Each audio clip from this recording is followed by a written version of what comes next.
Forward.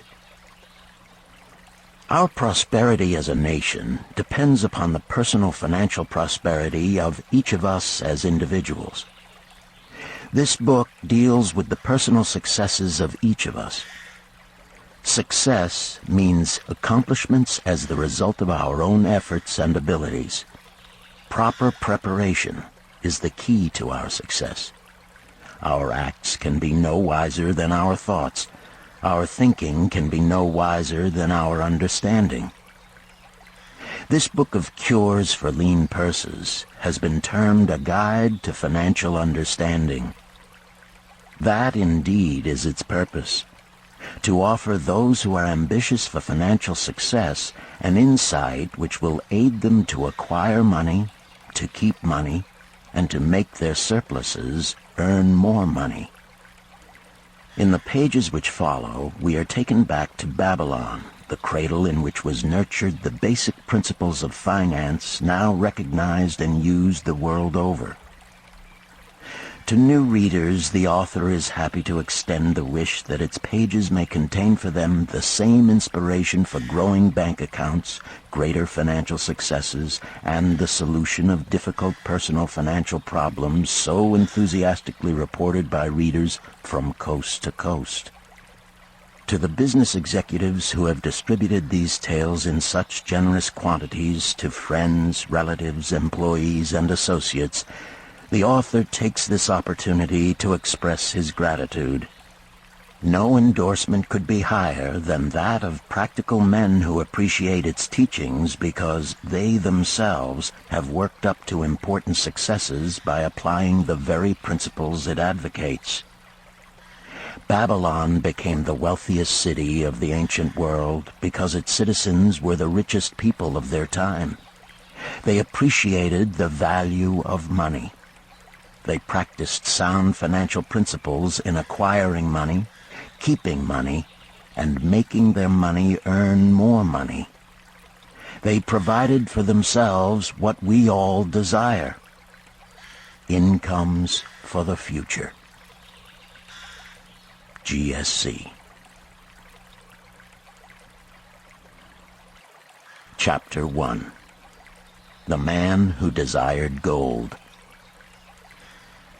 Banseer, the chariot builder of Babylon, was thoroughly discouraged. From his seat upon the low wall surrounding his property, he gazed sadly at his simple home and the open workshop in which stood a partially completed chariot. His wife frequently appeared at the open door. Her furtive glances in his direction reminded him that the meal bag was almost empty and he should be at work finishing the chariot, hammering and hewing, polishing and painting, stretching taut the leather over the wheel rims, preparing it for delivery so he could collect from his wealthy customer. Nevertheless, his fat, muscular body sat stolidly upon the wall. His slow mind was struggling patiently with a problem for which he could find no answer. The hot tropical sun, so typical of this valley of the Euphrates, beat down upon him mercilessly. Beads of perspiration formed upon his brow and trickled down unnoticed to lose themselves in the hairy jungle on his chest. Beyond his home towered the high terraced walls surrounding the king's palace. Nearby, cleaving the blue heavens, was the painted tower of the Temple of Bel. In the shadow of such grandeur was his simple home and many others far less neat and well cared for. Babylon was like this, a mixture of grandeur and squalor, of dazzling wealth and direst poverty, crowded together without plan or system within the protecting walls of the city. Behind him, had he cared to turn and look, the noisy chariots of the rich jostled and crowded aside the sandaled tradesmen as well as the barefooted beggars. Even the rich were forced to turn into the gutters to clear the way for the long lines of slave water carriers on the king's business, each bearing a heavy goatskin of water to be poured upon the hanging gardens. Banseer was too engrossed in his own problem to hear or heed the confused hubbub of the busy city. It was the unexpected twanging of the strings from a familiar lyre that aroused him from his reverie. He turned and looked into the sensitive, smiling face of his best friend, Kabai, the musician. "May the gods bless thee with great liberality, my good friend," began Kabai with an elaborate salute. "Yet it does appear they have already been so generous thou needst not to labor. I rejoice with thee in thy good fortune. More, I would even share it with thee. Pray, from thy purse, which must be bulging, else thou wouldst be busy in yon shop, extract but 2 humble shekels and lend them to me until after the nobleman's feast this night. Thou wilt not miss them ere they are returned." "If I did have 2 shekels," Bansir responded gloomily, "to no one could I lend them, not even to you, my best of friends, for they would be my fortune, my entire fortune. No one lends his entire fortune, not even to his best friend." "What?" exclaimed Kabai with genuine surprise. "Thou hast not 1 shekel in thy purse, yet sit like a statue upon a wall? Why not complete that chariot? How else canst thou provide for thy noble appetite? 'Tis not like thee, my friend. Where is thy endless energy? Doth something distress thee? Have the gods brought to thee troubles?" "A torment from the gods it must be," Bansir agreed. "It began with a dream, a senseless dream in which I thought I was a man of means. From my belt hung a handsome purse, heavy with coins. There were shekels which I cast with careless freedom to the beggars. There were pieces of silver with which I did buy finery for my wife and whatever I did desire for myself. There were pieces of gold which made me feel assured of the future and unafraid to spend the silver. A glorious feeling of contentment was within me. You would not have known me for thy hard-working friend, nor wouldst have known my wife, so free from wrinkles was her face and shining with happiness. She was again the smiling maiden of our early married days." "A pleasant dream indeed," commented Kabai. "But why should such pleasant feelings as it aroused turn thee into a glum statue upon the wall?" "Why, indeed? Because when I awoke and remembered how empty was my purse, a feeling of rebellion swept over me.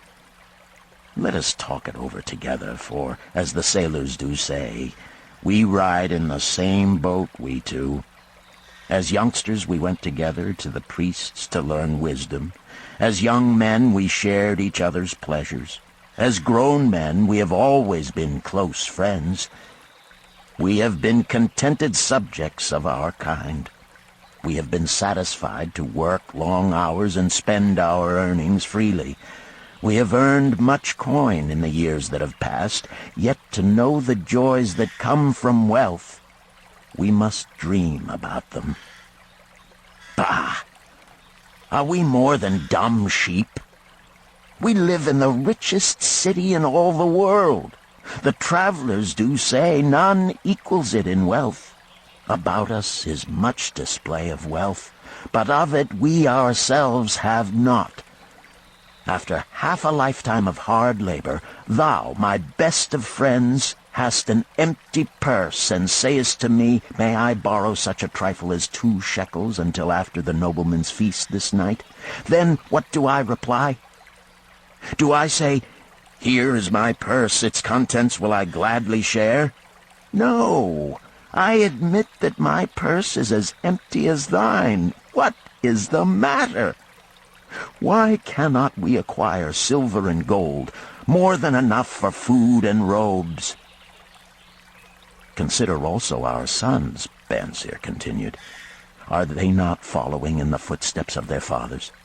Need they and their families, and their sons and their sons' families, live all their lives in the midst of such treasures of gold, and yet, like us, be content to banquet upon sour goat's milk and porridge? Never in all the years of our friendship didst thou talk like this before, Bansir. Kabai was puzzled. Never in all those years did I think like this before. From early dawn until darkness stopped me, I have labored to build the finest chariots any man could make, soft-heartedly hoping some day the gods would recognize my worthy deeds and bestow upon me great prosperity. This they have never done. At last I realize this they will never do. Therefore my heart is sad. I wish to be a man of means. I wish to own lands and cattle, to have fine robes and coins in my purse. I am willing to work for these things with all the strength in my back, with all the skill in my hands, with all the cunning in my mind. But I wish my labors to be fairly rewarded. What is the matter with us? Again, I ask you, why cannot we have our just share of the good things so plentiful for those who have the gold with which to buy them? Would I knew the answer, Kabai replied. No better than thou am I satisfied. My earnings from my lyre are quickly gone. Often must I plan and scheme that my family be not hungry. Also within my breast is a deep longing for a lyre large enough that it may truly sing the strains of music that do surge through my mind. With such an instrument could I make music finer than even the king has ever heard before. Such a lyre thou shouldst have. No man in all Babylon could make it sing more sweetly. Could make it sing so sweetly not only the king, but the gods themselves would be delighted. But how mayest thou secure it while we both of us are as poor as the king's slaves? Listen to the bell. Here they come. He pointed to the long column of half-naked, sweating water-bearers plodding laboriously up the narrow street from the river. 5 abreast they marched, each bent under a heavy goatskin of water. A fine figure of a man he who doth lead them. Kabai indicated the wearer of the bell who marched in front without a load. A prominent man in his own country, 'tis easy to see. There are many good figures in the line, Bansir agreed, as good men as we. Tall blond men from the north, laughing black men from the south, little brown men from the nearer countries, all marching together from the river to the gardens, back and forth, day after day, year after year, naught of happiness to look forward to, beds of straw upon which to sleep, hard grain porridge to eat. Pity the poor brutes, Kabai. Pity them I do, yet thou dost make me see how little better off are we, free men though we call ourselves. That is truth, Kabai, unpleasant thought though it may be.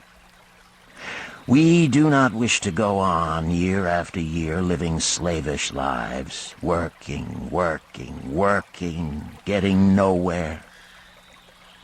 Might we not find out how others acquire gold and do as they do? Kabai inquired. Perhaps there is some secret we might learn if we but sought from those who knew, replied Bansir thoughtfully. This very day, suggested Kabai, I did pass our old friend Arkad, riding in his golden chariot. This I will say, he did not look over my humble head as many in his station might consider his right. Instead, he did wave his hand that all onlookers might see him pay greetings and bestow his smile of friendship upon Kabai, the musician. He is claimed to be the richest man in all Babylon, Bansir mused. So rich, the king is said to seek his golden aid in affairs of the treasury, Kabai replied. "So rich," Banseer interrupted, "I fear if I should meet him in the darkness of the night, I should lay my hands upon his fat wallet." "Nonsense," reproved Kabai. "A man's wealth is not in a purse he carries. A fat purse quickly empties if there be no golden stream to refill it. Arcad has an income that constantly keeps his purse full, no matter how liberally he spends." "Income, that is the thing," ejaculated Banseer. "I wish an income that will keep flowing into my purse whether I sit upon the wall or travel to far lands.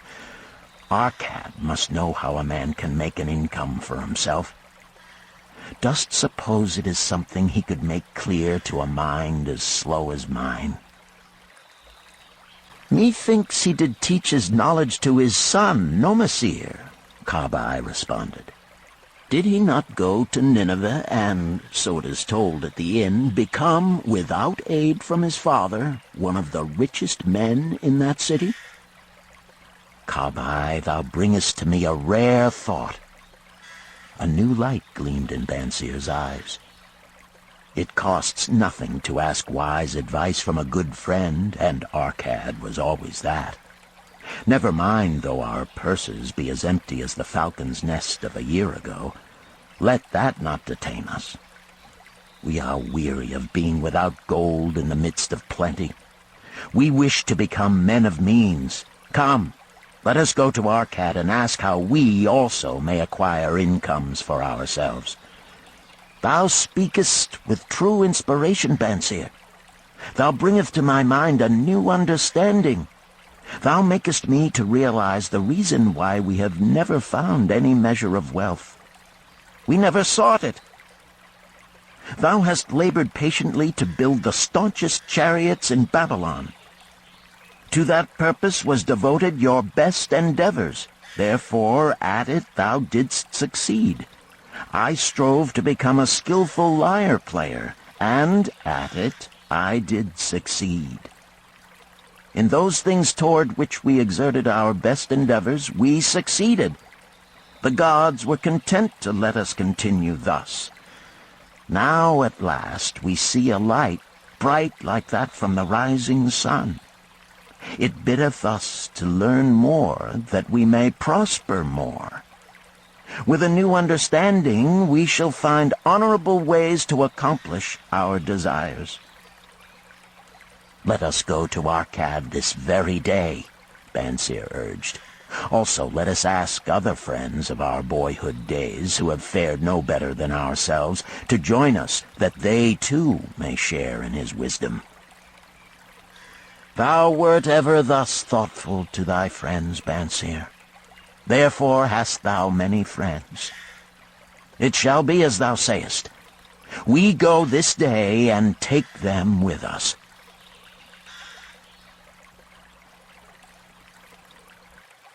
Chapter 2. The Richest Man in Babylon. In old Babylon there once lived a certain very rich man named Arcad. Far and wide he was famed for his great wealth. Also was he famed for his liberality. He was generous in his charities. He was generous with his family. He was liberal in his own expenses. But nevertheless, each year his wealth increased more rapidly than he spent it. And there were certain friends of younger days who came to him and said, "You, Arcad, are more fortunate than we. You have become the richest man in all Babylon, while we struggle for existence. You can wear the finest garments, and you can enjoy the rarest foods, while we must be content if we can clothe our families in raiment that is presentable and feed them as best we can. Yet once we were equal. We studied under the same master. We played in the same games, and in neither the studies nor the games did you outshine us. And in the years since, you have been no more an honorable citizen than we.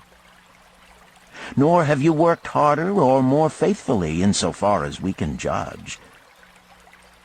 Why, then, should a fickle fate single you out to enjoy all the good things of life and ignore us who are equally deserving?" Thereupon Arcad remonstrated with them, saying, "If you have not acquired more than a bare existence in the years since we were youths, it is because you either have failed to learn the laws that govern the building of wealth, or else you do not observe them. Fickle fate is a vicious goddess who brings no permanent good to anyone. On the contrary, she brings ruin to almost every man upon whom she showers unearned gold. She makes wanton spenders who soon dissipate all they receive and are left beset by overwhelming appetites and desires they have not the ability to gratify. Yet others whom she favors become misers and hoard their wealth, fearing to spend what they have, knowing they do not possess the ability to replace it. They further are beset by fear of robbers and doom themselves to lives of emptiness and secret misery. Others there probably are who can take unearned gold and add to it and continue to be happy and contented citizens. But so few are they, I know of them but by hearsay. Think you of the men who have inherited sudden wealth, and see if these things are not so." His friends admitted that of the men they knew who had inherited wealth, these words were true, and they besought him to explain to them how he had become possessed of so much prosperity, so he continued. "In my youth, I looked about me and saw all the good things there were to bring happiness and contentment, and I realized that wealth increased the potency of all these. Wealth is a power. With wealth, many things are possible. One may ornament the home with the richest of furnishings. One may sail the distant seas. One may feast on the delicacies of far lands. One may buy the ornaments of the gold worker and the stone polisher. One may even build mighty temples for the gods. One may do all these things and many others in which there is delight for the senses and gratification for the soul. And when I realized all this, I decided to myself that I would claim my share of the good things of life. I would not be one of those who stand afar off, enviously watching others enjoy. I would not be content to clothe myself in the cheapest raiment that looked respectable. I would not be satisfied with the lot of a poor man. On the contrary, I would make myself a guest at this banquet of good things.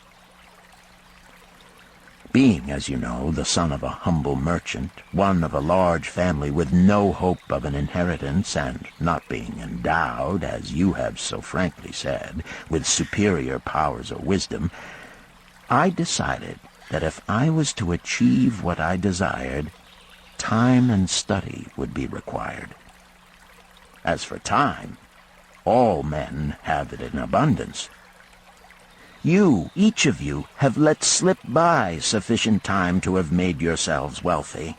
Yet you admit you have nothing to show except your good families, of which you can be justly proud. As for study, did not our wise teacher teach us that learning was of two kinds? The one kind being the things we learned and knew, and the other being the training that taught us how to find out what we did not know. Therefore did I decide to find out how one might accumulate wealth, and when I had found out, to make this my task and do it well. For is it not wise that we should enjoy while we dwell in the brightness of the sunshine? For sorrows enough shall descend upon us when we depart for the darkness of the world of spirit. I found employment as a scribe in the Hall of Records, and long hours each day I labored upon the clay tablets. Week after week, and month after month I labored, yet for my earnings I had naught to show. Food and clothing and penance to the gods, and other things of which I could remember not what, absorbed all my earnings, but my determination did not leave me. And one day Algamish, the moneylender, came to the house of the city master and ordered a copy of the 9th law, and he said to me, "I must have this in 2 days, and if the task is done by that time, 2 coppers will I give to thee." So I labored hard, but the law was long, and when Algamish returned, the task was unfinished. He was angry, and had I been his slave, he would have beaten me. But knowing the city master would not permit him to injure me, I was unafraid. So I said to him, "Algamish, you are a very rich man. Tell me how I may also become rich, and all night I will carve upon the clay, and when the sun rises, it shall be completed."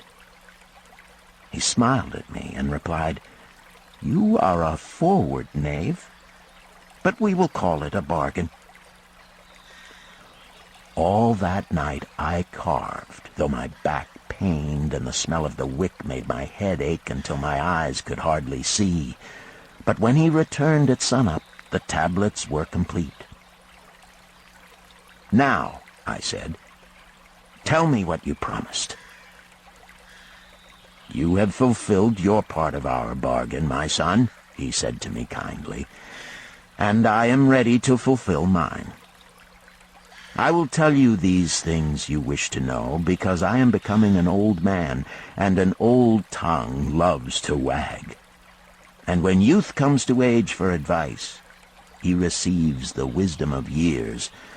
But too often does youth think that age knows only the wisdom of days that are gone, and therefore profits not. But remember this: the sun that shines today is the sun that shone when thy father was born, and will still be shining when thy last grandchild shall pass into the darkness. The thoughts of youth," he continued, "are bright lights that shine forth like the meteors that oft make brilliant the sky. But the wisdom of age is like the fixed stars that shine so unchanged that the sailor may depend upon them to steer his course. Mark you well my words, for if you do not, you will fail to grasp the truth that I will tell you, and you will think that your night's work has been in vain." Then he looked at me shrewdly from under his shaggy brows and said in a low, forceful tone, "I've found the road to wealth when I decided that a part of all I earned was mine to keep. And so will you." Then he continued to look at me with a glance that I could feel pierce me, but said no more. "Is that all?" I asked. "That was sufficient to change the heart of a sheep-herder into the heart of a money-lender," he replied. "But all I earn is mine to keep, is it not?" I demanded. "Far from it," he replied. "Do you not pay the garment-maker? Do you not pay the sandal-maker? Do you not pay for the things you eat? Can you live in Babylon without spending? What have you to show for your earnings of the past month? What for the past year? Fool! You pay to everyone but yourself. Dullard! You labor for others. As well be a slave and work for what your master gives you to eat and wear. If you did keep for yourself 1/10 of all you earn, how much would you have in 10 years? My knowledge of the numbers did not forsake me, and I answered, "As much as I earn in 1 year." "You speak but half the truth," he retorted. "Every gold piece you save is a slave to work for you. Every copper it earns is its child that also can earn for you.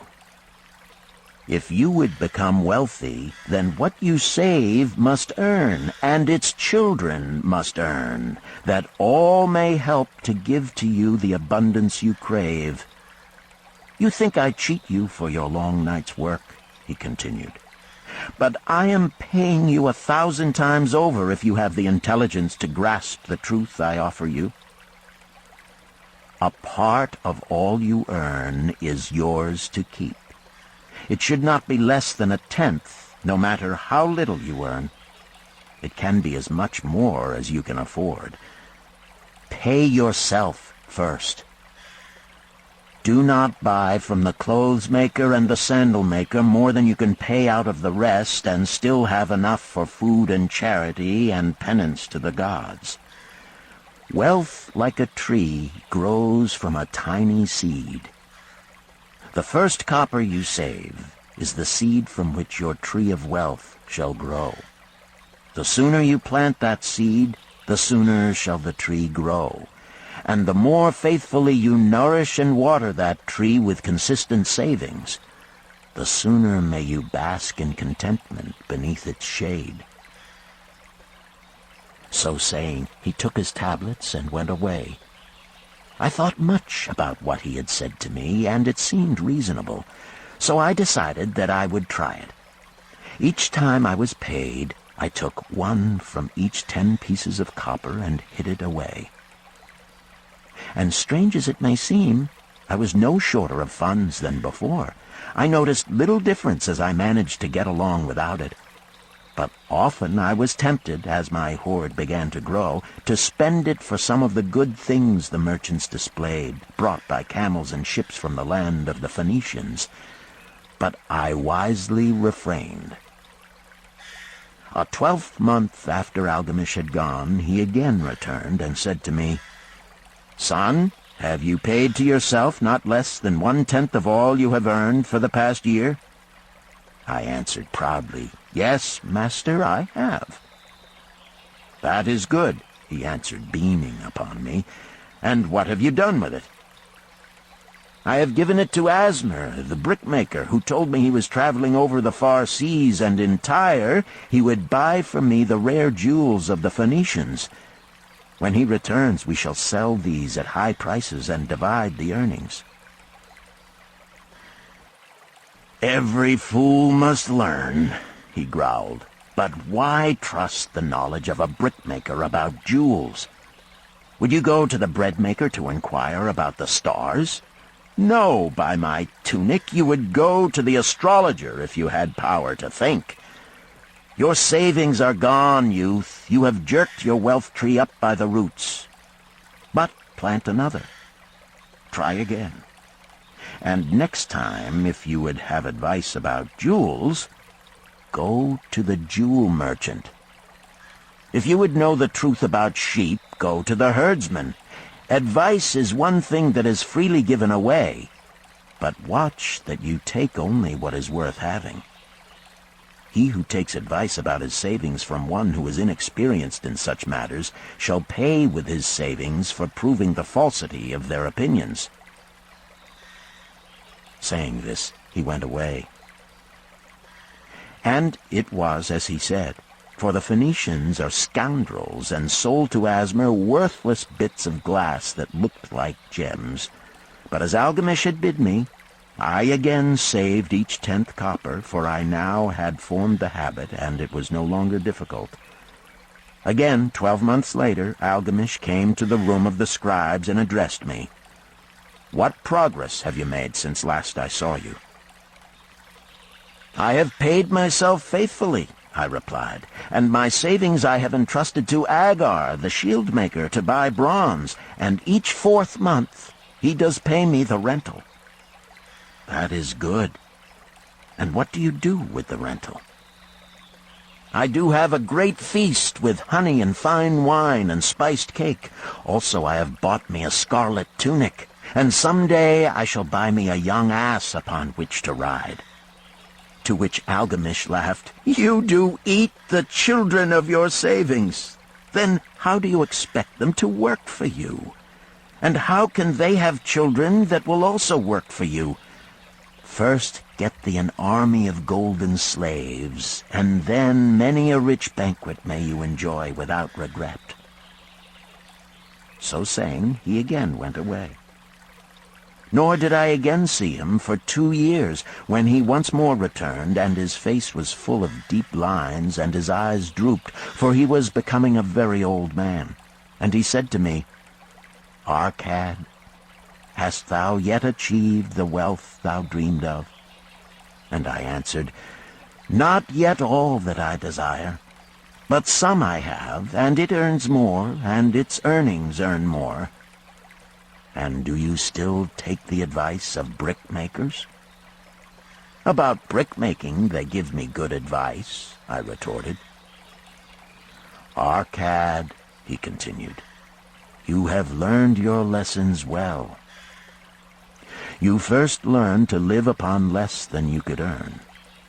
Next, you learned to seek advice from those who were competent through their own experiences to give it. And lastly, you have learned to make gold work for you. You have taught yourself how to acquire money, how to keep it, and how to use it. Therefore, you are competent for a responsible position. I am becoming an old man. My sons think only of spending and give no thought to earning. My interests are great, and I fear too much for me to look after. If you will go to Nippur and look after my lands there, I shall make you my partner, and you shall share in my estate." So I went to Nippur and took charge of his holdings, which were large, and because I was full of ambition, and because I had mastered the 3 laws of successfully handling wealth, I was enabled to increase greatly the value of his properties. So I prospered much, and when the spirit of Algamish departed for the sphere of darkness, I did share in his estate as he had arranged under the law. So spake Arcad, and when he had finished his tale, one of his friends said, "You were indeed fortunate that Algamish made you an heir." "Fortunate only in that I had the desire to prosper before I first met him. For 4 years did I not prove my definiteness of purpose by keeping 1/10 of all I earned? Would you call a fisherman lucky who for years so studied the habits of the fish that with each changing wind he could cast his nets about them? Opportunity is a haughty goddess who wastes no time with those who are unprepared. You had strong willpower to keep on after you lost your first year's savings. You are unusual in that way," spoke up another. "Willpower," retorted Arcad. "What nonsense! Do you think willpower gives a man the strength to lift a burden the camel cannot carry, or to draw a load the oxen cannot budge? Willpower is but the unflinching purpose to carry a task you set for yourself to fulfillment. If I set for myself a task, be it ever so trifling, I shall see it through. How else shall I have confidence in myself to do important things? Should I say to myself, for 100 days as I walk across the bridge into the city, I will pick from the road a pebble and cast it into the stream? I would do it. If on the 7th day I passed by without remembering, I would not say to myself, tomorrow I will cast 2 pebbles which will do as well. Instead, I would retrace my steps and cast the pebble. Nor on the 20th day would I say to myself, Arcad, this is useless. What does it avail you to cast a pebble every day? Throw in a handful and be done with it. No, I would not say that, nor do it. When I set a task for myself, I complete it. Therefore, I am careful not to start difficult and impractical tasks, because I love leisure. And then another friend spoke up and said, if what you tell is true, and it does seem, as you have said, reasonable, Then being so simple, if all men did it, there would not be enough wealth to go around. Wealth grows wherever men exert energy, Arcad replied. If a rich man builds him a new palace, is the gold he pays out gone? No, the brickmaker has part of it, and the laborer has part of it, and the artist has part of it, and everyone who labors upon the house has part of it. Yet, when the palace is completed, is it not worth all it cost?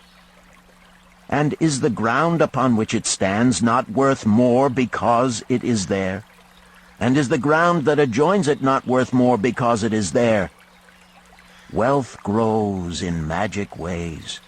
No man can prophesy the limit of it. Have not the Phoenicians built great cities on barren coasts with the wealth that comes from their ships of commerce on the seas?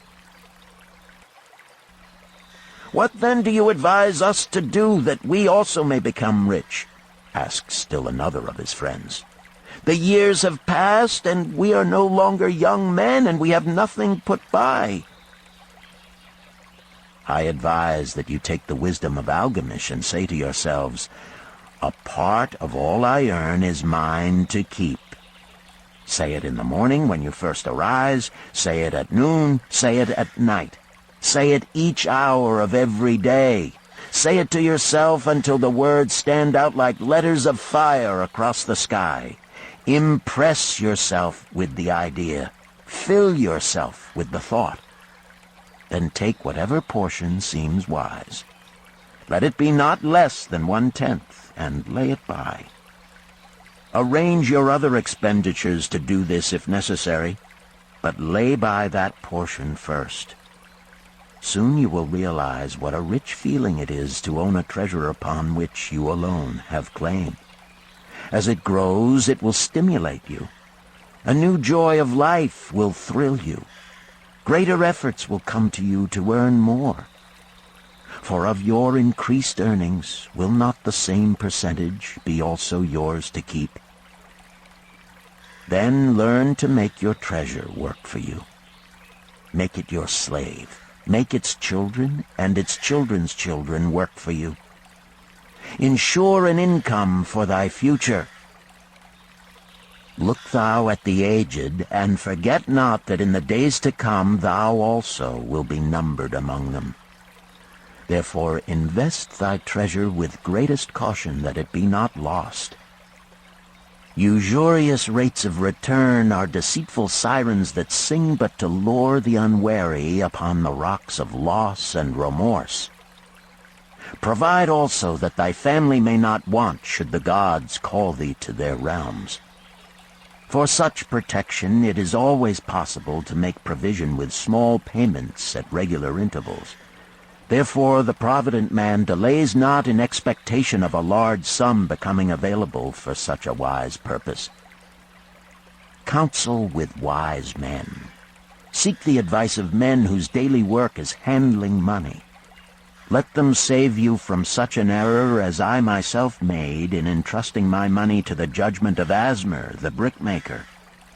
A small return and a safe one is far more desirable than risk. Enjoy life while you are here. Do not overstrain or try to save too much. If 1/10 of all you earn is as much as you can comfortably keep, be content to keep this portion. Live otherwise according to your income, and let not yourself get niggardly and afraid to spend. Life is good, and life is rich with things worthwhile and things to enjoy. His friends thanked him and went away. Some were silent because they had no imagination and could not understand. Some were sarcastic because they thought that one so rich should divide with old friends not so fortunate. But some had in their eyes a new light. They realized that Algamish had come back each time to the room of the scribes because he was watching a man work his way out of darkness into light. When that man had found the light, a place awaited him. No one could fill that place until he had for himself worked out his own understanding, until he was ready for opportunity. These latter were the ones who, in the following years, frequently revisited Arcad, who received them gladly. He counseled with them and gave them freely of his wisdom, as men of broad experience are always glad to do. And he assisted them in so investing their savings that it would bring in a good interest with safety, and would neither be lost nor entangled in investments that paid no dividends. The turning point in these men's lives came upon that day when they realized the truth that had come from Algamish to Arcad, and from Arcad to them. A part of all you earn is yours to keep.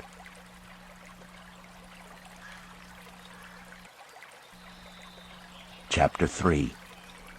7 Cures for a Lean Purse. The glory of Babylon endures. Down through the ages, its reputation comes to us as the richest of cities, its treasures as fabulous. Yet it was not always so. The riches of Babylon were the results of the wisdom of its people. They first had to learn how to become wealthy. When the good King Sargon returned to Babylon after defeating his enemies, the Elamites, he was confronted with a serious situation. The royal chancellor explained it to the king thus: "After many years of great prosperity brought to our people because your majesty built the great irrigation canals and the mighty temples of the gods, now that these works are completed, the people seem unable to support themselves. The laborers are without employment. The merchants have few customers. The farmers are unable to sell their produce. The people have not enough gold to buy food." "But where has all the gold gone that we spent for these great improvements?" demanded the king. "It has found its way, I fear," responded the chancellor, "into the possession of a few very rich men of our city. It filtered through the fingers of most of our people as quickly as the goat's milk goes through the strainer. Now that the stream of gold has ceased to flow, most of our people have nothing to show for their earnings." The king was thoughtful for some time. Then he asked, "Why should so few men be able to acquire all the gold?" "Because they know how," replied the chancellor. "One may not condemn a man for succeeding because he knows how. Neither may one with justice take away from a man what he has fairly earned, to give to men of less ability." "But why," demanded the king, "should not all the people learn how to accumulate gold and therefore become themselves rich and prosperous?" "Quite possible, Your Excellency. But who can teach them? Certainly not the priests, because they know naught of money-making." "Who knows best in all our city how to become wealthy, Chancellor?" asked the king. "Thy question answers itself, Your Majesty. Who has amassed the greatest wealth in Babylon?" "Well said, my able Chancellor. It is Arcad. He is the richest man in Babylon. Bring him before me on the morrow." Upon the following day, as the king had decreed, Arcad appeared before him, straight and sprightly, despite his 80 years and 10. "Arcad," spoke the king, "is it true thou art the richest man in Babylon?" "So it is reported, Your Majesty, and no man disputes it." "How becamest thou so wealthy?" "By taking advantage of opportunities available to all citizens of our good city." "Thou hadst nothing to start with?" "Only a great desire for wealth. Besides this, nothing." "Arcad," continued the king, Our city is in a very unhappy state because a few men know how to acquire wealth and therefore monopolize it, while the mass of our citizens lack the knowledge of how to keep any part of the gold they receive. It is my desire that Babylon be the wealthiest city in the world. Therefore, it must be a city of many wealthy men. Therefore, we must teach all the people how to acquire riches. Tell me, Arcad, is there any secret to acquiring wealth? Can it be taught? It is practical, Your Majesty. That which one man knows can be taught to others. The king's eyes glowed. Arcad, thou speakest the words I wish to hear. Wilt thou lend thyself to this great cause? Wilt thou teach thy knowledge to a school for teachers, each of whom shall teach others until there are enough trained to teach these truths to every worthy subject in my domain? Arcad bowed and said, I am thy humble servant to command. Whatever knowledge I possess will I gladly give for the betterment of my fellow men and the glory of my king. Let your good chancellor arrange for me a class of 100 men, and I will teach them those 7 cures which did fatten my purse, than which there was none leaner in all Babylon. A fortnight later, in compliance with the king's command, the chosen 100 assembled in the great hall of the Temple of Learning, seated upon colorful rings in a semicircle. Arcad sat beside a small tabaret upon which smoked a sacred lamp, sending forth a strange and pleasing odor. "Behold the richest man in Babylon," whispered a student, nudging his neighbor as Arcad arose. "He is but a man, even as the rest of us." "As a dutiful subject of our great king," Arcad began, "I stand before you in his service. Because once I was a poor youth who did greatly desire gold, and because I found knowledge that enabled me to acquire it, he asks that I impart unto you my knowledge. I started my fortune in the humblest way. I had no advantage not enjoyed as fully by you and every citizen in Babylon. The first storehouse of my treasure was a well-worn purse. I loathed its useless emptiness. I desired that it be round and full, clinking with the sound of gold.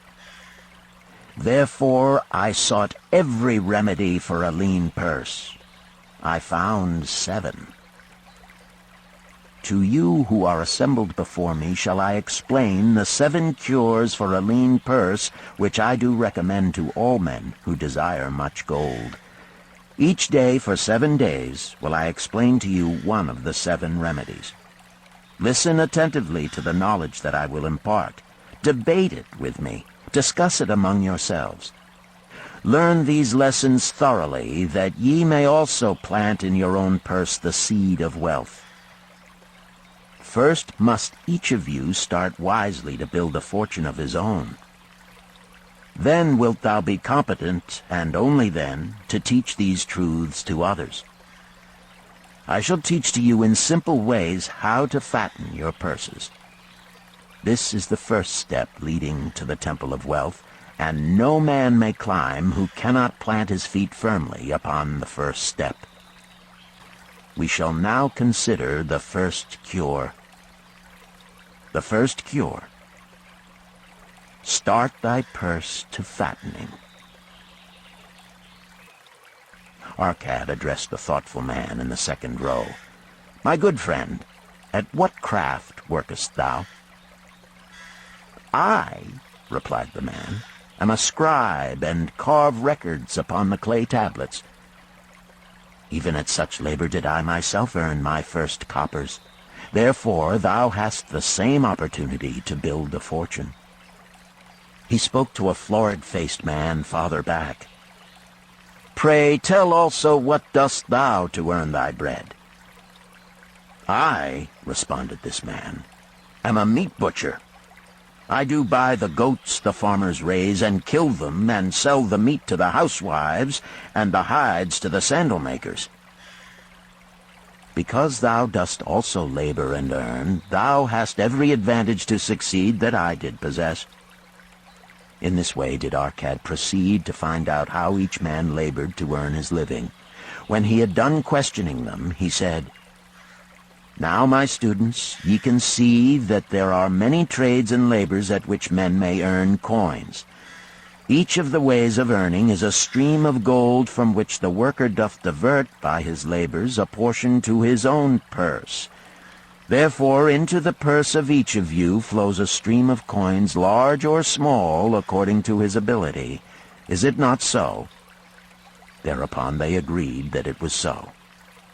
"Then," continued Arcad, "if each of you desireth to build for himself a fortune, is it not wise to start by utilizing that source of wealth which he already has established?" To this they agreed.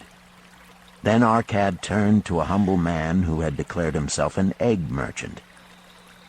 "If thou select one of thy baskets, and put into it each morning 10 eggs, and take out from it each evening 9 eggs, what will eventually happen?" "It will become in time overflowing." "Why?" "Because each day I put in 1 more egg than I take out." Arcad turned to the class with a smile. "Does any man here have a lean purse?" First they looked amused, then they laughed. Lastly, they waved their purses in jest. "All right," he continued. "Now I shall tell thee the first remedy I learned to cure a lean purse. Do exactly as I have suggested to the egg merchant. For every 10 coins thou placest within thy purse, take out for use but 9. Thy purse will start to fatten at once, and its increasing weight will feel good in thy hand and bring satisfaction to thy soul. Deride not what I say because of its simplicity. Truth is always simple. I told thee I would tell how I built my fortune. This was my beginning. I, too, carried a lean purse and cursed it because there was naught within to satisfy my desires. But when I began to take out from my purse but 9 parts of 10 I put in, it began to fatten. So will thine. Now I will tell a strange truth, the reason for which I know not. When I ceased to pay out more than 9/10 of my earnings, I managed to get along just as well. I was not shorter than before. Also, ere long, did coins come to me more easily than before. Surely it is a law of the gods that unto him who keepeth and spendeth not a certain part of all his earnings shall gold come more easily. Likewise him whose purse is empty does gold avoid. Which desirest thou the most? Is it the gratification of thy desires of each day, a jewel, a bit of finery, better raiment, more food, things quickly gone and forgotten? Or is it substantial belongings, gold, lands, herds, merchandise, income-bringing investments? The coins thou takest from thy purse bring the first. The coins thou leavest within it will bring the latter. This, my students, was the first cure I did discover for my lean purse. For each 10 coins I put in, to spend but 9. Debate this among yourselves. If any man proves it untrue, tell me upon the morrow when we shall meet again. The second cure. Control thy expenditures. Some of your members, my students, have asked me this. How can a man keep 1/10 of all he earns in his purse when all the coins he earns are not enough for his necessary expenses? So did Arcad address his students upon the second day. Yesterday, how many of thee carried lean purses? All of us, answered the class. Yet thou do not all earn the same. Some earn much more than others. Some have much larger families to support. Yet all purses were equally lean. Now I will tell thee an unusual truth about men and sons of men. It is this, that what each of us calls our necessary expenses will always grow to equal our incomes unless we protest to the contrary. Confuse not the necessary expenses with thy desires. Each of you, together with your good families, have more desires than your earnings can gratify. Therefore are thy earnings spent to gratify these desires in so far as they will go. Still thou retainest many ungratified desires. All men are burdened with more desires than they can gratify. Because of my wealth, thinkest thou I may gratify every desire? 'Tis a false idea. There are limits to my time. There are limits to my strength. There are limits to the distance I may travel. There are limits to what I may eat. There are limits to the zest with which I may enjoy. I say to you that just as weeds grow in a field wherever the farmer leaves space for their roots, even so freely do desires grow in men whenever there is a possibility of their being gratified. Thy desires are a multitude, and those that thou mayest gratify are but few. Study thoughtfully thy accustomed habits of living. Herein may be most often found certain accepted expenses that may wisely be reduced or eliminated. Let thy motto be 100% of appreciated value demanded for each coin spent. Therefore engrave upon the clay each thing for which thou desireth to spend. Select those that are necessary and others that are possible through the expenditure of 9/10 of thy income. Cross out the rest and consider them but a part of that great multitude of desires that must go unsatisfied, and regret them not. Budget then thy necessary expenses. Touch not the 1/10 that is fattening thy purse. Let this be thy great desire that is being fulfilled. Keep working with thy budget. Keep adjusting it to help thee. Make it thy first assistant in defending thy fattening purse. Hereupon one of the students, wearing a robe of red and gold, arose and said, I am a free man. I believe that it is my right to enjoy the good things of life. Therefore do I rebel against the slavery of a budget which determines just how much I may spend and for what. I feel it would take much pleasure from my life and make me little more than a pack-ass to carry a burden. To him Arcad replied, Who, my friend, would determine thy budget? I would make it for myself, responded the protesting one.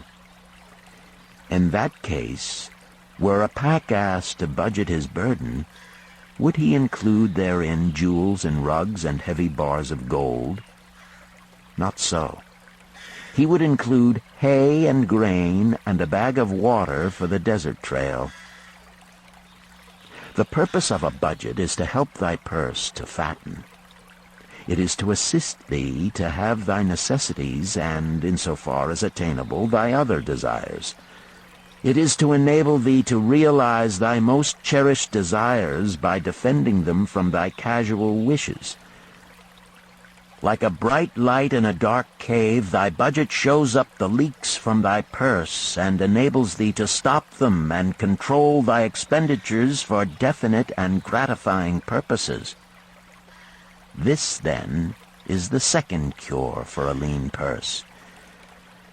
Budget thy expenses, that thou mayest have coins to pay for thy necessities, to pay for thy enjoyments, and to gratify thy worthwhile desires without spending more than 9/10 of thy earnings. The third cure. Make thy gold multiply. Behold, thy lean purse is fattening. Thou hast disciplined thyself to leave therein 1/10 of all thou earnest. Thou hast controlled thy expenditures to protect thy growing treasure. Next, we will consider means to put thy treasure to labor and to increase. Gold in a purse is gratifying to own, and satisfieth a miserly soul, but earns nothing. The gold we may retain from our earnings is but the start. The earnings it will make shall build our fortunes. So spoke our cat upon the 3rd day to his class. How therefore may we put our gold to work?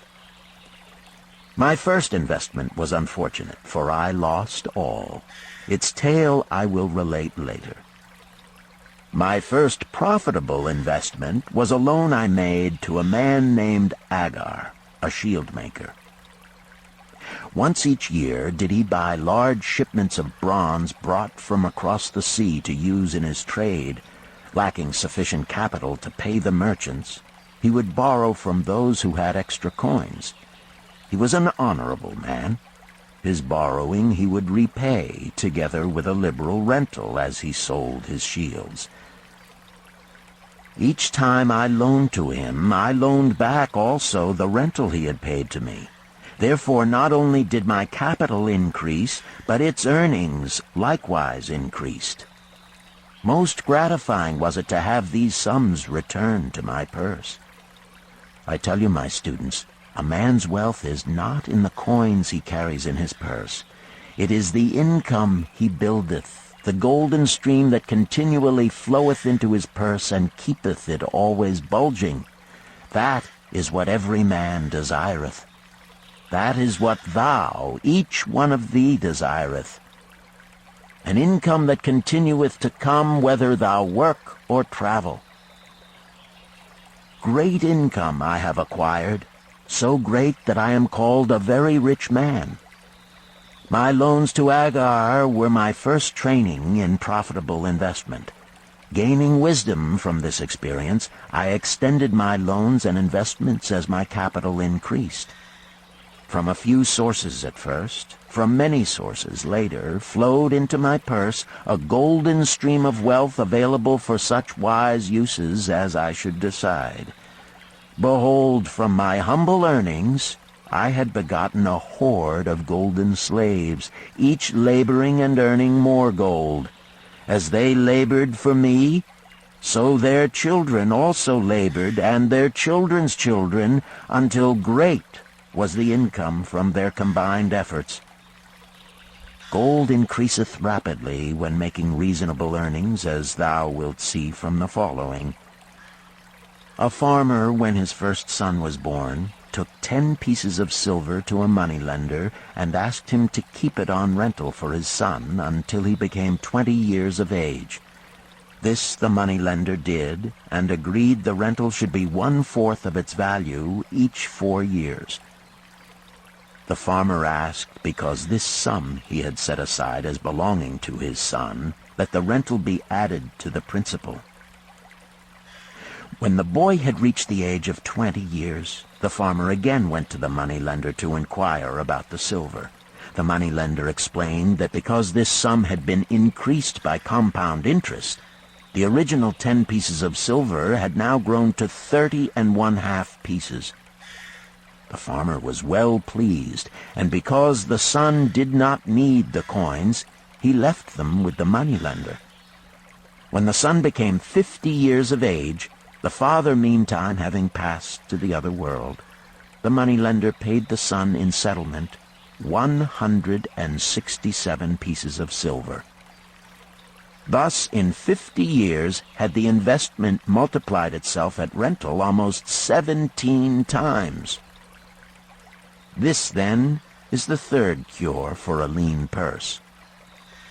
To put each coin to laboring, that it may reproduce its kind, even as the flocks of the field, and help bring to thee income, a stream of wealth that shall flow constantly into thy purse. The fourth cure. Guard thy treasures from loss. Misfortune loves a shining mark. Gold in a man's purse must be guarded with firmness, else it be lost. Thus it is wise that we must first secure small amounts and learn to protect them before the gods entrust us with larger. So spoke Arcad upon the fourth day to his class. Every owner of gold is tempted by opportunities whereby it would seem that he could make large sums by its investment in most plausible projects. Often friends and relatives are eagerly entering such investment and urge him to follow. The first sound principle of investment is security for thy principal. Is it wise to be intrigued by larger earnings when thy principal may be lost? I say not. The penalty of risk is probable loss. Study carefully, before parting with thy treasure, each assurance that it may be safely reclaimed. Be not misled by thine own romantic desires to make wealth rapidly.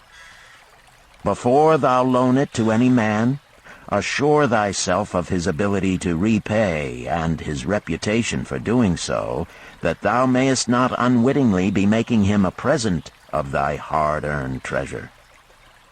Before thou entrust it as an investment in any field, acquaint thyself with the dangers which may beset it.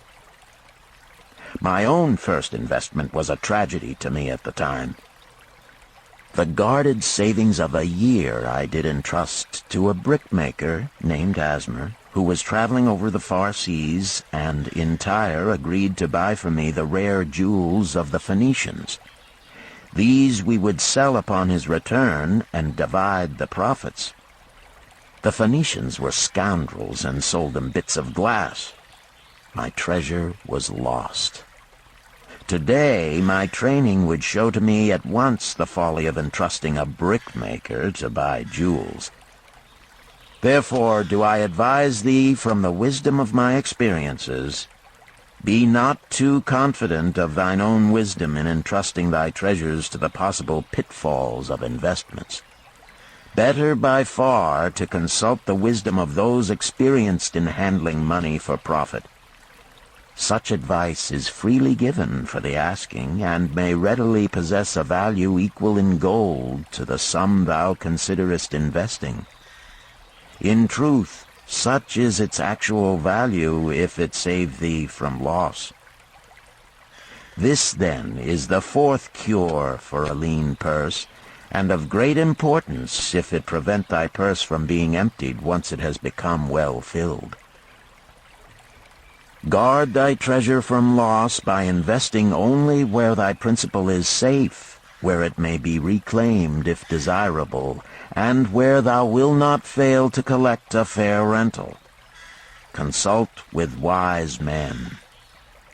Secure the advice of those experienced in the profitable handling of gold. Let their wisdom protect thy treasure from unsafe investments. This ends Disc 1. The Richest Man in Babylon, Disc 2. The fifth cure. Make of thy dwelling a profitable investment. If a man setteth aside 9 parts of his earnings upon which to live and enjoy life, and if any part of this 9 parts he can turn into a profitable investment without detriment to his well-being, then so much faster will his treasures grow. So spake Arcad to his class at their 5th lesson. All too many of our men of Babylon do raise their families in unseemly quarters. They do pay to exacting landlords liberal rentals for rooms where their wives have not a spot to raise the blooms that gladden a woman's heart, and their children have no place to play their games except in the unclean alleys. No man's family can fully enjoy life unless they do have a plot of ground wherein children can play in the clean earth, and where the wife may raise not only blossoms but good rich herbs to feed her family. To a man's heart it brings gladness to eat the figs from his own trees and the grapes of his own vines, to own his own domicile and to have it a place he is proud to care for, putteth confidence in his heart and greater effort behind all his endeavors. Therefore do I recommend that every man own the roof that sheltereth him and his. Nor is it beyond the ability of any well-intentioned man to own his home. Hath not our great king so widely extended the walls of Babylon that within them much land is now unused, and may be purchased at sums most reasonable? Also I say to you, my students, that the money-lenders gladly consider the desires of men who seek homes and land for their families. Readily may thou borrow to pay the brickmaker and the builder for such commendable purposes, if thou can show a reasonable portion of the necessary sum which thou thyself hast provided for the purpose. Then when the house be built, thou canst pay the money-lender with the same regularity as thou didst pay the landlord, because each payment will reduce thy indebtedness to the money-lender. A few years will satisfy his loan. Then will thy heart be glad, because thou wilt own in thy own right a valuable property, and thy only cost will be the king's taxes. Also wilt thy good wife go more often to the river to wash thy robes, that each time returning she may bring a goatskin of water to pour upon the growing things. Thus come many blessings to the man who owneth his own house, and greatly will it reduce his cost of living, making available more of his earnings for pleasures and the gratification of his desires. This, then, is the fifth cure for a lean purse. Own thy own home. The sixth cure. Ensure a future income. The life of every man proceedeth from his childhood to his old age. This is the path of life, and no man may deviate from it, unless the gods call him prematurely to the world beyond. Therefore do I say that it behooves a man to make preparation for a suitable income in the days to come, when he is no longer young, and to make preparations for his family, should he be no longer with them to comfort and support them. This lesson shall instruct thee in providing a full purse when time has made thee less able to earn. So Arcad addressed his class upon the sixth day. The man who, because of his understanding of the laws of wealth, acquireth a growing surplus, should give thought to those future days. He should plan certain investments or provisions that may endure safely for many years, yet will be available when the time arrives which he has so wisely anticipated. There are diverse ways by which a man may provide with safety for his future. He may provide a hiding place and there bury a secret treasure. Yet no matter with what skill it be hidden, it may nevertheless become the loot of thieves. For this reason I recommend not this plan. A man may buy houses or lands for this purpose. If wisely chosen as to their usefulness and value in the future, they are permanent in their value and their earnings, or their sale will provide well for his purpose. A man may loan a small sum to the moneylender and increase it at regular periods. The rental which the moneylender adds to this will largely add to its increase. I do know a sandal-maker named Ansan, who explained to me not long ago that each week for 8 years he had deposited with his moneylender 2 pieces of silver. The moneylender had but recently given him an accounting over which he greatly rejoiced. The total of his small deposits with their rental at the customary rate of 1/4 their value for each 4 years had now become 1,040 pieces of silver. I did gladly encourage him further by demonstrating to him with my knowledge of the numbers that in 12 years more, if he would keep his regular deposits of but 2 pieces of silver each week, The moneylender would then owe him 4,000 pieces of silver, a worthy competence for the rest of his life. Surely when such a small payment made with regularity doth produce such profitable results, no man can afford not to insure a treasure for his old age and the protection of his family, no matter how prosperous his business and his investments may be. I would that I might say more about this.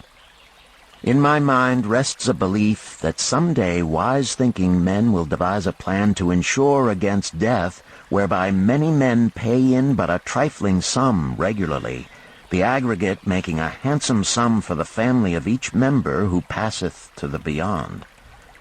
This do I see as something desirable, and which I could highly recommend. But today it is not possible, because it must reach beyond the life of any man or any partnership to operate. It must be as stable as the king's throne. Some day do I feel that such a plan shall come to pass, and be a great blessing to many men, because even the first small payment will make available a snug fortune for the family of a member, should he pass on. But because we live in our own day, and not in the days which are to come, must we take advantage of those means and ways of accomplishing our purposes. Therefore do I recommend to all men that they, by wise and well-thought-out methods, do provide against a lean purse in their mature years. For a lean purse to a man no longer able to earn, or to a family without its head, is a sore tragedy. This, then, is the sixth cure for a lean purse. Provide in advance for the needs of thy growing age and the protection of thy family. The seventh cure. Increase thy ability to earn. This day do I speak to thee, my students, of one of the most vital remedies for a lean purse. Yet I will not talk of gold, but of yourselves, of the men beneath the robes of many colors who do sit before me. I will talk to you of those things within the minds and lives of men which do work for or against their success. So did Arcad address his class upon the seventh day.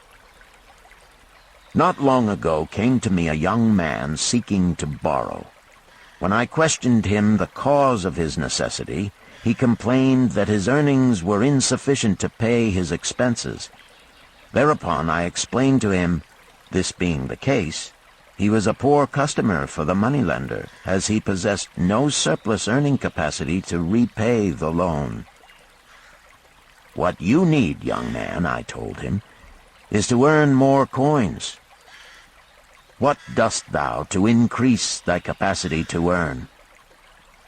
All that I can do, he replied. 6 times within 2 moons have I approached my master to request my pay be increased, but without success.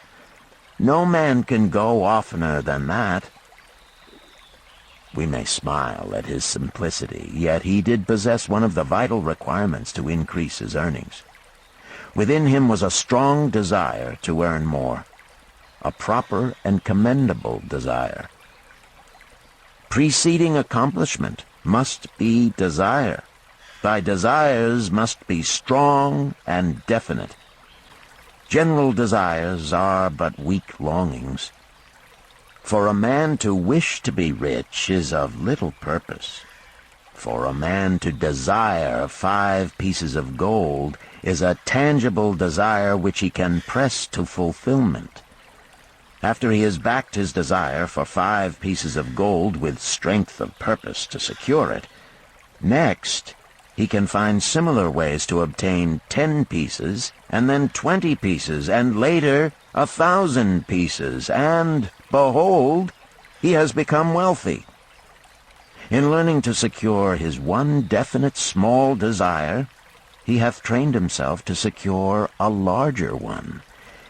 This is the process by which wealth is accumulated, first in small sums, then in larger ones as a man learns and becomes more capable. Desires must be simple and definite. They defeat their own purpose should they be too many, too confusing, or beyond a man's training to accomplish. As a man perfecteth himself in his calling, even so doth his ability to earn increase. In those days when I was a humble scribe, carving upon the clay for a few coppers each day, I observed that other workers did more than I, and were paid more. Therefore did I determine that I would be exceeded by none. Nor did it take long for me to discover the reason for their greater success. More interest in my work, more concentration upon my task, more persistence in my effort, and, behold, few men could carve more tablets in a day than I. With reasonable promptness my increased skill was rewarded, nor was it necessary for me to go 6 times to my master to request recognition. The more of wisdom we know, the more we may earn. That man who seeks to learn more of his craft shall be richly rewarded. If he is an artisan, he may seek to learn the methods and the tools of those most skillful in the same line. If he laboreth at the law or at healing, he may consult and exchange knowledge with others of his calling. If he be a merchant, he may continually seek better goods that can be purchased at lower prices. Always do the affairs of men change and improve, because keen-minded men seek greater skill that they may better serve those upon whose patronage they depend. Therefore, I urge all men to be in the front rank of progress and not to stand still, lest they be left behind. Many things come to make a man's life rich with gainful experiences. Such things as the following a man must do if he respects himself. He must pay his debts with all the promptness within his power, not purchasing that for which he is unable to pay. He must take care of his family, that they may think and speak well of him. He must make a will of record, that in case the gods call him, proper and honorable division of his property be accomplished. He must have compassion upon those who are injured and smitten by misfortune, and aid them within reasonable limits. He must do deeds of thoughtfulness to those dear to him. Thus, the 7th and last remedy for a lean purse is to cultivate thy own powers, to study and become wiser, to become more skillful, to so act as to respect thyself. Thereby shalt thou acquire confidence in thyself to achieve thy carefully considered desires. These, then, are the 7 cures for a lean purse, which, out of the experience of a long and successful life, I do urge for all men who desire wealth. There is more gold in Babylon, my students, than thou dreamest of. There is abundance for all. Go thou forth and practice these truths, that thou mayest prosper and grow wealthy, as is thy right. Go thou forth and teach these truths, that every honorable subject of his majesty may also share liberally in the ample wealth of our beloved city. Chapter 4. Meet the Goddess of Good Luck. Babylonian proverb. If a man be lucky, there is no foretelling the possible extent of his good fortune. Pitch him into the Euphrates, and, like as not, he will swim out with a pearl in his hand. The desire to be lucky is universal. It was just as strong in the breasts of men 4,000 years ago in ancient Babylon as it is in the hearts of men today. We all hope to be favored by the whimsical goddess of good luck. Is there some way we can meet her and attract not only her favorable attention, but her generous favors? Is there a way to attract good luck? That is just what the men of ancient Babylon wished to know. It is exactly what they decided to find out. They were shrewd men and keen thinkers. That explains why their city became the richest and most powerful city of their time. In that distant past, they had no schools or colleges. Nevertheless, they had a center of learning, and a very practical one it was. Among the towered buildings in Babylon was one that ranked in importance with the palace of the king, the hanging gardens, and the temples of the gods. You will find scant mention of it in the history books, more likely no mention at all, yet it exerted a powerful influence upon the thought of that time. This building was the temple of learning, where the wisdom of the past was expounded by voluntary teachers, and where subjects of popular interest were discussed in open forums. Within its walls, all men met as equals. The humblest of slaves could dispute with impunity the opinions of a prince of the royal house. Among the many who frequented the Temple of Learning was a wise rich man named Arcad, called the Richest Man in Babylon. He had his own special hall where almost any evening a large group of men, some old, some very young, but mostly middle-aged, gathered to discuss and argue interesting subjects. Suppose we listen in to see whether they knew how to attract good luck. The sun had just set like a great red ball of fire shining through the haze of desert dust when Arcad strolled to his accustomed platform. Already full 80 men were awaiting his arrival, reclining on their small rugs spread upon the floor. More were still arriving. "What shall we discuss this night?" Arcad inquired. After a brief hesitation, a tall cloth weaver addressed him, arising as was the custom. "I have a subject I would like to hear discussed, yet hesitate to offer, lest it seem ridiculous to you, Arcad, and my good friends here." Upon being urged to offer it, both by Arcad and by calls from the others, he continued, "This day I have been lucky, for I have found a purse in which there are pieces of gold. To continue to be lucky is my great desire. Feeling that all men share with me this desire, I do suggest we debate how to attract good luck, that we may discover ways it can be enticed to one."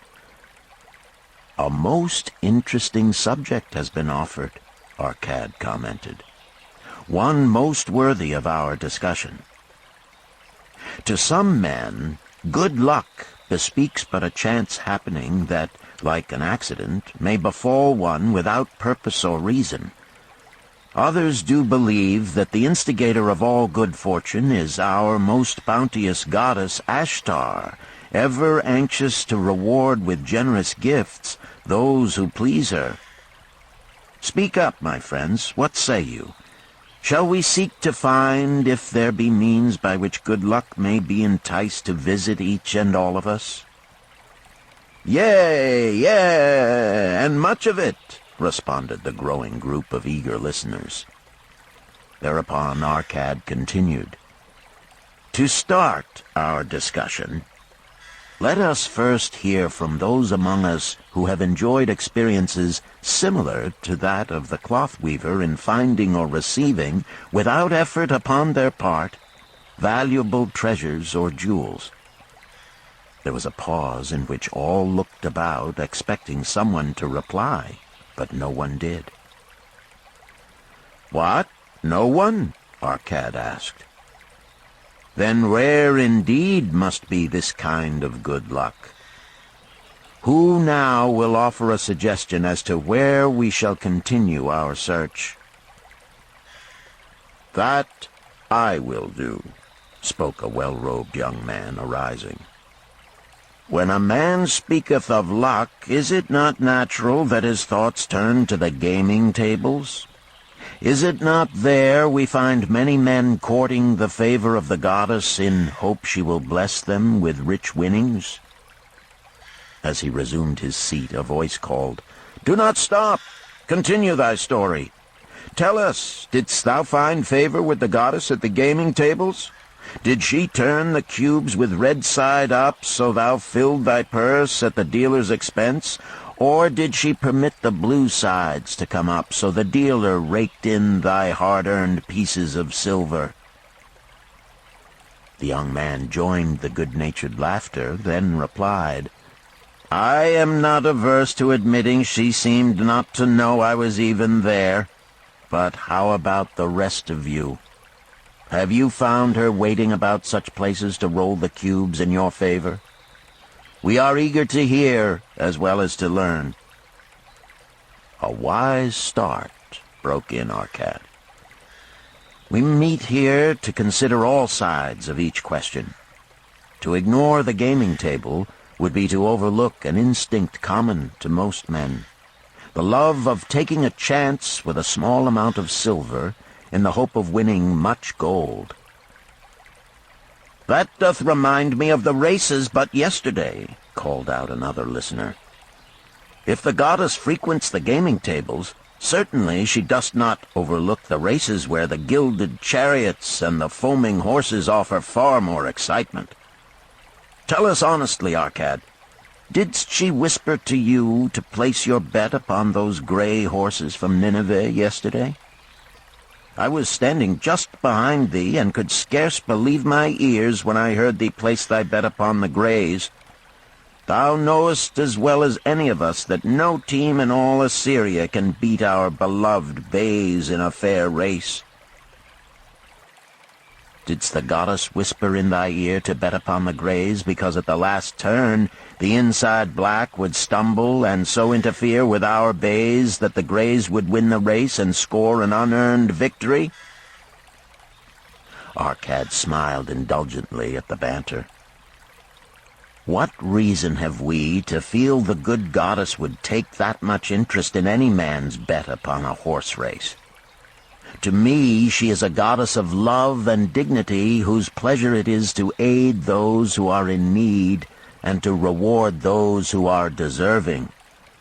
I look to find her, not at the gaming tables or the races where men lose more gold than they win, but in other places where the doings of men are more worthwhile and more worthy of reward. In tilling the soil, in honest trading, in all of man's occupations, there is opportunity to make a profit upon his efforts and his transactions. Perhaps not all the time will he be rewarded, because sometimes his judgment may be faulty, and other times the winds and the weather may defeat his efforts. Yet, if he persists, he may usually expect to realize his profit. This is so because the chances of profit are always in his favor. But when a man playeth the games, the situation is reversed, for the chances of profit are always against him, and always in favor of the gamekeeper. The game is so arranged that it will always favor the keeper. It is his business at which he plans to make a liberal profit for himself from the coins bet by the players. Few players realize how certain are the gamekeeper's profits and how uncertain are their own chances to win. For example, let us consider wagers placed upon the cube. Each time it is cast, we bet which side will be uppermost. If it be the red side, the game master pays to us 4 times our bet. But if any other of the 5 sides come uppermost, we lose our bet. Thus, the figures show that for each cast we have 5 chances to lose, but because the red pays 4 for 1, we have 4 chances to win. In a night's play, the game master can expect to keep for his profit 1/5 of all the coins wagered. Can a man expect to win more than occasionally against odds so arranged that he should lose 1/5 of all his bets? Yet some men do win large sums at times, volunteered one of the listeners. Quite so, they do, Arcad continued. Realizing this, the question comes to me whether money secured in such ways brings permanent value to those who are thus lucky. Among my acquaintances are many of the successful men of Babylon, yet among them I am unable to name a single one who started his success from such a source. You who are gathered here tonight know many more of our substantial citizens. To me, it would be of much interest to learn how many of our successful citizens can credit the gaming tables with their start to success. Suppose each of you tell of those you know. What say you?" After a prolonged silence, a wag ventured, "Wouldst thy inquiry include the gamekeepers?" "If you think of no one else," Arcad responded. "If not one of you can think of anyone else, then how about yourselves? Are there any consistent winners with us who hesitate to advise such a source for their incomes?" His challenge was answered by a series of groans from the rear, taken up and spread amid much laughter. "It would seem we are not seeking good luck in such places as the goddess frequents," he continued. "Therefore let us explore other fields. We have not found it in picking up lost wallets, neither have we found it haunting the gaming tables. As to the races, I must confess to have lost far more coins there than I have ever won. Now suppose we consider our trades and businesses. Is it not natural, if we conclude a profitable transaction, to consider it not good luck, but a just reward for our efforts? I am inclined to think we may be overlooking the gifts of the goddess. Perhaps she really does assist us when we do not appreciate her generosity. Who can suggest further discussion?" Thereupon an elderly merchant arose, smoothing his genteel white robe. "With thy permission, most honorable Arcad and my friends, I offer a suggestion. If, as you have said, we take credit to our own industry and ability for our business success, why not consider the successes we almost enjoyed but which escaped us, happenings which would have been most profitable? They would have been rare examples of good luck if they had actually happened. Because they were not brought to fulfillment, we cannot consider them as our just rewards. Surely many men here have such experiences to relate." "Here is a wise approach," Arcad approved.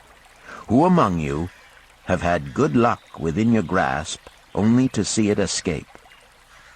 Many hands were raised, among them that of the merchant. Arcad motioned to him to speak. "As you suggested this approach, we should like to hear first from you." "I will gladly relate a tale," he resumed, "that doth illustrate how closely unto a man good luck may approach, and how blindly he may permit it to escape, much to his loss and later regret. Many years ago, when I was a young man, just married and well started to earning, my father did come one day and urge most strongly that I enter upon an investment. The son of one of his good friends had taken notice of a barren tract of land not far beyond the outer walls of our city. It lay high above the canal where no water could reach it. The son of my father's friend devised a plan to purchase this land, build 3 large water wheels that could be operated by oxen, and thereby raise the life-giving waters to the fertile soil. This accomplished, he planned to divide it into small tracts and sell to the residents of the city for herb patches. The son of my father's friend did not possess sufficient gold to complete such an undertaking. Like myself, he was a young man earning a fair sum. His father, like mine, was a man of large family and small means. He therefore decided to interest a group of men to enter the enterprise with him. The group was to comprise 12, each of whom must be a money earner and agree to pay 1/10 of his earnings into the enterprise until the land was made ready for sale. All would then share justly in the profits in proportion to their investment. "Thou, my son," bespoke my father unto me, "art now in thy young manhood. It is my deep desire that thou begin the building of a valuable estate for thyself, that thou mayest become respected among men. I desire to see thou profit from a knowledge of the thoughtless mistakes of thy father." "This do I most ardently desire, my father," I replied. "Then this do I advise. Do what I should have done at thy age. From thy earnings keep out 1/10 to put into favorable investments. With this 1/10 of thy earnings, and what it will also earn, thou canst, before thou art my age, accumulate for thyself a valuable estate." "Thy words are words of wisdom, my father. Greatly do I desire riches. Yet there are many uses to which my earnings are called. Therefore do I hesitate to do as thou dost advise. I am young. There is plenty of time." "So I thought at thy age. Yet behold, many years have passed, and I have not yet made the beginning." "We live in a different age, my father. I shall avoid thy mistakes." "Opportunity stands before thee, my son. It is offering a chance that may lead to wealth. I beg of thee, do not delay. Go upon the morrow to the son of my friend, and bargain with him to pay 10% of thy earnings into this investment. Go promptly upon the morrow. Opportunity waits for no man. Today it is here, soon it is gone, therefore delay not." In spite of the advice of my father, I did hesitate.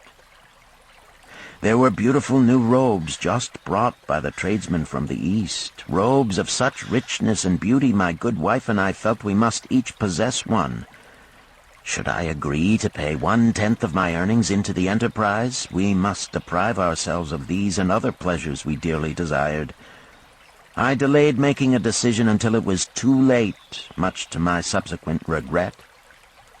The enterprise did prove to be more profitable than any man had prophesied. This is my tale, showing how I did permit good luck to escape. In this tale, we see how good luck waits to come to that man who accepts opportunity, commented a swarthy man of the desert. To the building of an estate, there must always be the beginning. That start may be a few pieces of gold or silver which a man diverts from his earnings to his first investment. I, myself, am the owner of many herds. The start of my herds I did begin when I was a mere boy, and did purchase with 1 piece of silver a young calf. This, being the beginning of my wealth, was of great importance to me. To take his first start to building an estate is as good luck as can come to any man. With all men, that first step, which changes them from men who earn from their own labor to men who draw dividends from the earnings of their gold, is important. Some fortunately take it when young, and thereby outstrip in financial success those who do take it later, or those unfortunate men, like the father of this merchant, who never take it. Had our friend, the merchant, taken this step in his early manhood when this opportunity came to him, this day he would be blessed with much more of this world's goods. Should the good luck of our friend the cloth weaver cause him to take such a step at this time, it will indeed be but the beginning of much greater good fortune. "Thank you. I like to speak also," a stranger from another country arose. "I am a Syrian. Not so well do I speak your tongue. I wish to call this friend, the merchant, a name. Maybe you think it not polite, this name. Yet I wish to call him that. But, alas, I not know your word for it. If I do call it in Syrian, you will not understand. Therefore, please, some good gentleman, tell me that right name you call man who puts off doing those things that mighty good for him." "Procrastinator!" called a voice. "That's him!" shouted the Syrian, waving his hands excitedly. "He accepts not opportunity when she comes. He waits. He says I have much business right now. By and by I talk to you. Opportunity she will not wait for such slow fellow. She thinks if a man desires to be lucky he will step quick. Any man who not step quick when opportunity comes. He, big procrastinator like our friend, this merchant." The merchant arose and bowed good-naturedly in response to the laughter. "My admiration to thee, stranger within our gates, who hesitates not to speak the truth." And now let us hear another tale of opportunity. Who has for us another experience? Demanded our cat. "I have," responded a red-robed man of middle age. "I am a buyer of animals, mostly camels and horses. Sometimes I do also buy the sheep and goats.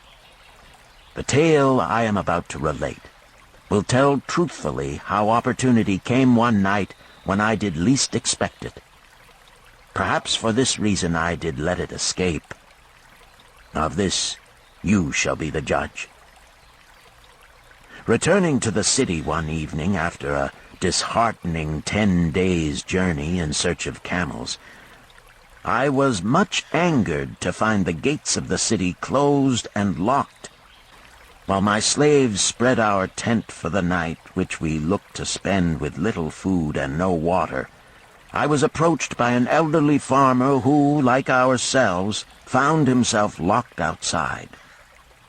"Honored sir," he addressed me, "from thy appearance I do judge thee to be a buyer. If this be so, much would I like to sell to thee the most excellent flock of sheep just driven up. Alas, my good wife lies very sick with the fever. I must return with all haste. Buy thou my sheep, that I and my slaves may mount our camels and travel back without delay." So dark it was that I could not see his flock, but from the bleating I did know it must be large. Having wasted 10 days searching for camels I could not find, I was glad to bargain with him.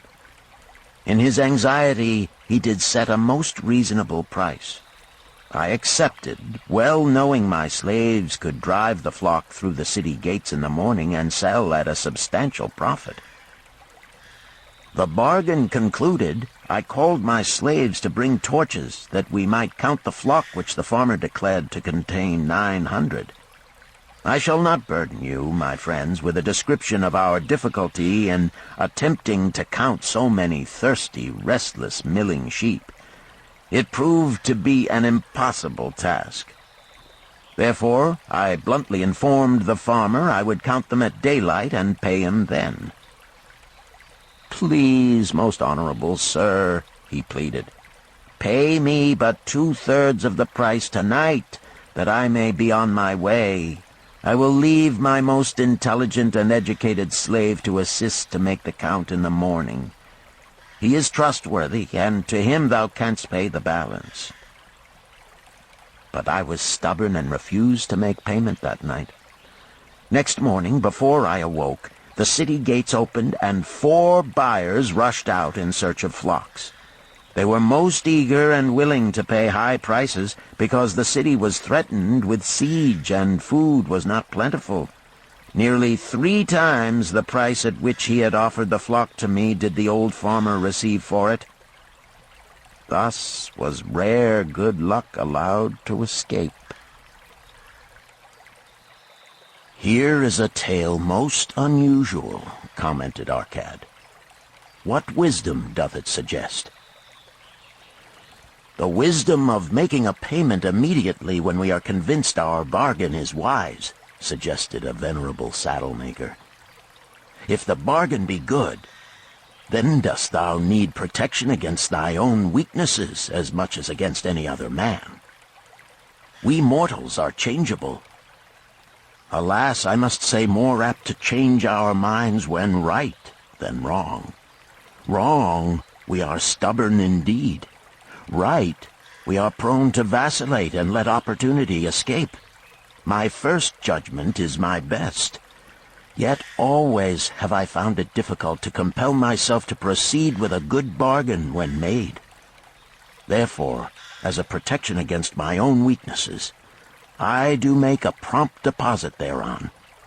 This doth save me from later regrets for the good luck that should have been mine." "Thank you. Again I like to speak." The Syrian was upon his feet once more. "These tales much alike. Each time opportunity fly away for same reason.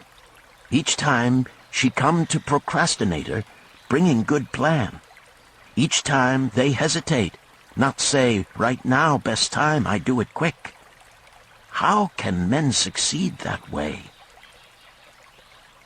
"Wise are thy words, my friend," responded the buyer. "Good luck fled from procrastination in both these tales. Yet this is not unusual. The spirit of procrastination is within all men. We desire riches, yet how often, when opportunity doth appear before us, that spirit of procrastination from within doth urge various delays in our acceptance. In listening to it, we do become our own worst enemies.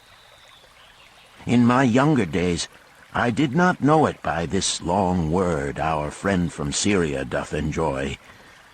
I did think at first it was my own poor judgment that did cause me loss at many profitable trades. Later I did credit it to my stubborn disposition. At last I did recognize it for what it was, a habit of needless delaying where action was required, action prompt and decisive. How I did hate it when its true character stood revealed.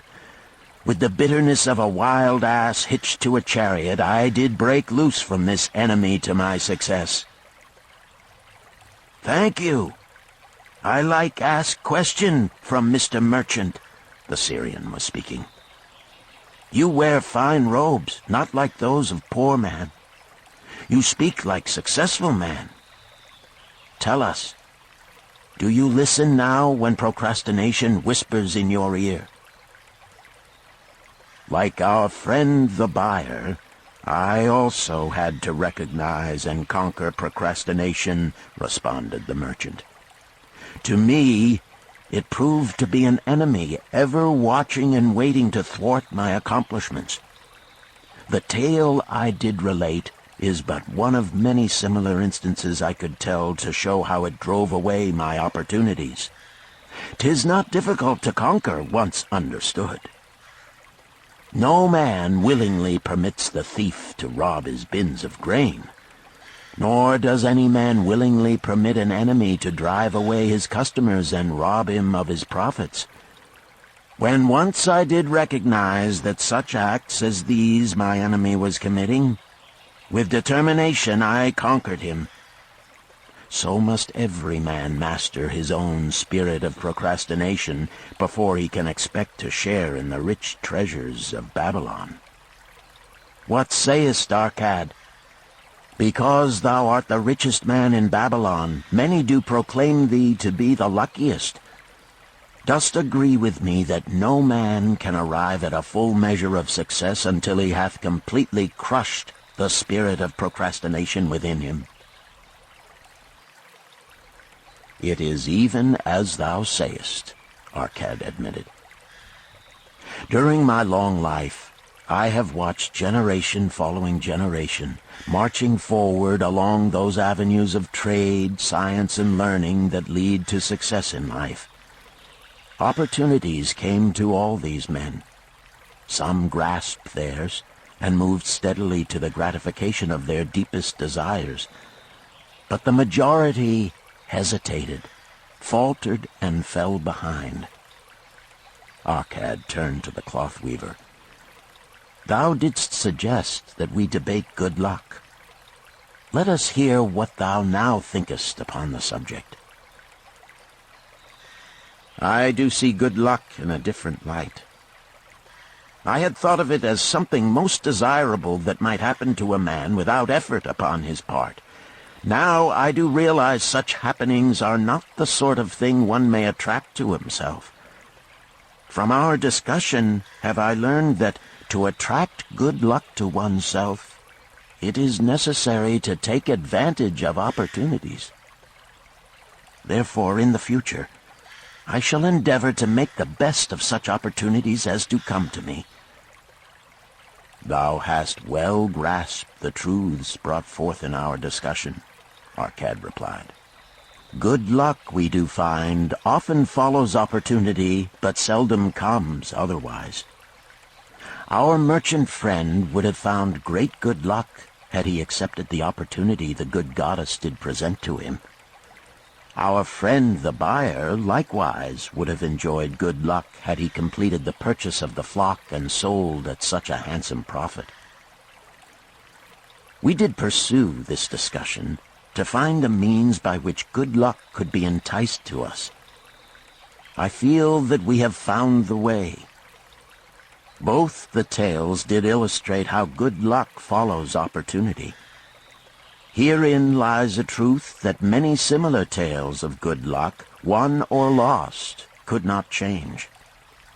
The truth is this: good luck can be enticed by accepting opportunity.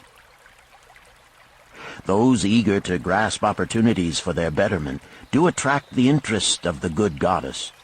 She is ever anxious to aid those who please her. Men of action please her best. Action will lead thee forward to the successes thou dost desire. Men of action are favored by the goddess of good luck.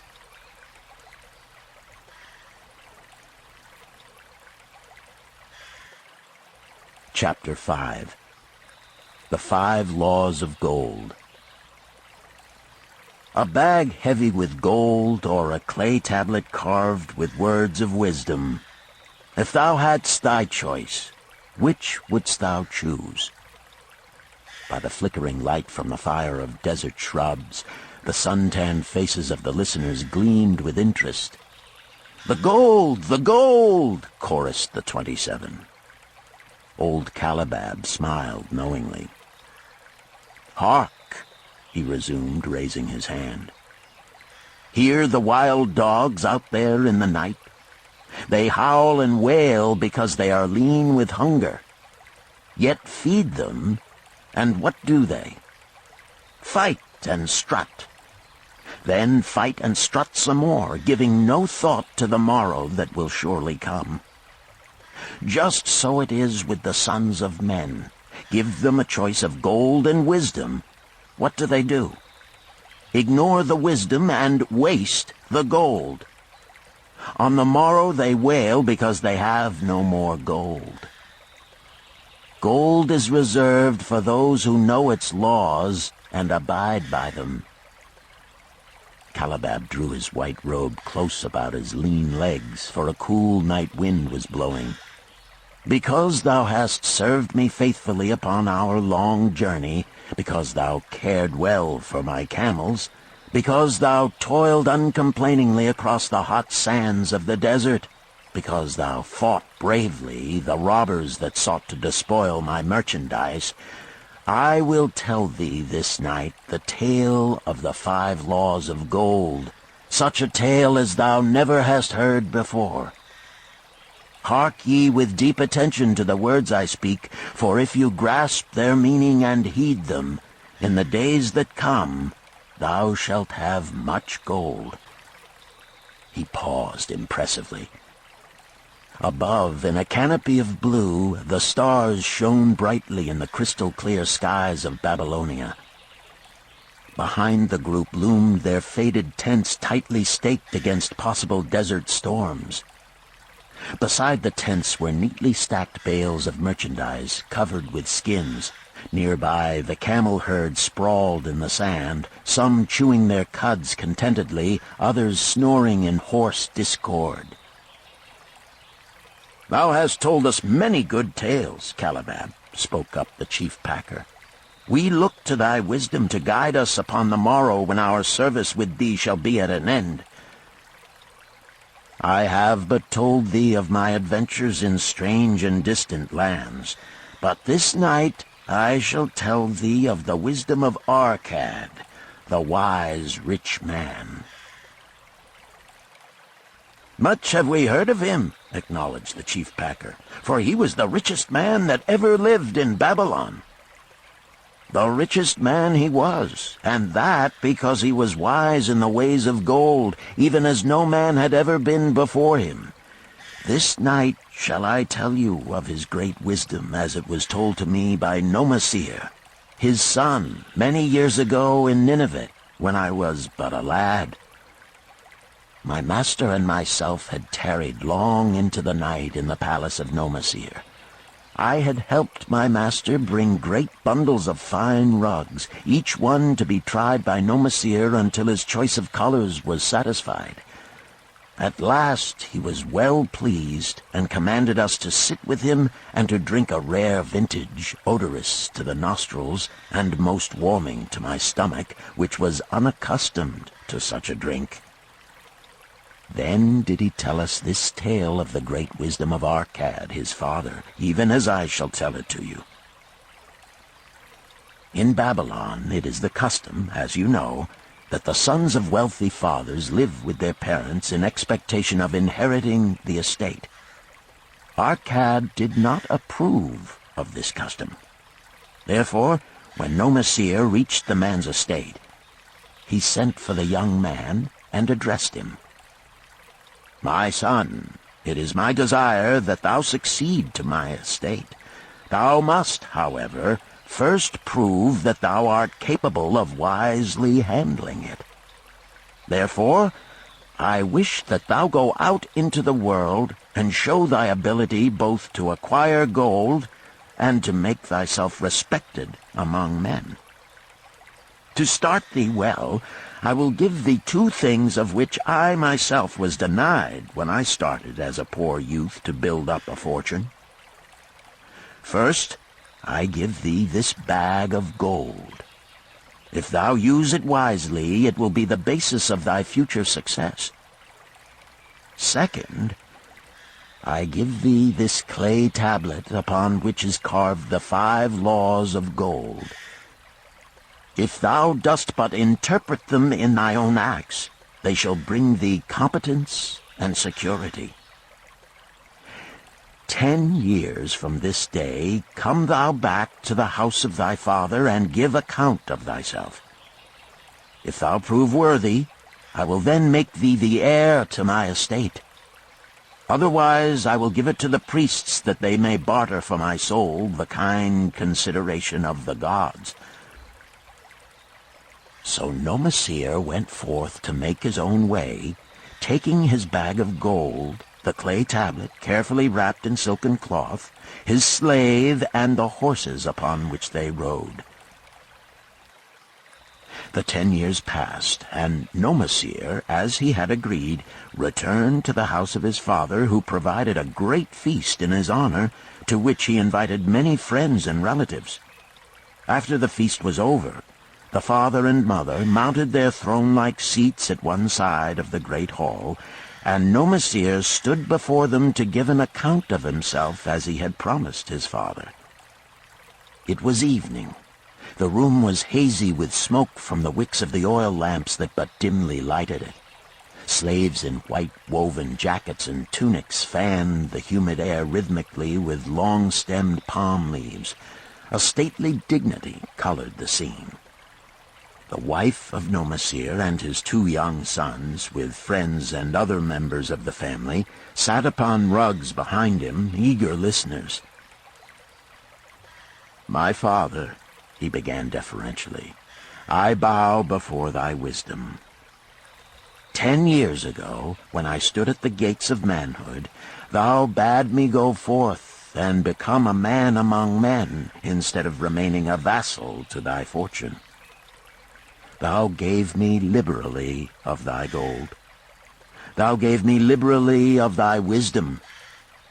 Of the gold, alas, I must admit of a disastrous handling. It fled indeed from my inexperienced hands, even as a wild hare flees at the first opportunity from the youth who captures it." The father smiled indulgently. "Continue, my son. Thy tale interests me in all its details."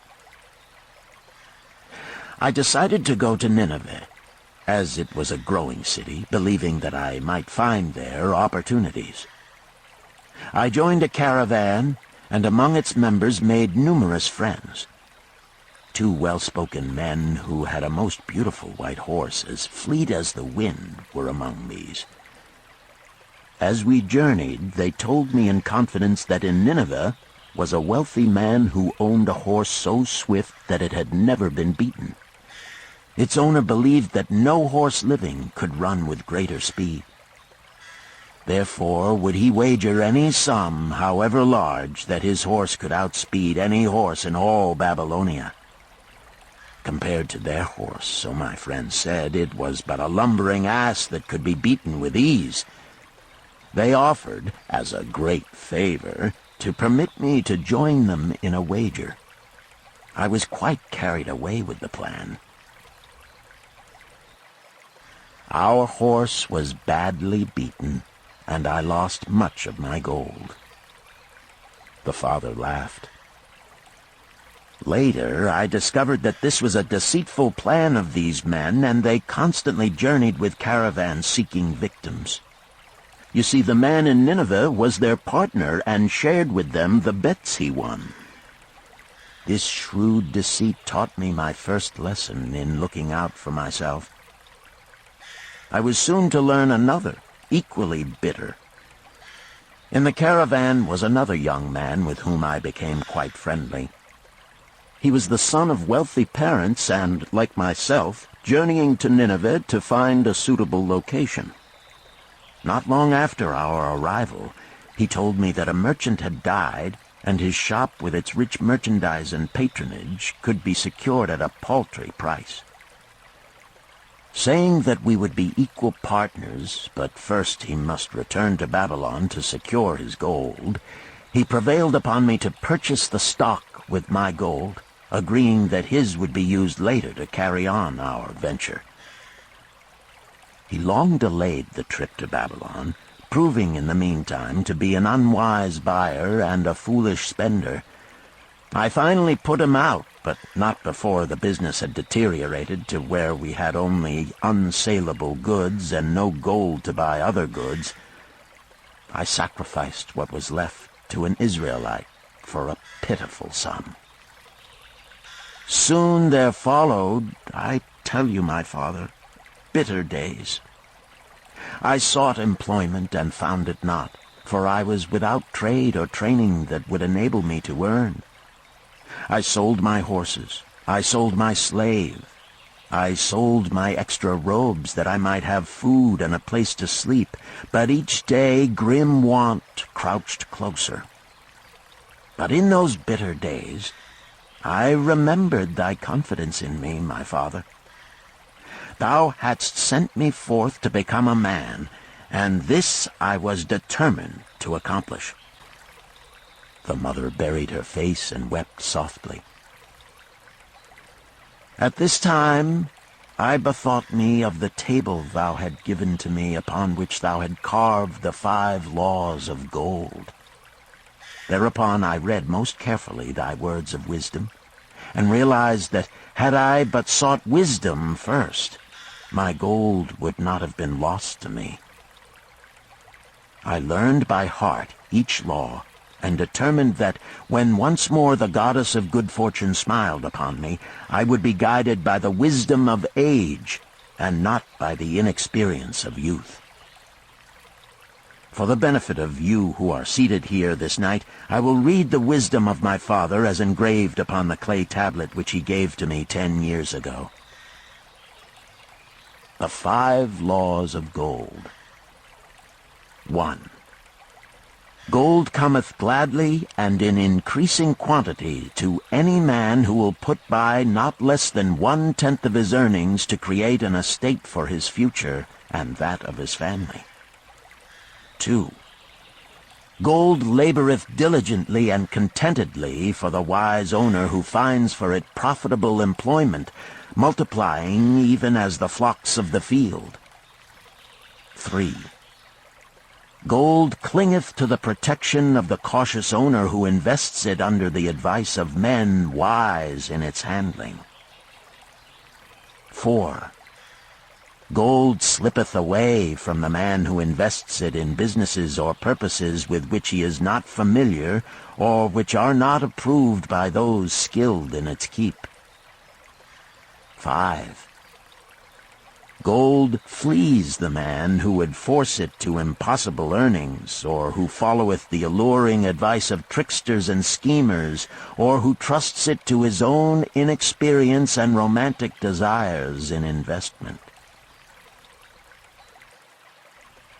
These are the 5 laws of gold as written by my father. I do proclaim them as of greater value than gold itself, as I will show by the continuance of my tale. He again faced his father. I have told thee of the depth of poverty and despair to which my inexperience brought me. However, there is no chain of disasters that will not come to an end. Mine came when I secured employment managing a crew of slaves working upon the new outer wall of the city. Profiting from my knowledge of the first law of gold, I saved a copper from my first earnings, adding to it at every opportunity until I had a piece of silver. It was a slow procedure, for one must live. I did spend grudgingly, I admit, because I was determined to earn back before the 10 years were over as much gold as you, my father, had given to me. One day the slave-master with whom I had become quite friendly said to me, "Thou art a thrifty youth who spends not wantonly what he earns. Hast thou gold put by that is not earning?" "Yes," I replied. "It is my greatest desire to accumulate gold, to replace that which my father gave to me and which I have lost. 'Tis a worthy ambition, I will grant. And do you know that the gold which you have saved can work for you and earn much more gold?" "Alas, my experience has been bitter, for my father's gold has fled from me, and I am in much fear lest my own do the same." "If thou hast confidence in me, I will give thee a lesson in the profitable handling of gold," he replied. "Within a year the outer wall will be complete and ready for the great gates of bronze that will be built at each entrance to protect the city from the king's enemies. In all Nineveh there is not enough metal to make these gates, and the king has not thought to provide it. Here is my plan. A group of us will pool our gold and send a caravan to the mines of copper and tin which are distant, and bring to Nineveh the metal for the gates. When the king says, 'Make the great gates,' we alone can supply the metal, and a rich price he will pay. If the king will not buy from us, we will yet have the metal which can be sold for a fair price." In his offer, I recognized an opportunity to abide by the 3rd law and invest my savings under the guidance of wise men. Nor was I disappointed. Our pool was a success, and my small store of gold was greatly increased by the transaction. In due time I was accepted as a member of this same group in other ventures. They were men wise in the profitable handling of gold. They talked over each plan presented with great care before entering upon it. They would take no chance on losing their principal or tying it up in unprofitable investments from which their gold could not be recovered. Such foolish things as the horse race and the partnership into which I had entered with my inexperience would have had scant consideration with them. They would have immediately pointed out their weaknesses. Through my association with these men, I learned to safely invest gold to bring profitable returns. As the years went on, my treasure increased more and more rapidly. I not only made back as much as I lost, but much more. Through my misfortunes, my trials, and my success, I have tested time and again the wisdom of the 5 laws of gold, my father, and have proven them true in every test. To him who is without knowledge of the 5 laws, gold comes not often, and goeth away quickly. But to him who abide by the 5 laws, gold comes and works as his dutiful slave. Nomasir ceased speaking and motioned to a slave in the back of the room. The slave brought forward one at a time 3 heavy leather bags. One of these Nomasir took and placed upon the floor before his father, addressing him again. "Thou didst give to me a bag of gold, Babylon gold. Behold, in its place I do return to thee a bag of Nineveh gold of equal weight, an equal exchange, as all will agree. Thou didst give to me a clay tablet inscribed with wisdom. Behold, in its stead I do return 2 bags of gold." So saying, he took from the slave the other 2 bags, and likewise placed them upon the floor before his father. "This I do to prove to thee, my father, of how much greater value I consider thy wisdom than thy gold. Yet who can measure in bags of gold the value of wisdom? Without wisdom, gold is quickly lost by those who have it. But with wisdom, gold can be secured by those who have it not, as these 3 bags of gold do prove. It does indeed give to me the deepest satisfaction, my father, to stand before thee and say that, because of thy wisdom, I have been able to become rich and respected before men." The father placed his hand fondly upon the head of Nomasir. "Thou hast learned well thy lessons, and I am indeed fortunate to have a son to whom I may entrust my wealth." Calibab ceased his tale and looked critically at his listeners. "What means this to thee, this tale of Nomasir?" he continued. "Who among thee can go to thy father or to the father of thy wife and give an account of wise handling of his earnings? What would these venerable men think were you to say, 'I have traveled much and learned much and labored much and earned much, yet alas, of gold I have little. Some I spent wisely, some I spent foolishly, and much I lost in unwise ways'? Dost still think it but an inconsistency of fate that some men have much gold and others have naught? Then you err. Men have much gold when they know the 5 laws of gold and abide thereby. Because I learned these 5 laws in my youth and abided by them, I have become a wealthy merchant. Not by some strange magic did I accumulate my wealth. Wealth that comes quickly goeth the same way. Wealth that stayeth to give enjoyment and satisfaction to its owner comes gradually, because it is a child born of knowledge and persistent purpose. To earn wealth is but a slight burden upon the thoughtful man. bearing the burden consistently from year to year, accomplishes the final purpose. The 5 laws of gold offer to thee a rich reward for their observance. Each of these 5 laws is rich with meaning, and lest thou overlook this in the briefness of my tale, I will now repeat them. I do know them each by heart, because in my youth I could see their value and would not be content until I knew them word for word. The first law of gold. Gold cometh gladly and in increasing quantity to any man who will put by not less than 1/10 of his earnings to create an estate for his future and that of his family. Any man who will put by 1/10 of his earnings consistently and invest it wisely will surely create a valuable estate that will provide an income for him in the future and further guarantee safety for his family in case the gods call him to the world of darkness. This law always saith that gold cometh gladly to such a man. I can truly certify this in my own life. The more gold I accumulate, the more readily it comes to me, and in increased quantities.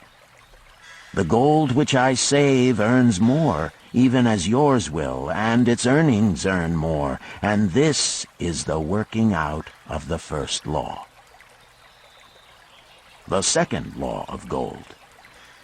Gold laboreth diligently and contentedly for the wise owner who finds for it profitable employment, multiplying even as the flocks of the field.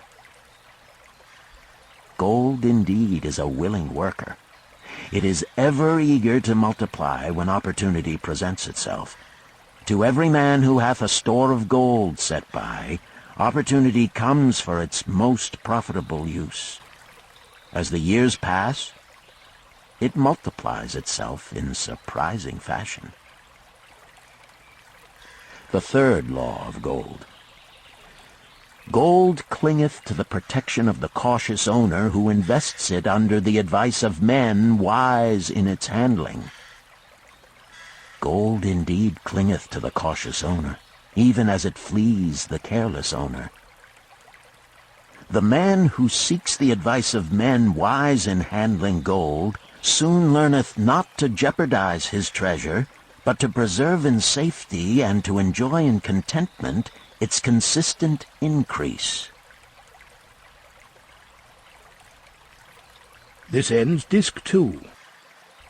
The Richest Man in Babylon, Disc 3. The fourth law of gold. Gold slippeth away from the man who invests it in businesses or purposes with which he is not familiar, or which are not approved by those skilled in its keep. To the man who hath gold, yet is not skilled in its handling, many uses for it appear most profitable. Too often these are fraught with danger of loss, and if properly analyzed by wise men, show small possibility of profit.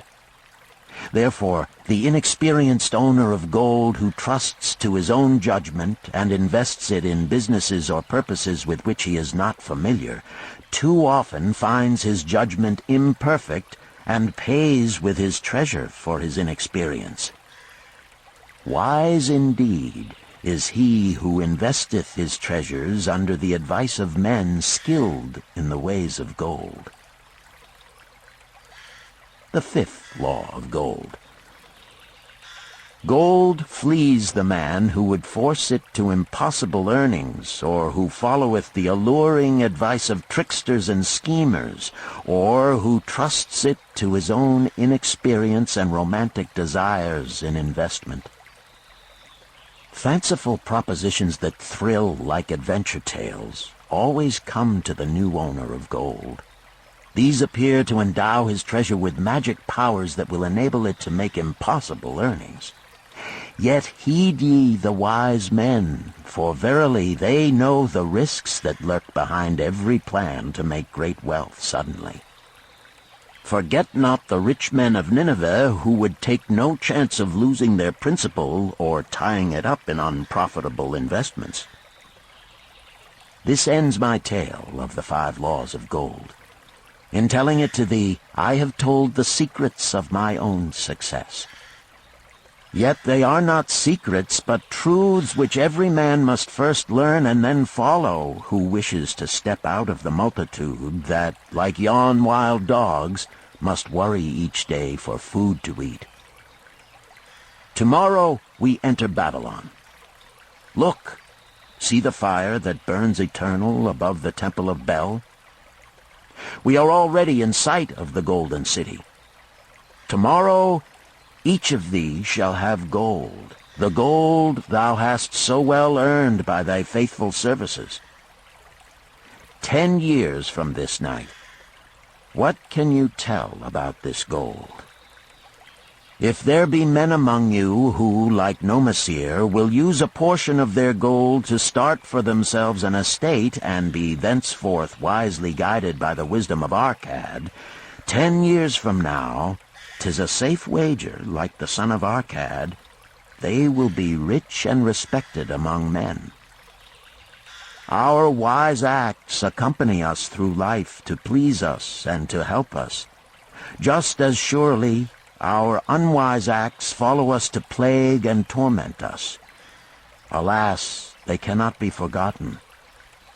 In the front rank of the torments that do follow us are the memories of the things we should have done, of the opportunities which came to us, and we took not. Rich are the treasures of Babylon, so rich no man can count their value in pieces of gold.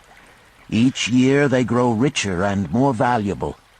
Like the treasures of every land, they are a reward, a rich reward awaiting those men of purpose who determine to secure their just share. In the strength of thine own desires is a magic power. Guide this power with thy knowledge of the 5 laws of gold, and thou shalt share the treasures of Babylon.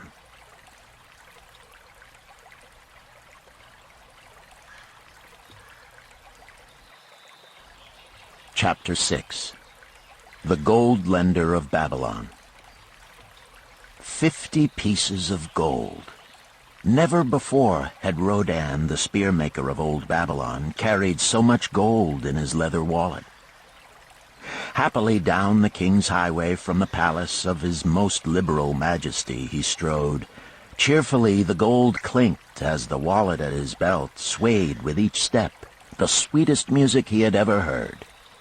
50 pieces of gold, all his. He could hardly realize his good fortune. What power in those clinking discs! They could purchase anything he wanted. A grand house, land, cattle, camels, horses, chariots, whatever he might desire. What use should he make of it?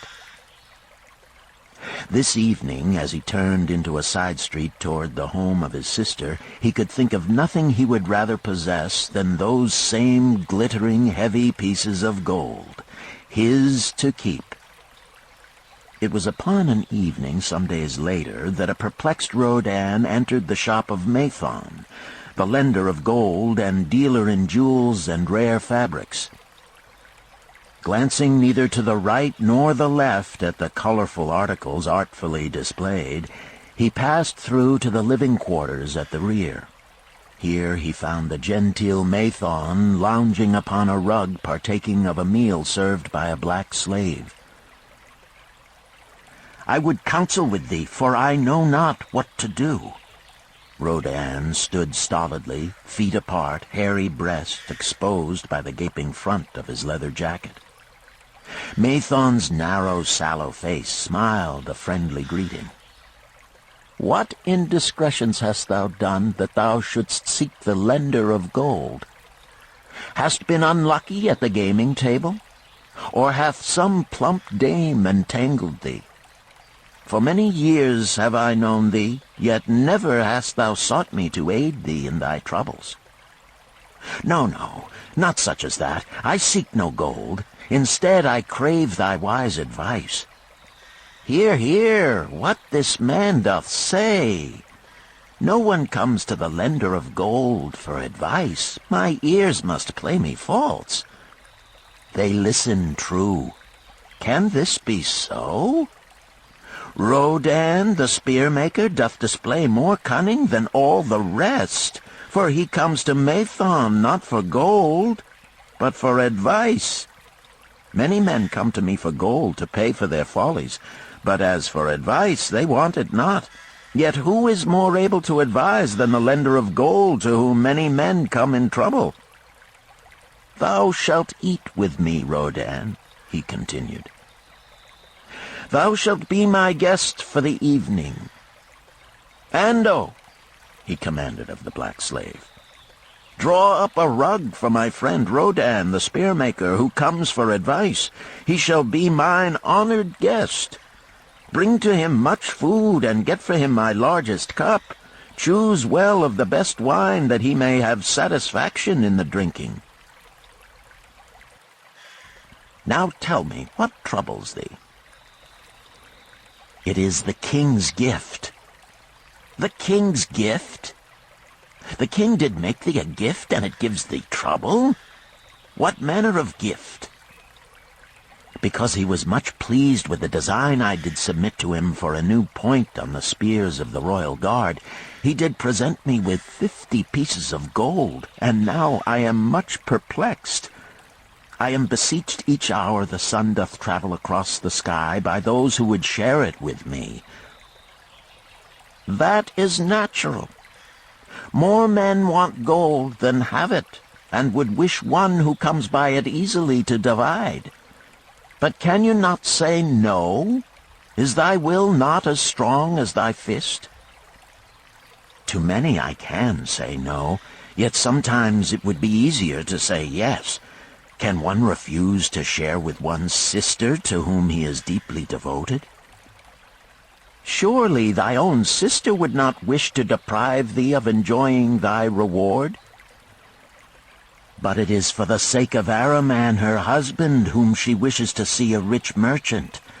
She does feel that he has never had a chance, and she beseeches me to loan to him this gold, that he may become a prosperous merchant and repay me from his profits. My friend, resumed Mathon, 'tis a worthy subject thou bringest to discuss. Gold bringeth unto its possessor responsibility and a changed position with his fellow men. It bringeth fear lest he lose it, or it be tricked away from him. It bringeth a feeling of power and ability to do good. Likewise, it bringeth opportunities whereby his very good intentions may bring him into difficulties. Didst ever hear of the farmer of Nineveh who could understand the language of animals? I wot not, for 'tis not the kind of tale men like to tell over the bronze-caster's forge. I will tell it to thee, for thou shouldst know that to borrowing and lending there is more than the passing of gold from the hands of one to the hands of another. This farmer, who could understand what the animals said to each other, did linger in the farmyard each evening just to listen to their words. One evening he did hear the ox bemoaning to the ass the hardness of his lot. I do labor pulling the plow from morning until night, no matter how hot the day, or how tired my legs, or how the bow doth chafe my neck, still must I work. But you are a creature of leisure. You are trapped with a colorful blanket, and do nothing more than carry our master about where he wishes to go. When he goes nowhere, you do rest and eat the green grass all the day. Now the ass, in spite of his vicious heels, was a goodly fellow, and sympathized with the ox. My good friend, he replied, you do work very hard, and I would help ease your lot. Therefore, will I tell you how you may have a day of rest. In the morning, when the slave comes to fetch you to the plow, lie upon the ground and bellow much, that he may say you are sick and cannot work." So the ox took the advice of the ass, and the next morning the slave returned to the farmer and told him the ox was sick and could not pull the plow. "Then," said the farmer, "hitch the ass to the plow, for the plowing must go on." All that day, the ass, who had only intended to help his friend, found himself compelled to do the ox's task. When night came and he was released from the plow, his heart was bitter, and his legs were weary, and his neck was sore where the bow had chafed it. The farmer lingered in the barnyard to listen. The ox began first. "You are my good friend. Because of your wise advice, I have enjoyed a day of rest." "And I," retorted the ass, "am like many another simple-hearted one who starts to help a friend and ends up by doing his task for him. Hereafter you draw your own plow, for I did hear the master tell the slave to send for the butcher were you sick again. I wish he would, for you are a lazy fellow." Thereafter they spoke to each other no more. This ended their friendship. Canst thou tell the moral to this tale, Rodan? "'Tis a good tale," responded Rodan, "but I see not the moral." "I thought not that you would, but it is there, and simple too. Just this: if you desire to help thy friend, do so in a way that will not bring thy friend's burdens upon thyself." "I had not thought of that. It is a wise moral. I wish not to assume the burdens of my sister's husband. But tell me, you lend to many. Do not the borrowers repay?" Mathon smiled the smile of one whose soul is rich with much experience. "Could a loan be well made if the borrower cannot repay? Must not the lender be wise and judge carefully whether his gold can perform a useful purpose to the borrower and return to him once more? Or whether it will be wasted by one unable to use it wisely and leave him without his treasure, and leave the borrower with a debt he cannot repay? I will show to thee the tokens in my token chest, and let them tell thee some of their stories." Into the room he brought a chest as long as his arm, covered with red pigskin and ornamented with bronze designs. He placed it upon the floor and squatted before it, both hands upon the lid. "From each person to whom I lend, I do exact a token for my token chest, to remain there until the loan is repaid. When they repay, I give it back. But if they never repay, it will always remind me of one who was not faithful to my confidence. The safest loans, my token box tells me, are to those whose possessions are of more value than the one they desire. They own lands or jewels or camels or other things which could be sold to repay the loan. Some of the tokens given to me are jewels of more value than the loan. Others are promises that if the loan be not repaid as agreed, they will deliver to me certain property settlement. On loans like those I am assured that my gold will be returned with the rental thereon, for the loan is based on property. In another class are those who have the capacity to earn. They are such as you, who labor or serve and are paid. They have income. And if they are honest and suffer no misfortune, I know that they also can repay the gold I loan them and the rental to which I am entitled. Such loans are based on human effort. Others are those who have neither property nor assured earning capacity. Life is hard, and there will always be some who cannot adjust themselves to it. Alas for the loans I make them! Even though they be no larger than a pence, my token box may censure me in the years to come unless they be guaranteed by good friends of the borrower who know him honorable. Mathon released the clasp and opened the lid. Rodan leaned forward eagerly. At the top of the chest, a bronze neckpiece lay upon a scarlet cloth. Mathon picked up the piece and patted it affectionately. "This shall always remain in my token chest, because the owner has passed on into the great darkness. I treasure it, his token, and I treasure his memory, for he was my good friend. We traded together with much success until out of the East he brought a woman to wed, beautiful, but not like our women, a dazzling creature. He spent his gold lavishly to gratify her desires. He came to me in distress when his gold was gone. I counseled with him. I told him I would help him to once more master his own affairs. He swore by the sign of the great bull that he would. But it was not to be. In a quarrel, she thrust a knife into the heart he dared her to pierce." "And she?" questioned Rodan. "Yes, of course. This was hers." He picked up the scarlet cloth. "In bitter remorse, she threw herself into the Euphrates.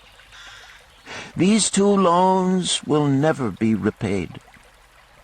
The chest tells you, Rodan, that humans in the throes of great emotions are not safe risks for the gold lender.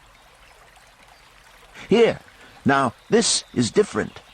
He reached for a ring carved of oxbone.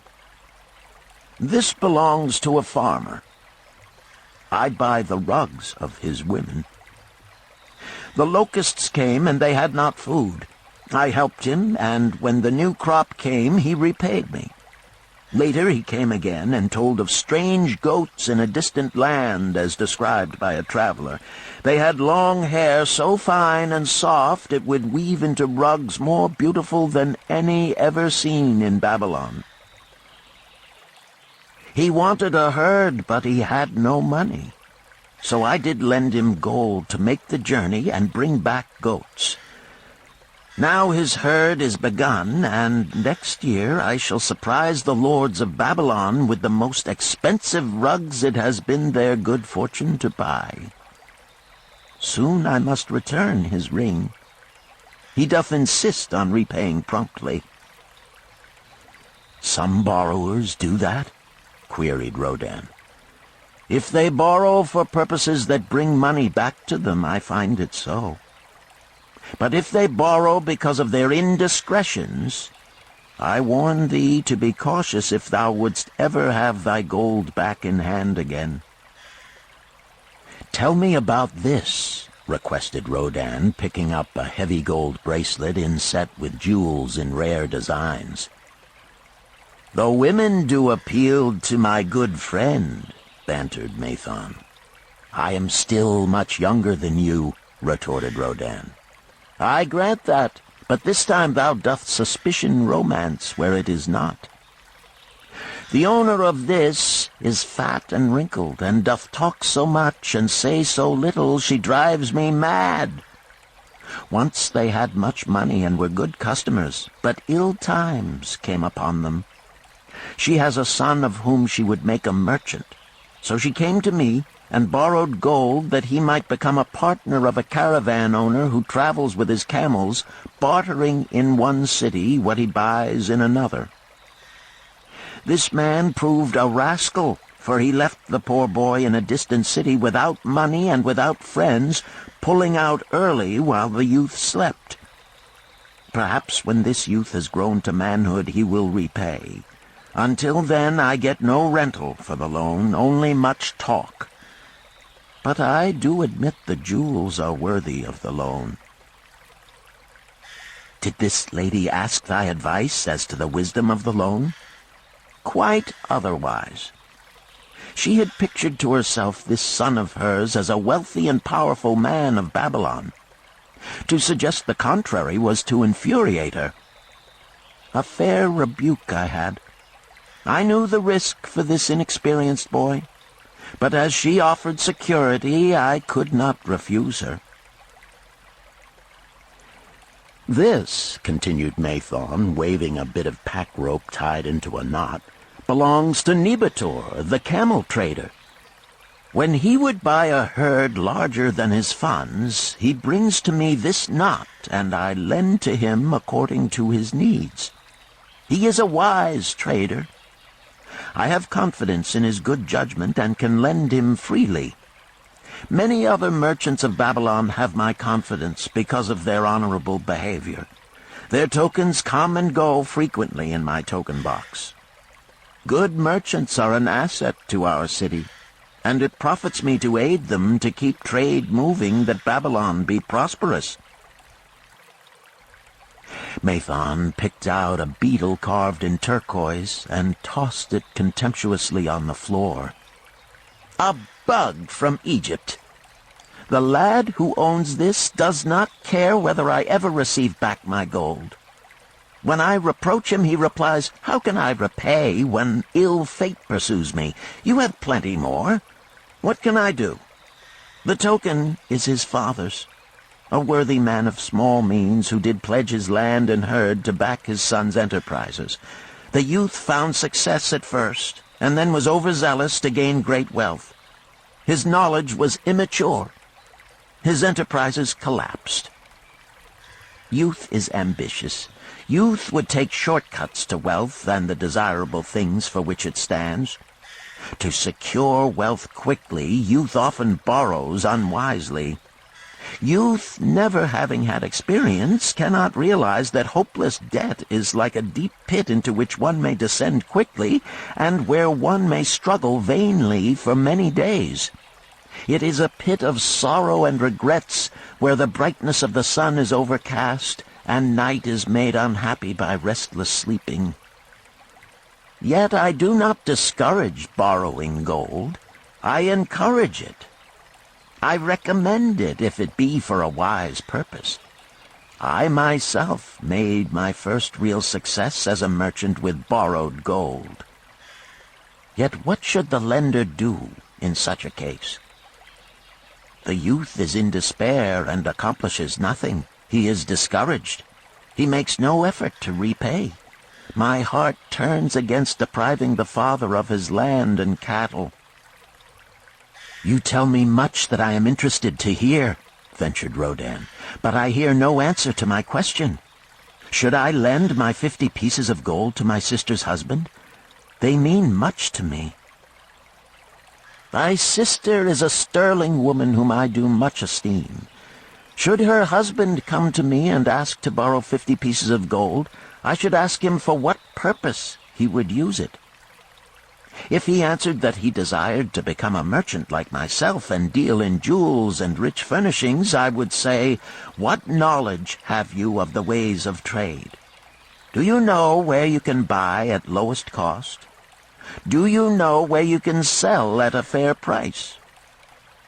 Could he say yes to these questions?" "No, he could not," Rodan admitted. "He has helped me much in making spears, and he has helped some in the shops."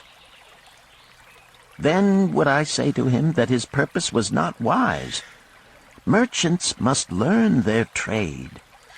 His ambition, though worthy, is not practical, and I would not lend him any gold. But supposing he could say, 'Yes, I have helped merchants much. I know how to travel to Smyrna and to buy at low cost the rugs the housewives weave. I also know many of the rich people of Babylon to whom I can sell these at a large profit.' Then I would say, Your purpose is wise, and your ambition honorable. I shall be glad to lend you the 50 pieces of gold if you can give me security that they will be returned. But would he say, I have no security other than that I am an honored man and will pay you well for the loan? Then would I reply, I treasure much each piece of gold. Were the robbers to take it from you as you journeyed to Smyrna, or take the rugs from you as you returned, then you would have no means of repaying me, and my gold would be gone. Gold, you see, Rodin, is the merchandise of the lender of money. It is easy to lend. If it is lent unwisely, then it is difficult to get back. The wise lender wishes not the risk of the undertaking, but the guarantee of safe repayment. 'Tis well, he continued, to assist those that are in trouble. 'Tis well to help those upon whom fate has laid a heavy hand. 'Tis well to help those who are starting, that they may progress and become valuable citizens. But help must be given wisely, lest, like the farmer's ass, in our desire to help, we but take upon ourselves the burden that belongs to another. Again I wandered from thy question, Rodin, but hear my answer. Keep thy 50 pieces of gold. What thy labor earns for thee and what is given thee for reward is thine own, and no man can put an obligation upon thee to part with it, unless it do be thy wish. If thee wouldst lend it so that it may earn thee more gold, then lend with caution and in many places. I like not idle gold, even less I like too much of risk. How many years hast thou labored as a spear-maker? Fully 3. How much besides the king's gift hast saved? 3 gold pieces. Each year that thou hast labored, thou hast denied thyself good things to save from thine earnings 1 piece of gold? 'Tis as you say. Then mightest save in 50 years of labor 50 pieces of gold by thy self-denial? A lifetime of labor it would be. Thinkest thou thy sister would wish to jeopardize the savings of 50 years of labor over the bronze melting pot, that her husband might experiment on being a merchant? Not if I spoke in your words. Then go to her and say, 3 years I have labored each day except fast days, from morning until night, and I have denied myself many things that my heart craved. For each year of labor and self-denial, I have to show 1 piece of gold.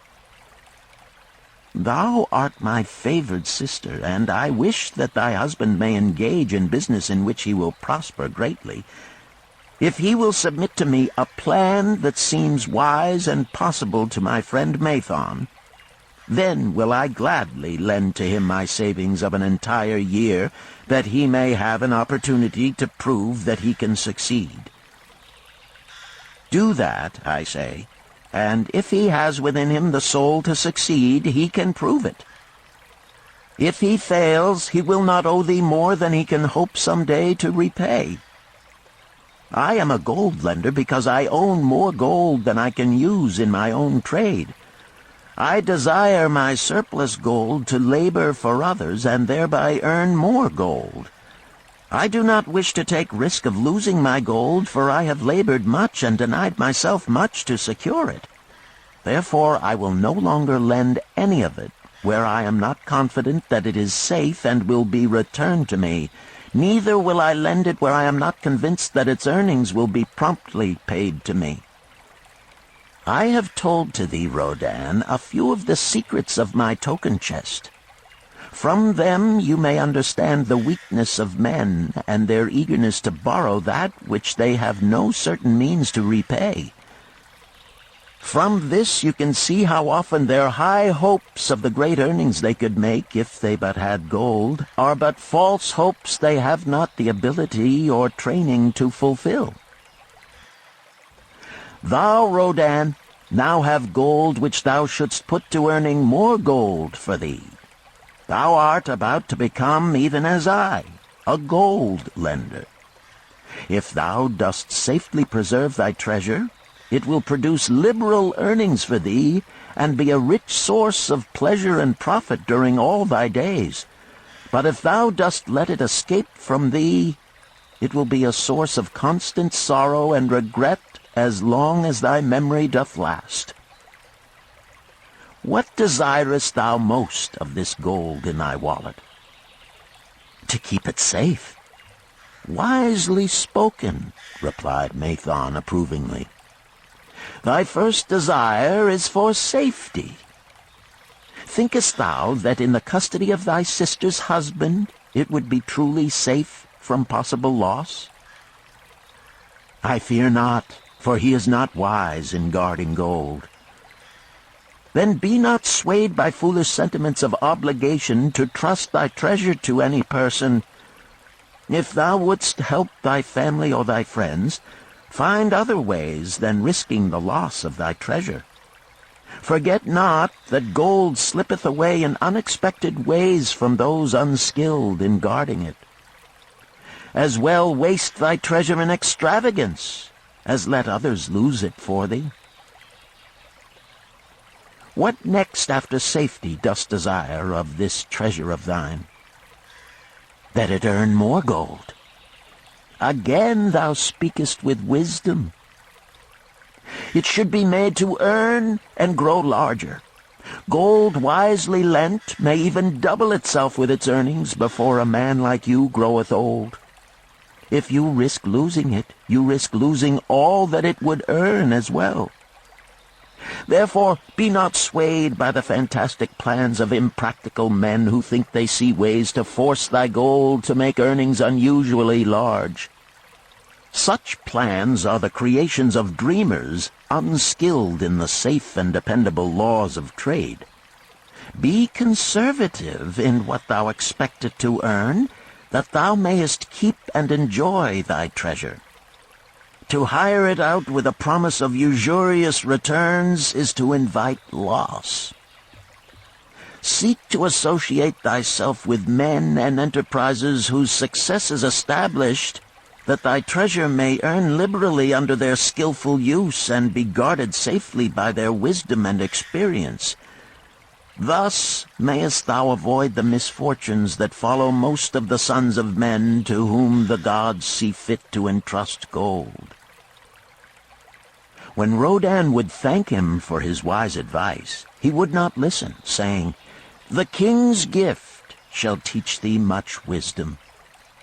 If wouldst keep thy 50 pieces of gold, thou must be discreet indeed.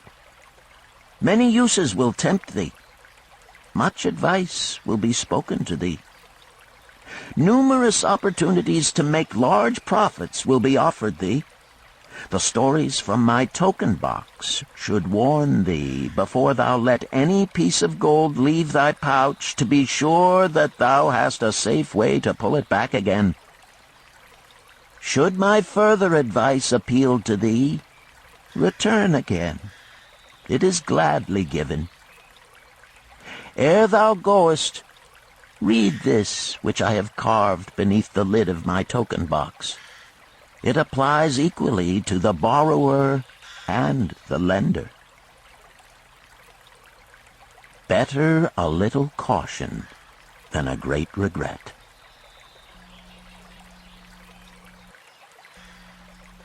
Chapter 7. The Walls of Babylon. Old Banzar, grim warrior of another day, stood guard at the passageway leading to the top of the ancient walls of Babylon. Up above, valiant defenders were battling to hold the walls. Upon them depended the future existence of this great city with its hundreds of thousands of citizens.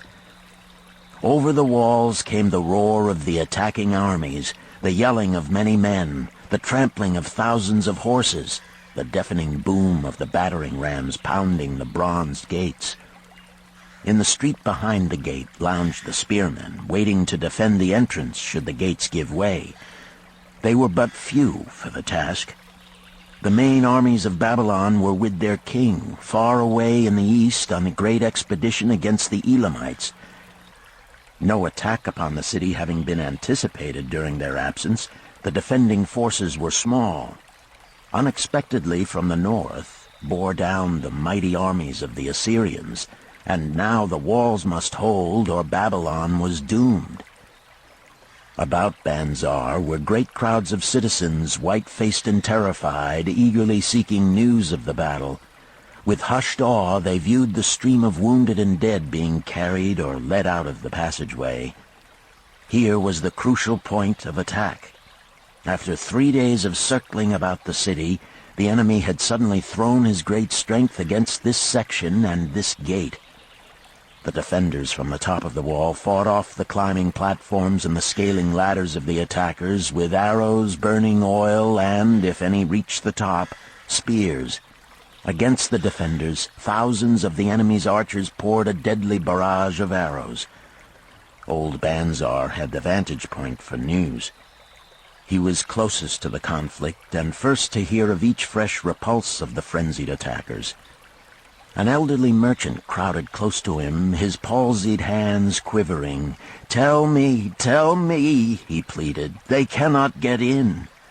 My sons are with the good king. There is no one to protect my old wife. My goods, they will steal all. My food, they will leave nothing.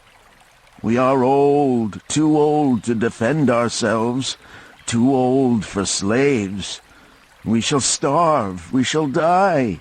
Tell me they cannot get in." "Calm thyself, good merchant," the guard responded.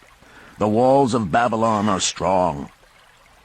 Go back to the bazaar and tell your wife that the walls will protect you and all of your possessions as safely as they protect the rich treasures of the king. Keep close to the walls, lest the arrows flying over strike you." A woman with a babe in arms took the old man's place as he withdrew. "Sergeant, what news from the top? Tell me truly that I may reassure my poor husband. He lies with fever from his terrible wounds, yet insists upon his armor and his spear to protect me who am with child. Terrible, he says, will be the vengeful lust of our enemies should they break in." "Be thou good of heart, thou mother that is, and is again to be. The walls of Babylon will protect you and your babes. They are high and strong.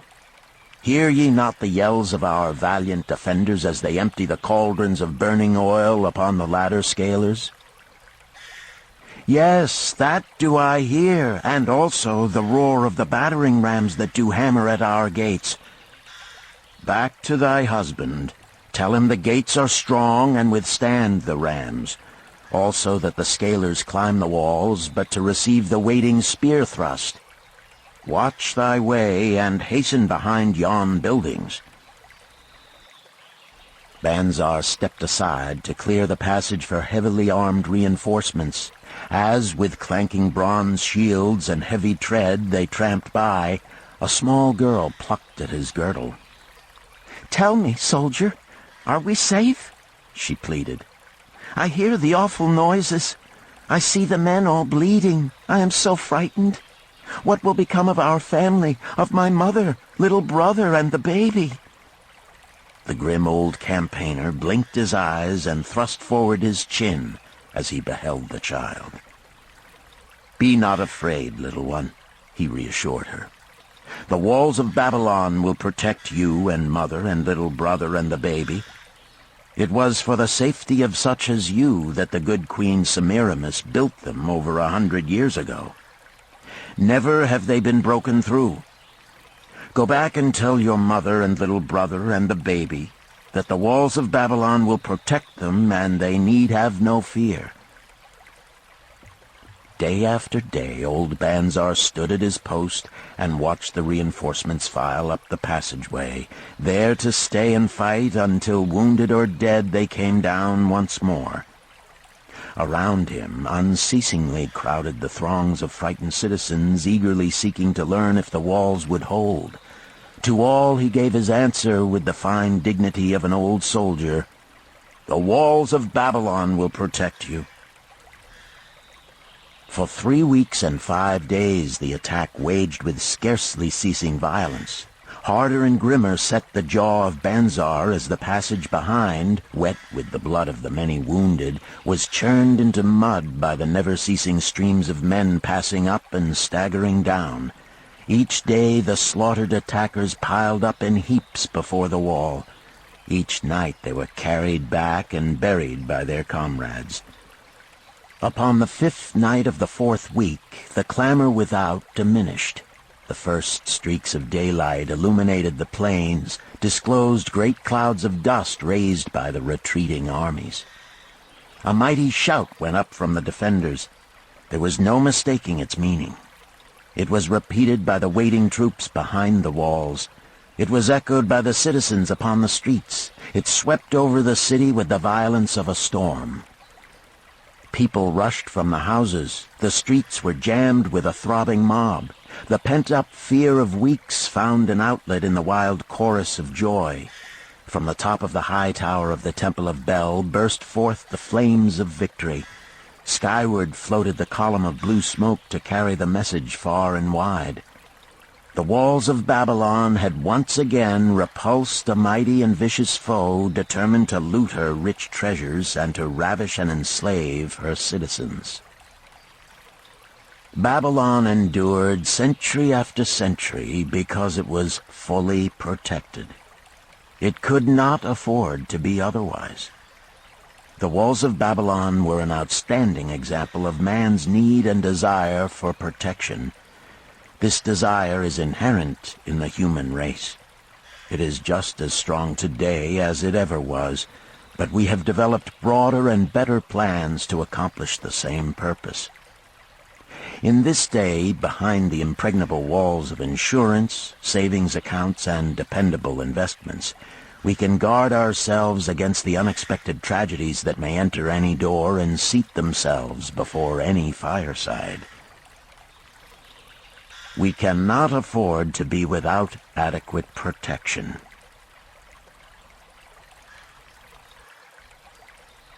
Chapter 8. The Camel Trader of Babylon. The hungrier one becomes, the clearer one's mind works. Also, the more sensitive one becomes to the odors of food. Tarkad, the son of Azure, certainly thought so. For 2 whole days he had tasted no food except 2 small figs purloined from over the wall of a garden. Not another could he grab before the angry woman rushed forth and chased him down the street.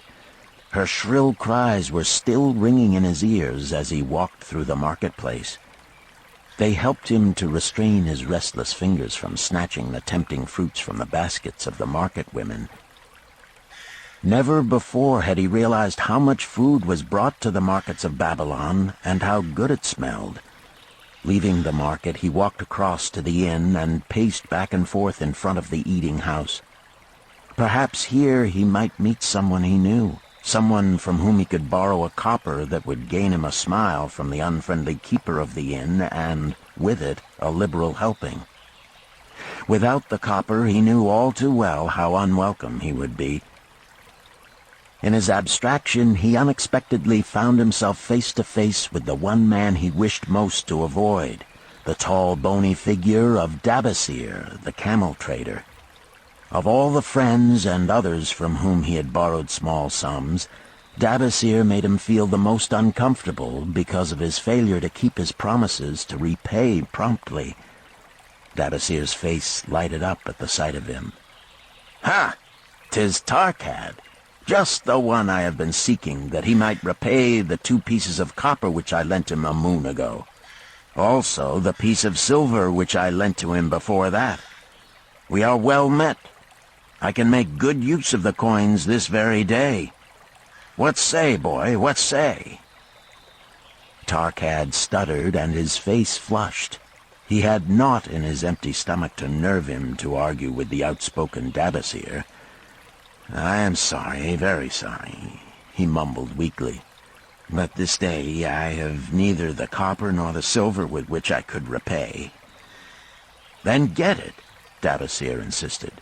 "Surely thou canst get hold of a few coppers and a piece of silver to repay the generosity of an old friend of thy father, who aided thee whence thou wast in need." "'Tis because ill fortune does pursue me that I cannot pay." "Ill fortune? Wouldst blame the gods for thine own weakness? Ill fortune pursues every man who thinks more of borrowing than of repaying. Come with me, boy, while I eat. I am hungry, and I would tell thee a tale." Tarkad flinched from the brutal frankness of Dabasir, but here at least was an invitation to enter the coveted doorway of the eating-house. Dabasir pushed him to a far corner of the room where they seated themselves upon small rugs. When Koskor, the proprietor, appeared smiling, Dabasir addressed him with his usual freedom. "Fat lizard of the desert, bring to me a leg of the goat, very brown, with much juice, and bread and all of the vegetables, for I am hungry and want much food. Do not forget my friend here. Bring to him a jug of water. Have it cooled, for the day is hot." Tarkad's heart sank. Must he sit here and drink water while he watched this man devour an entire goat leg? He said nothing. He thought of nothing he could say. Dabasir, however, knew no such thing as silence. Smiling and waving his hand good-naturedly to the other customers, all of whom knew him, he continued. "I did hear from a traveler just returned from Urfa of a certain rich man who has a piece of stone cut so thin that one can look through it. He put it in the window of his house to keep out the rains. It is yellow, so this traveler does relate, and he was permitted to look through it, and all the outside world looks strange and not like it really is.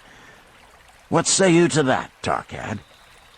Thinkest all the world could look to a man a different color from what it is?"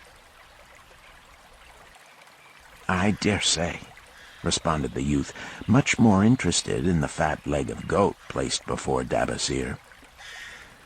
"Well, I know it to be true, for I, myself, have seen the world all of a different color from what it really is, and the tale I am about to tell relates how I came to see it in its right color once more."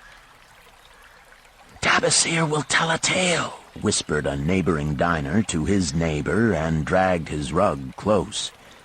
Other diners brought their food and crowded in a semicircle.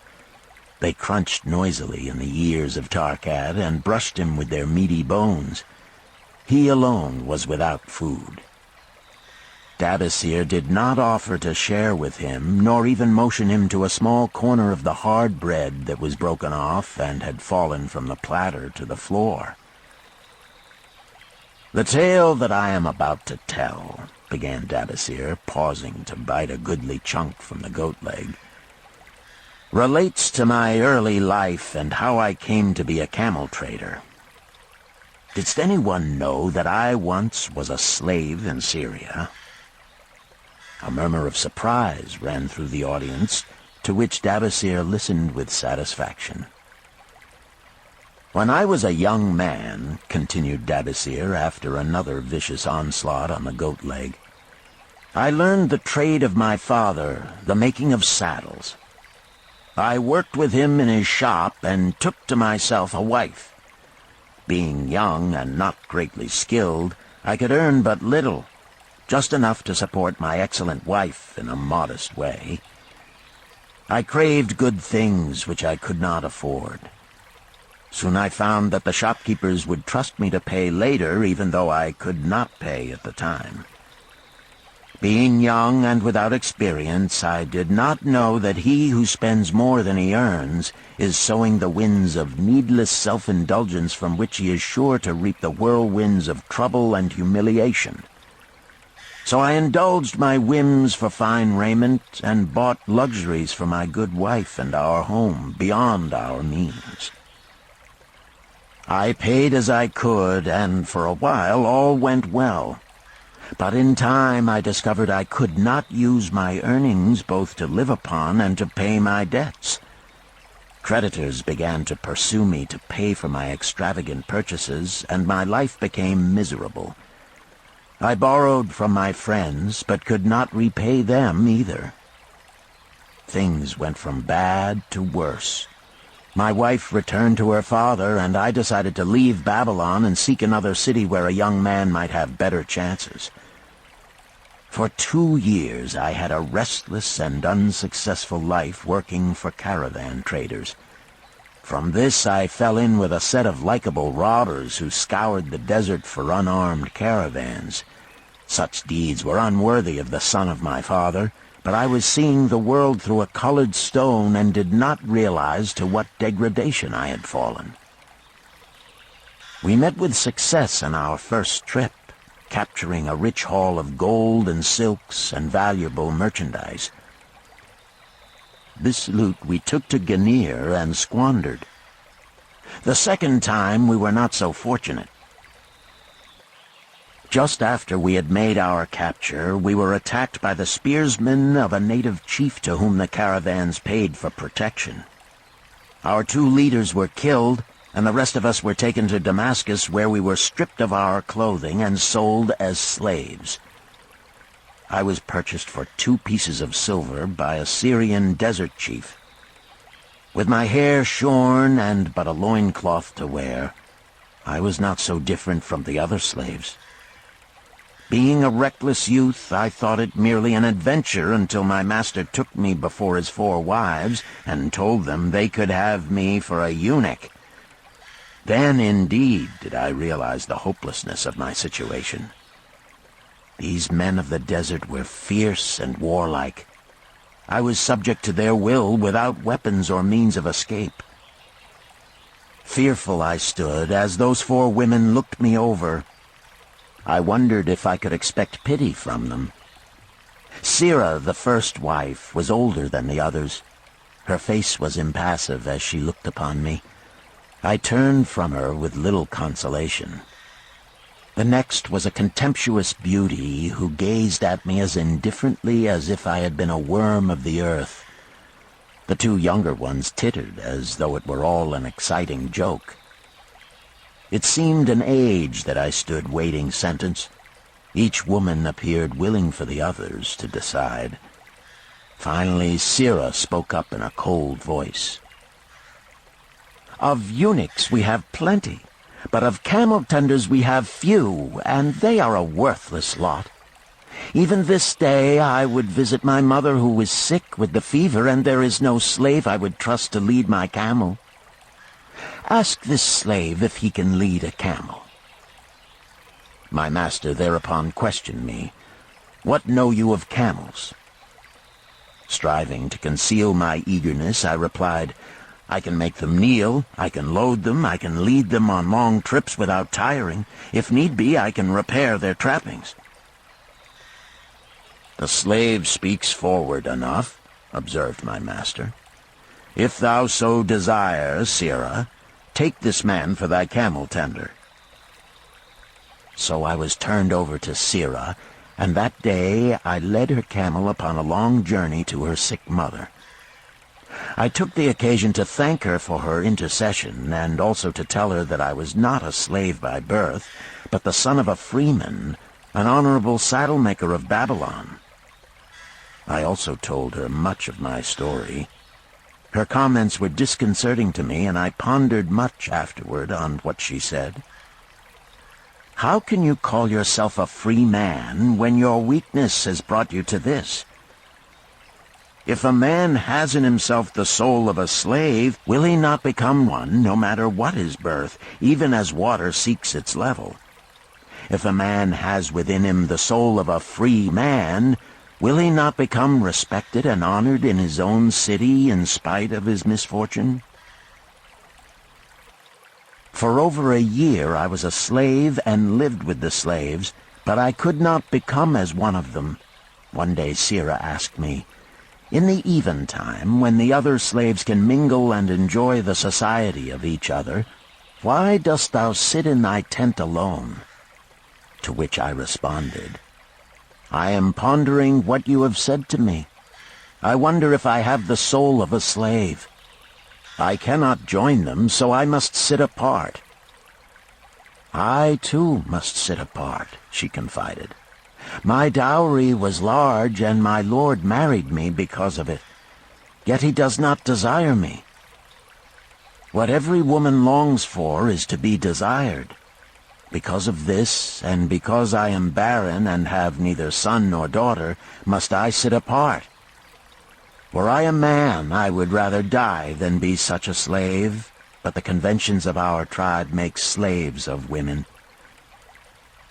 "What think thou of me by this time?" I asked her suddenly. "Have I the soul of a man, or have I the soul of a slave?" "Have you a desire to repay the just debts you owe in Babylon?" she parried.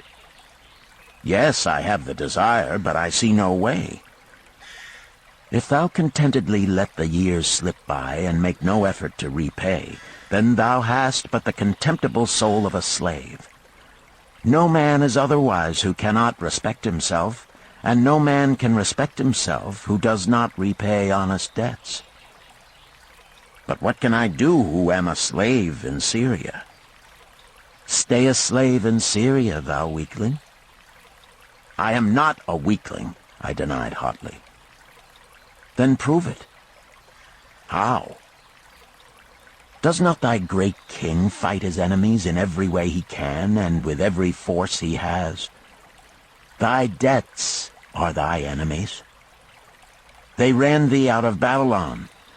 You left them alone, and they grew too strong for thee. Hadst fought them as a man, thou couldst have conquered them and been one honored among the townspeople. But thou had not the soul to fight them, and behold, thy pride hast gone down until thou art a slave in Syria." Much I thought over her unkind accusations, and many defensive phrases I worded to prove myself not a slave at heart.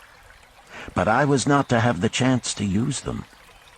3 days later, the maid of Sira took me to her mistress. "My mother is again very sick," she said. "Saddle the 2 best camels in my husband's herd. Tie on waterskins and saddlebags for a long journey. The maid will give thee food at the kitchen tent." I packed the camels, wondering much at the quantity of provisions the maid provided, for the mother dwelt less than a day's journey away. The maid rode the rear camel which followed, and I led the camel of my mistress. When we reached her mother's house, it was just dark. Sira dismissed the maid and said to me, "Dabasir, hast thou the soul of a free man, or the soul of a slave?" "The soul of a free man," I insisted. "Now is thy chance to prove it.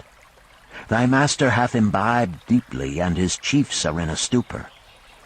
Take then these camels and make thy escape. Here in this bag is raiment of thy master's to disguise thee. I will say thou stole the camels and ran away while I visited my sick mother." "Thou hast the soul of a queen," I told her. "Much do I wish that I might lead thee to happiness." "Happiness," she responded, "awaits not the runaway wife who seeks it in far lands among strange people. Go thy own way, and may the gods of the desert protect thee, for the way is far and barren of food or water." I needed no further urging, but thanked her warmly and was away into the night. I knew not this strange country, and had only a dim idea of the direction in which lay Babylon, but struck out bravely across the desert toward the hills. One camel I rode, and the other I led. All that night I traveled, and all the next day, urged on by the knowledge of the terrible fate that was meted out to slaves who stole their master's property and tried to escape. Late that afternoon, I reached a rough country as uninhabitable as the desert. The sharp rocks bruised the feet of my faithful camels, and soon they were picking their way slowly and painfully along. I met neither man nor beast, and could well understand why they shunned this inhospitable land. It was such a journey from then on as few men lived to tell of. Day after day we plodded along. Food and water gave out. The heat of the sun was merciless. At the end of the 9th day, I slid from the back of my mount with the feeling that I was too weak to ever remount, and I would surely die, lost in this abandoned country. I stretched out upon the ground and slept, not waking until the first gleam of daylight. I sat up and looked about me. There was a coolness in the morning air. My camels lay dejected not far away. About me was a vast waste of broken country covered with rock and sand and thorny things. No sign of water, not to eat for man or camel.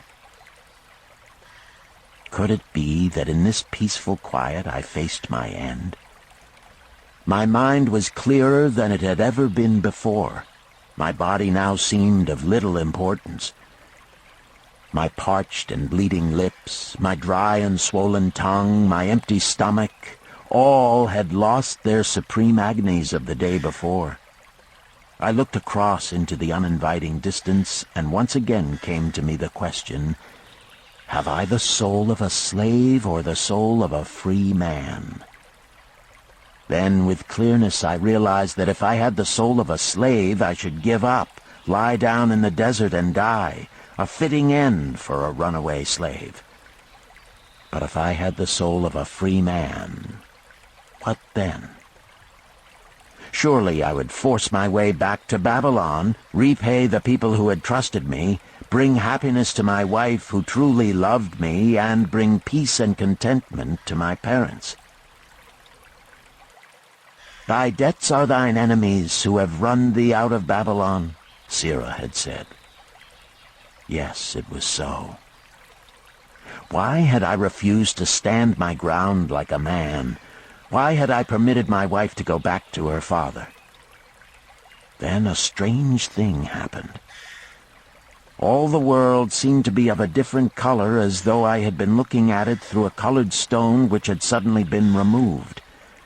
At last I saw the true values in life. Die in the desert, not I. With a new vision, I saw the things that I must do. First, I would go back to Babylon and face every man to whom I owed an unpaid debt. I should tell them that after years of wandering and misfortune, I had come back to pay my debts as fast as the gods would permit. Next, I should make a home for my wife and become a citizen of whom my parents should be proud. My debts were my enemies. But the men I owed were my friends, for they had trusted me and believed in me. I staggered weakly to my feet. What mattered hunger? What mattered thirst? They were but incidents on the road to Babylon. Within me surged the soul of a free man going back to conquer his enemies and reward his friends. I thrilled with the great resolve. The glazed eyes of my camels brightened at the new note in my husky voice. With great effort, after many attempts, they gained their feet. With pitiful perseverance, they pushed on toward the north, where something within me said we would find Babylon. We found water.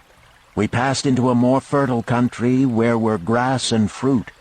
We found the trail to Babylon because the soul of a free man looks at life as a series of problems to be solved, and solves them, while the soul of a slave whines, "What can I do who am but a slave?" How about thee, Tarkad? Does thy empty stomach make thy head exceedingly clear? Art ready to take the road that leads back to self-respect? Canst thou see the world in its true color? Hast thou the desire to pay thy honest debts, however many they may be, and once again be a man respected in Babylon? Moisture came to the eyes of the youth. He rose eagerly to his knees. "Thou hast shown me a vision. Already I feel the soul of a free man surge within me." "But how fared you upon your return?" questioned an interested listener. "Where the determination is, the way can be found," Davasir replied.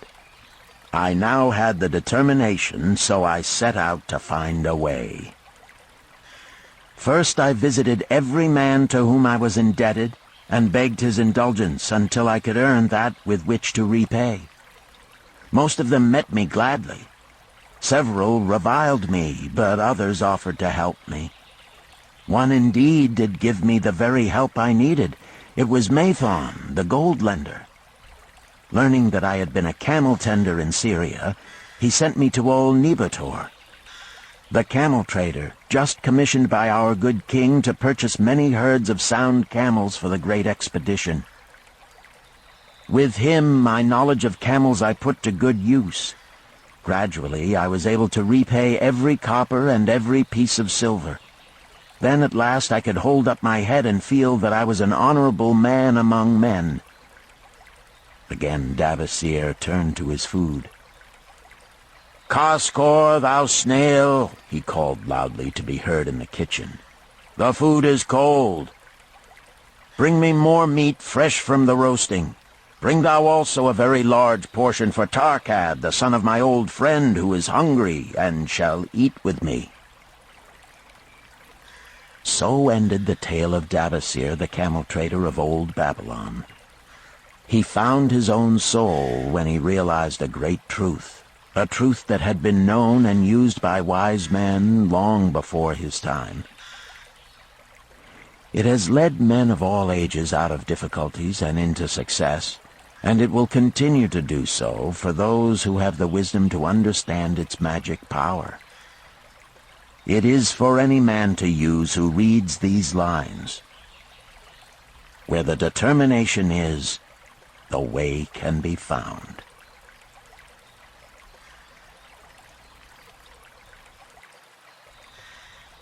Chapter 9. The Clay Tablets from Babylon. St. Swithin's College, Nottingham University, Newark-on-Trent, Nottingham. October 21st, 1934. Professor Franklin Caldwell, care of British Scientific Expedition, Hilla, Mesopotamia. My dear Professor, the 5 clay tablets from your recent excavation in the ruins of Babylon arrived on the same boat with your letter. I have been fascinated no end and have spent many pleasant hours translating their inscriptions. I should have answered your letter at once, but delayed until I could complete the translations which are attached. The tablets arrived without damage thanks to your careful use of preservatives and excellent packing. You will be as astonished as we in the laboratory at the story they relate. One expects the dim and distant past to speak of romance and adventure. Arabian Nights sort of things, you know. When instead it discloses the problem of a person named Davasir to pay off his debts, one realizes that conditions upon this old world have not changed as much in 5,000 years as one might expect. It's odd, you know, but these old inscriptions rather rag me, as the students say. Being a college professor, I am supposed to be a thinking human being possessing a working knowledge of most subjects. Yet here comes this old chap out of the dust-covered ruins of Babylon to offer a way I had never heard of to pay off my debts, and at the same time acquire gold to jingle in my wallet. Pleasant thought, I say, and interesting to prove whether it will work as well nowadays as it did in old Babylon. Mrs. Shrewsbury and myself are planning to try out his plan upon our own affairs, which could be much improved.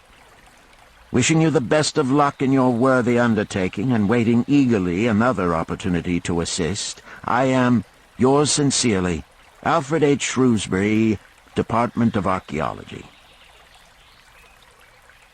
Tablet 1. Now, when the moon becometh full, I, Davasir, who am but recently returned from slavery in Syria, with the determination to pay my many just debts and become a man of means worthy of respect in my native city of Babylon, do here engrave upon the clay a permanent record of my affairs to guide and assist me in carrying through my high desires. Under the wise advice of my good friend Mathon, the gold lender, I am determined to follow an exact plan that he doth say will lead any honorable man out of debt into means and self-respect. This plan includeth 3 purposes which are my hope and desire. First, the plan doth provide for my future prosperity. Therefore 1/10 of all I earn shall be set aside as my own to keep. For Mathon speaketh wisely when he saith, "That man who keepeth in his purse both gold and silver that he need not spend is good to his family and loyal to his king. The man who hath but a few coppers in his purse is indifferent to his family and indifferent to his king. But the man who hath naught in his purse is unkind to his family and disloyal to his king, for his own heart is bitter. Therefore the man who wisheth to achieve must have coin that he may keep to jingle in his purse, that he have in his heart love for his family and loyalty to his king. Second, the plan doth provide that I shall support and clothe my good wife who hath returned to me with loyalty from the house of her father. For Mathon doth say that to take good care of a faithful wife putteth self-respect into the heart of a man, and addeth strength and determination to his purposes.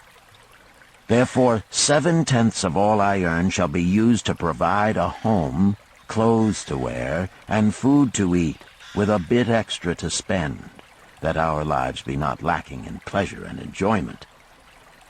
But he doth further enjoin the greatest care that we spend not greater than 7/10 of what I earn for these worthy purposes. Herein lieth the success of the plan.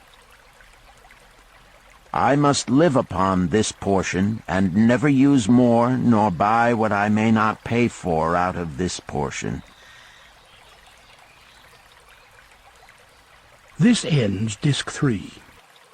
The Richest Man in Babylon, Disc 4. Tablet 2.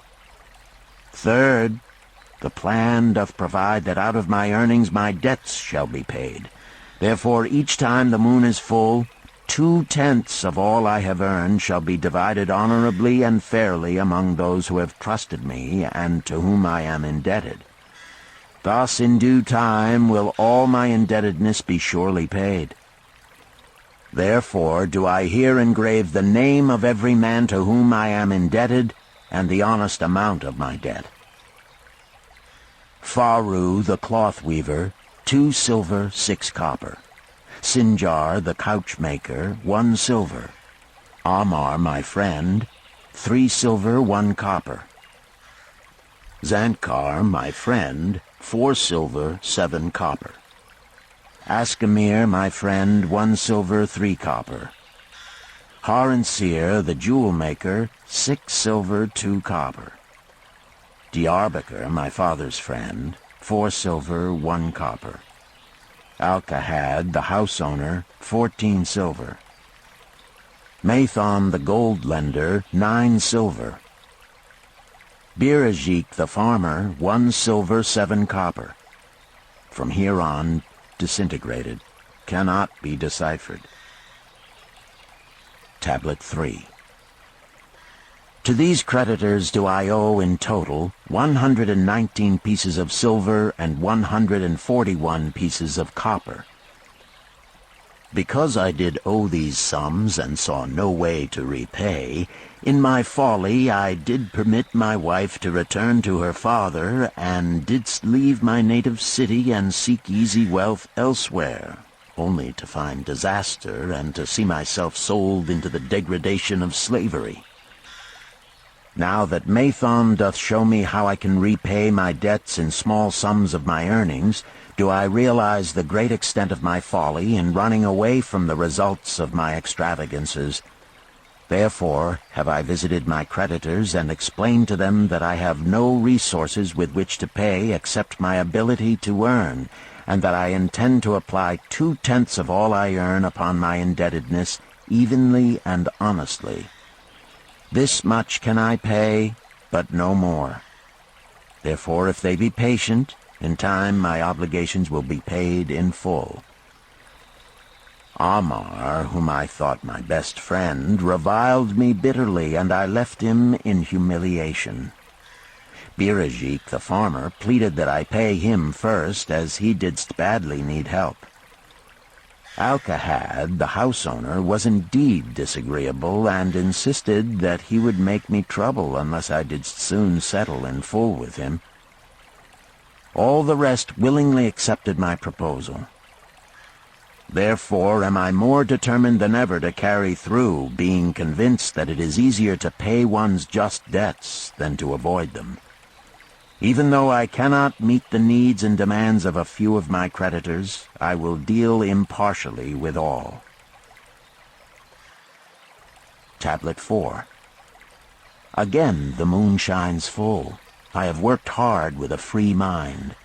My good wife hath supported my intentions to pay my creditors. Because of our wise determination, I have earned during the past moon, buying camels of sound wind and good legs for Nibertor, the sum of 19 pieces of silver. This I have divided according to the plan. 1/10 have I set aside to keep as my own, 7/10 have I divided with my good wife to pay for our living, 2/10 have I divided among my creditors as evenly as could be done in coppers. I did not see Amar, but left it with his wife. Birajik was so pleased that he would kiss my hand. Old Alcahad alone was grouchy and said I must pay faster. To which I replied that if I were permitted to be well fed and not worried, that alone would enable me to pay faster. All the others thanked me and spoke well of my efforts. Therefore, at the end of one moon, my indebtedness is reduced by almost 4 pieces of silver, and I possess almost 2 pieces of silver besides, upon which no man hath claim. My heart is lighter than it hath been for a long time. Again the moon shines full. I have worked hard, but with poor success. Few camels have I been able to buy. Only 11 pieces of silver have I earned. Nevertheless, my good wife and I have stood by the plan, even though we have bought no new raiment and eaten little but herbs. Again I paid ourselves 1/10 of the 11 pieces, while we lived upon 7/10. I was surprised when Amar commended my payment, even though small. So did Birajik. Alcahad flew into a rage, but when told to give back his portion if he did not wish it, he became reconciled. The others, as before, were content. Again the moon shines full, and I am greatly rejoiced. I intercepted a fine herd of camels and bought many sound ones, therefore my earnings were 42 pieces of silver. This moon my wife and myself have bought much-needed sandals and raiment. Also we have dined well on meat and fowl. More than 8 pieces of silver we have paid to our creditors. Even Alcahad did not protest. Great is the plan, for it leadeth us out of debt, and giveth us wealth which is ours to keep. 3 times the moon hath been full since I last carved upon this clay. Each time I paid to myself 1/10 of all I earned. Each time my good wife and I have lived upon 7/10, even though at times it was difficult. Each time have I paid to my creditors 2/10. In my purse I now have 21 pieces of silver that are mine. It maketh my head to stand straight upon my shoulders, and maketh me proud to walk among my friends. My wife keepeth well our home, and is becomingly gowned. We are happy to live together. The plan is of untold value. Hath it not made an honorable man of an ex-slave? Tablet 5. Again the moon shines full, and I remember that it is long since I carved upon the clay. 12 moons in truth have come and gone. But this day I will not neglect my record, because upon this day I have paid the last of my debts. This is the day upon which my good wife and my thankful self celebrate with great feasting that our determination hath been achieved. Many things occurred upon my final visit to my creditors that I shall long remember.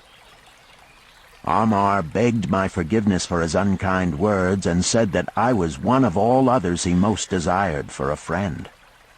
Old Alcahad is not so bad after all, for he said, "Thou wert once a piece of soft clay to be pressed and molded by any hand that touched thee. But now thou art a piece of bronze, capable of holding an edge. If thou needst silver or gold at any time, come to me." Nor is he the only one who holdeth me in high regard. Many others speak deferentially to me. My good wife looketh upon me with a light in her eyes that doth make a man have confidence in himself. Yet it is the plan that hath made my success. It hath enabled me to pay all my debts and to jingle both gold and silver in my purse. I do commend it to all who wish to get ahead. For truly, if it will enable an ex-slave to pay his debts and have gold in his purse, will it not aid any man to find independence? Nor am I, myself, finished with it, for I am convinced that if I follow it further, it will make me rich among men. St. Swithin's College, Nottingham University, Newark-on-Trent, Nottingham, November 7th, 1936. Professor Franklin Caldwell, care of British Scientific Expedition, Hilla, Mesopotamia. My dear Professor, if in your further digging into those ruins of Babylon you encounter the ghost of a former resident, an old camel trader named Dabasir, do me a favor. Tell him that his scribbling upon those clay tablets so long ago has earned for him the lifelong gratitude of a couple of college folks back here in England. You will possibly remember my writing a year ago that Mrs. Shrewsbury and myself intended to try his plan for getting out of debt and at the same time having gold to jingle. You may have guessed, even though we tried to keep it from our friends, our desperate straits. We were frightfully humiliated for years by a lot of old debts, and worried sick for fear some of the tradespeople might start a scandal that would force me out of the college. We paid and paid, every shilling we could squeeze out of income, but it was hardly enough to hold things even. Besides, we were forced to do all our buying where we could get further credit regardless of higher costs. It developed into one of those vicious circles that grow worse instead of better. Our struggles were getting hopeless. We could not move to less costly rooms because we owed the landlord. There did not appear to be anything we could do to improve our situation. Then here comes your acquaintance, the old camel trader from Babylon, with a plan to do just what we wished to accomplish. He jolly well stirred us up to follow his system. We made a list of all our debts, and I took it around and showed it to every one we owed. I explained how it was simply impossible for me to ever repay them the way things were going along. They could readily see this themselves from the figures. Then I explained that the only way I saw to pay in full was to set aside 20% of my income each month to be divided pro rata, which would pay them in full in a little over 2 years. That in the meantime we would go on a cash basis and give them the further benefit of our cash purchases. They were really quite decent. Our greengrocer, a wise old chap, put it in a way that helped to bring around the rest. If you pay for all you buy and then pay some on what you owe, that is better than you have done, for you ain't paid down the account none in 3 years. Finally, I secured all their names to an agreement binding them not to molest us as long as the 20% of income was paid regularly. Then we began scheming on how to live upon 70%. We were determined to keep that extra 10% to jingle. The thought of silver and possibly gold was most alluring. It was like having an adventure to make the change. We enjoyed figuring this way and that to live comfortably upon that remaining 70%. We started with rent and managed to secure a fair reduction. Next, we put our favorite brands of tea and such under suspicion, and were agreeably surprised how often we could purchase superior qualities at less cost. It is too long a story for a letter, but anyhow it did not prove difficult. We managed, and right cheerfully at that. What a relief it proved to have our affairs in such a shape we were no longer persecuted by past due accounts. I must not neglect, however, to tell you about that extra 10% we were supposed to jingle. Well, we did jingle it for some time. Now, don't laugh too soon. You see, that is the sporty part. It is the real fun to start accumulating money that you do not want to spend. There is more pleasure in running up such a surplus than there could be in spending it. After we had jingled to our heart's content, we found a more profitable use for it. We took up an investment upon which we could pay that 10% each month. This is proving to be the most satisfying part of our regeneration. It is the first thing we pay out of my check. There is a most gratifying sense of security to know our investment is growing steadily. By the time my teaching days are over, it should be a snug sum, large enough so the income will take care of us from then on. All this out of my same old check. Difficult to believe, yet absolutely true. All our debts being gradually paid, and at the same time our investment increasing. Besides, we get along financially even better than before. Who would believe there could be such a difference in results between following a financial plan and just drifting along? At the end of the next year, when all our old bills shall have been paid, we will have more to pay upon our investment besides some extra for travel. We are determined never again to permit our living expenses to exceed 70% of our income. Now you can understand why we would like to extend our personal thanks to that old chap whose plan saved us from our hell on earth. He knew. He had been through it all. He wanted others to benefit from his own bitter experiences.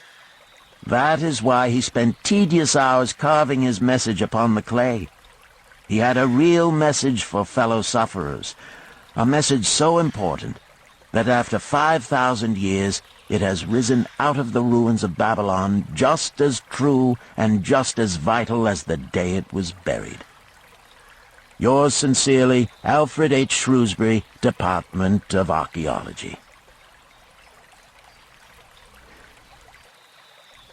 Chapter 10. The Luckiest Man in Babylon. At the head of his caravan proudly rode Shahrunada, the merchant prince of Babylon. He liked fine cloth and wore rich and becoming robes.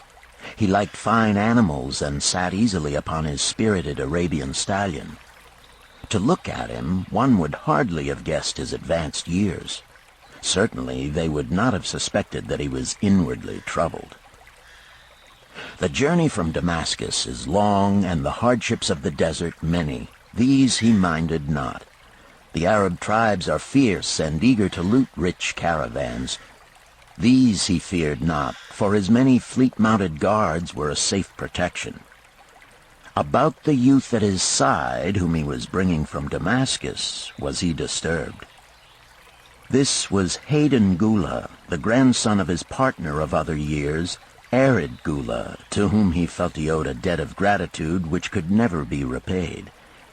He would like to do something for this grandson, but the more he considered this, the more difficult it seemed because of the youth himself. Eyeing the young man's rings and earrings, he thought to himself, "He thinks jewels are for men. Still, he has his grandfather's strong face. But his grandfather wore no such gaudy robes. Yet I sought him to come, hoping I might help him get a start for himself and get away from the wreck his father has made of their inheritance." Hayden Gula broke in upon his thoughts. "Why dost thou work so hard, riding always with thy caravan upon its long journeys? Dost thou never take time to enjoy life?" Sharunada smiled. "To enjoy life?" he repeated. "What wouldst thou do to enjoy life if thou wert Sharunada?" "If I had wealth equal to thine, I would live like a prince. Never across the hot desert would I ride. I would spend the shekels as fast as they came to my purse. I would wear the richest of robes and the rarest of jewels. That would be a life to my liking, a life worth living." Both men laughed. "Thy grandfather wore no jewels," Sharunada spoke before he thought, then continued jokingly, "Wouldst thou leave no time for work?" "Work was made for slaves," Hayden Gula responded. Sharunada bit his lip but made no reply, riding in silence until the trail led them to the slope. Here he reined his mount, and pointing to the green valley far away, "See, there is the valley. Look far down, and thou canst faintly see the walls of Babylon. The tower is the Temple of Bel.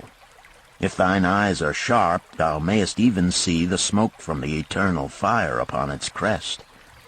"So that is Babylon? Always have I longed to see the wealthiest city in all the world," Hayden Gula commented.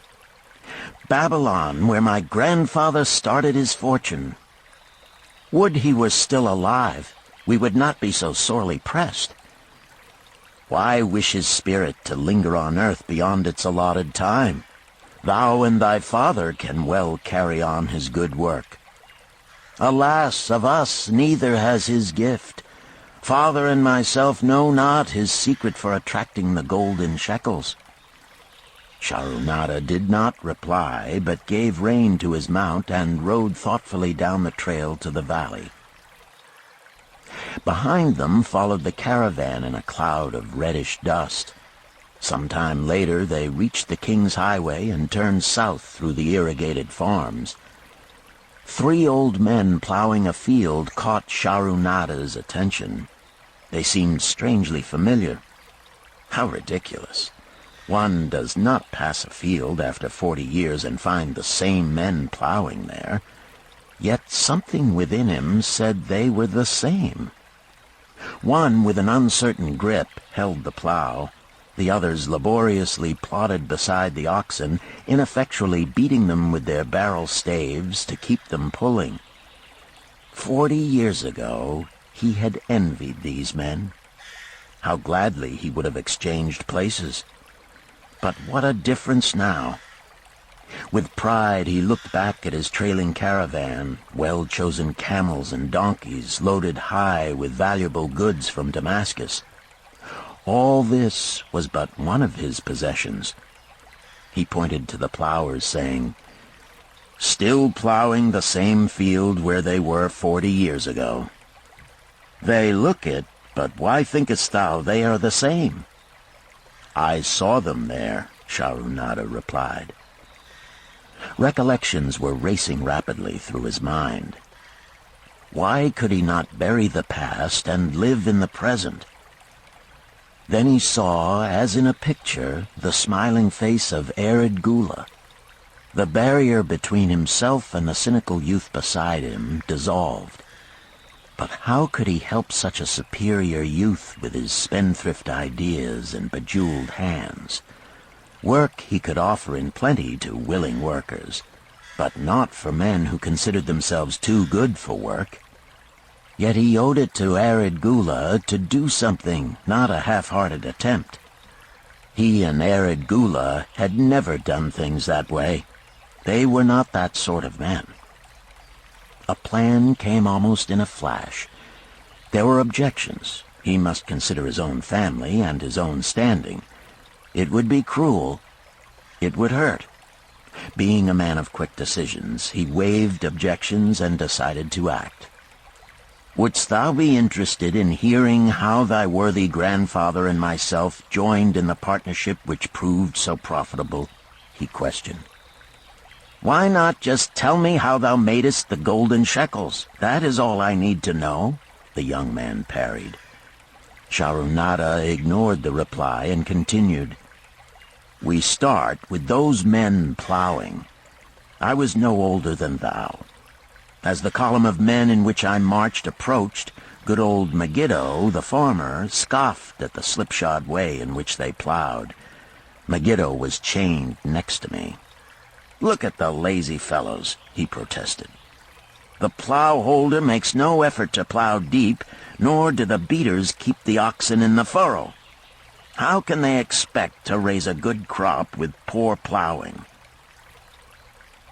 "Didst thou say Megiddo was chained to thee?" Hayden Gula asked in surprise. "Yes, with bronze collars about our necks and a length of heavy chain between us. Next to him was Zabado, the sheep thief. I had known him in Harun. At the end was a man we called Pirate because he told us not his name. We judged him as a sailor as he had entwined serpents tattooed upon his chest in sailor fashion. The column was made up thus so the men could walk in fours." "Thou wert chained as a slave?" Hayden Gula asked incredulously. "Did not thy grandfather tell thee I was once a slave? He often spoke of thee, but never hinted of this. He was a man thou couldst trust with innermost secrets. Thou, too, are a man I may trust, am I not right?" Sharunada looked him squarely in the eye. "Thou mayest rely upon my silence, but I am amazed. Tell me, how didst thou come to be a slave?" Sharunada shrugged his shoulders. "Any man may find himself a slave. It was a gaming house and barley beer that brought me disaster. I was the victim of my brother's indiscretions. In a brawl he killed his friend. I was bonded to the widow by my father, desperate to keep my brother from being prosecuted under the law. When my father could not raise the silver to free me, she in anger sold me to the slave dealer." "What a shame and injustice," Hayden Gula protested. "But tell me, how didst thou regain freedom?" "We shall come to that, but not yet. Let us continue my tale. As we passed, the plowers jeered at us. One did doff his ragged hat and bow low, calling out, 'Welcome to Babylon, guests of the king. He waits for thee on the city walls where the banquet is spread, mud bricks and onion soup.' With that, they laughed uproariously. Pirate flew into a rage and cursed them roundly. 'What do those men mean by the king awaiting us on the walls?' I asked him. 'To the city walls ye march to carry bricks until the back breaks. Maybe they beat thee to death before it breaks. They won't beat me. I'll kill 'em.' Then Megiddo spoke up. 'It doesn't make sense to me to talk of masters beating willing, hard-working slaves to death. Masters like good slaves and treat them well.' 'Who wants to work hard?' commented Zabado. 'Those plowers are wise fellows. They're not breaking their backs, just letting on as if they be.' 'Thou can't get ahead by shirking,' Megiddo protested. 'If thou plow a hectare, that's a good day's work, and any master knows it. But when thou plow only a half, that's shirking. I don't shirk. I like to work, and I like to do good work, for work is the best friend I've ever known. It has brought me all the good things I've had, my farm and cows and crops, everything." "Yea, and where be these things now?" scoffed Zabato. "I figure it pays better to be smart and get by without working. You watch Zabato. If we're sold to the walls, he'll be carrying the water bag or some easy job, when thou, who like to work, will be breaking thy back carrying bricks." He laughed his silly laugh. Terror gripped me that night. I could not sleep. I crowded close to the guard rope, and when the others slept, I attracted the attention of Godoso, who was doing the first guard watch. He was one of those brigand Arabs, the sort of rogue who, if he robbed thee of thy purse, would think he must also cut thy throat.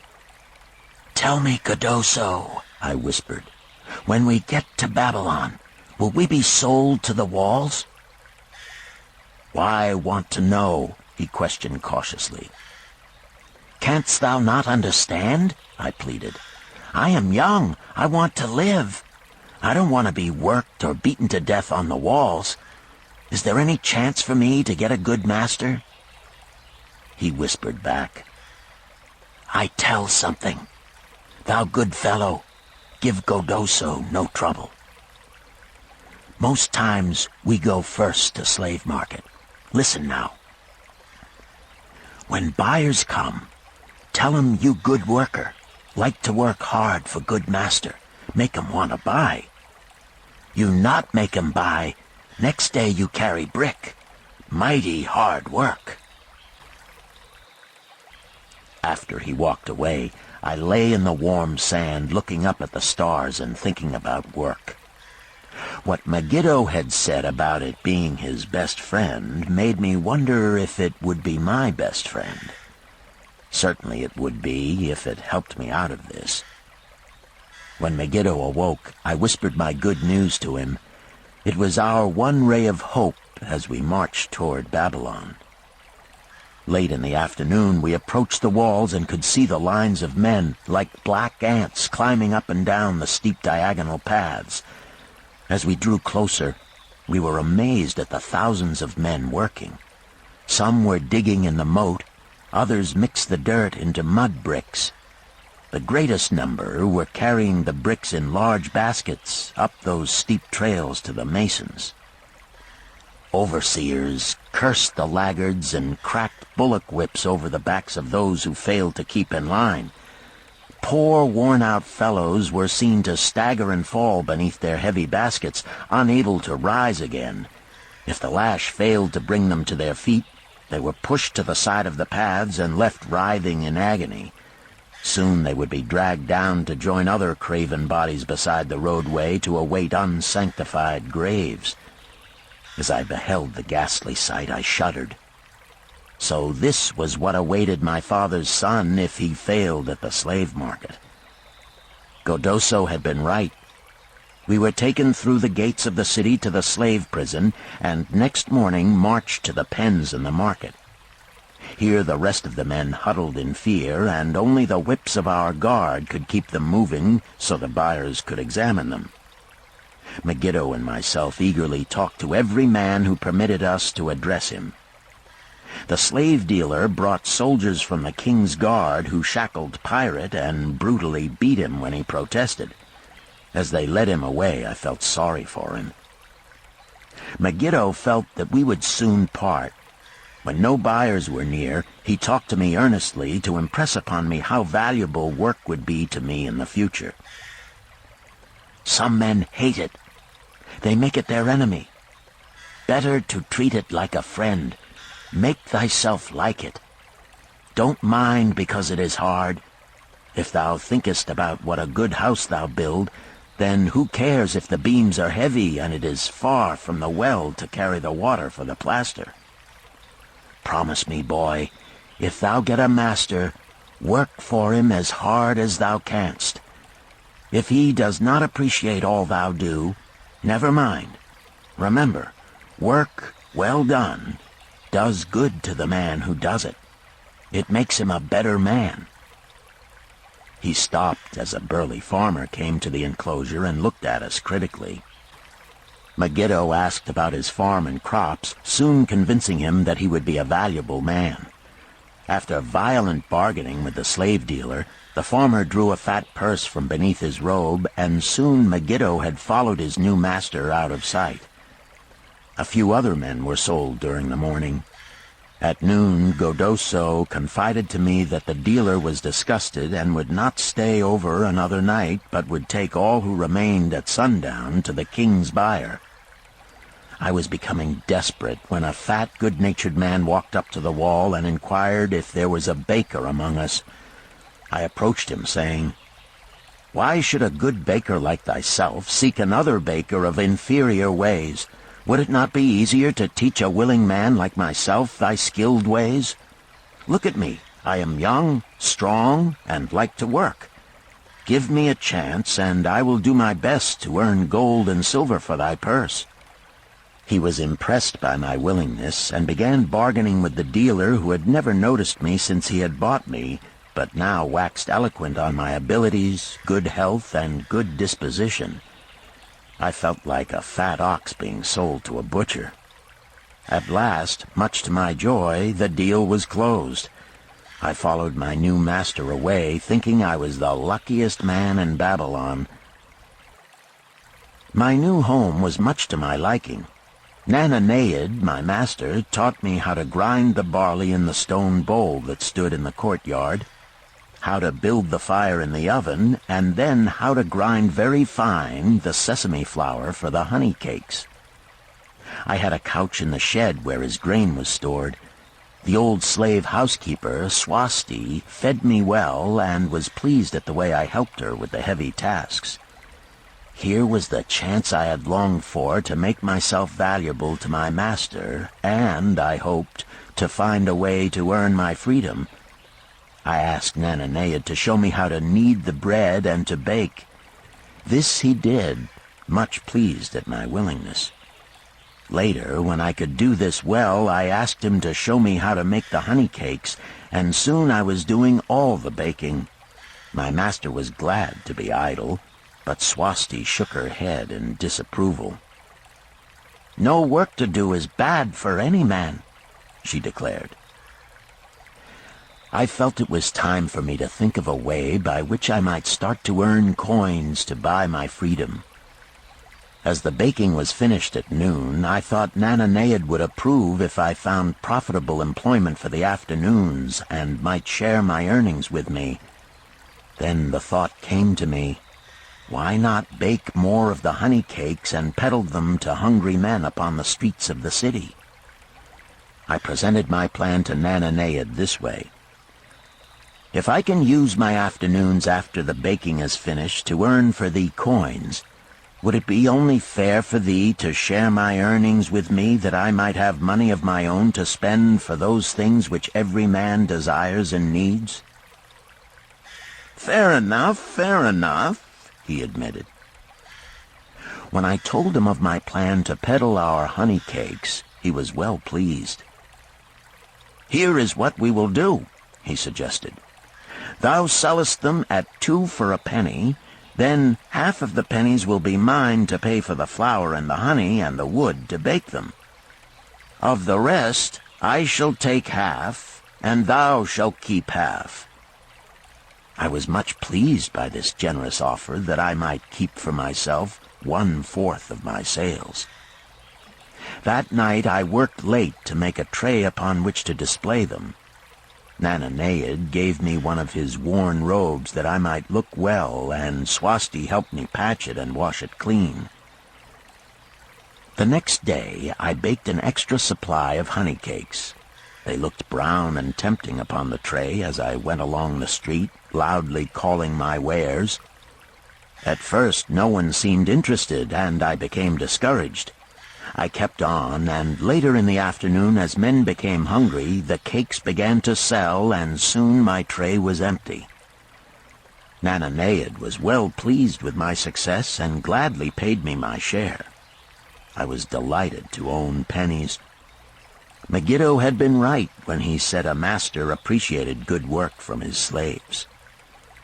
That night I was so excited over my success I could hardly sleep, and tried to figure how much I could earn in a year and how many years would be required to buy my freedom. As I went forth with my tray of cakes every day, I soon found regular customers.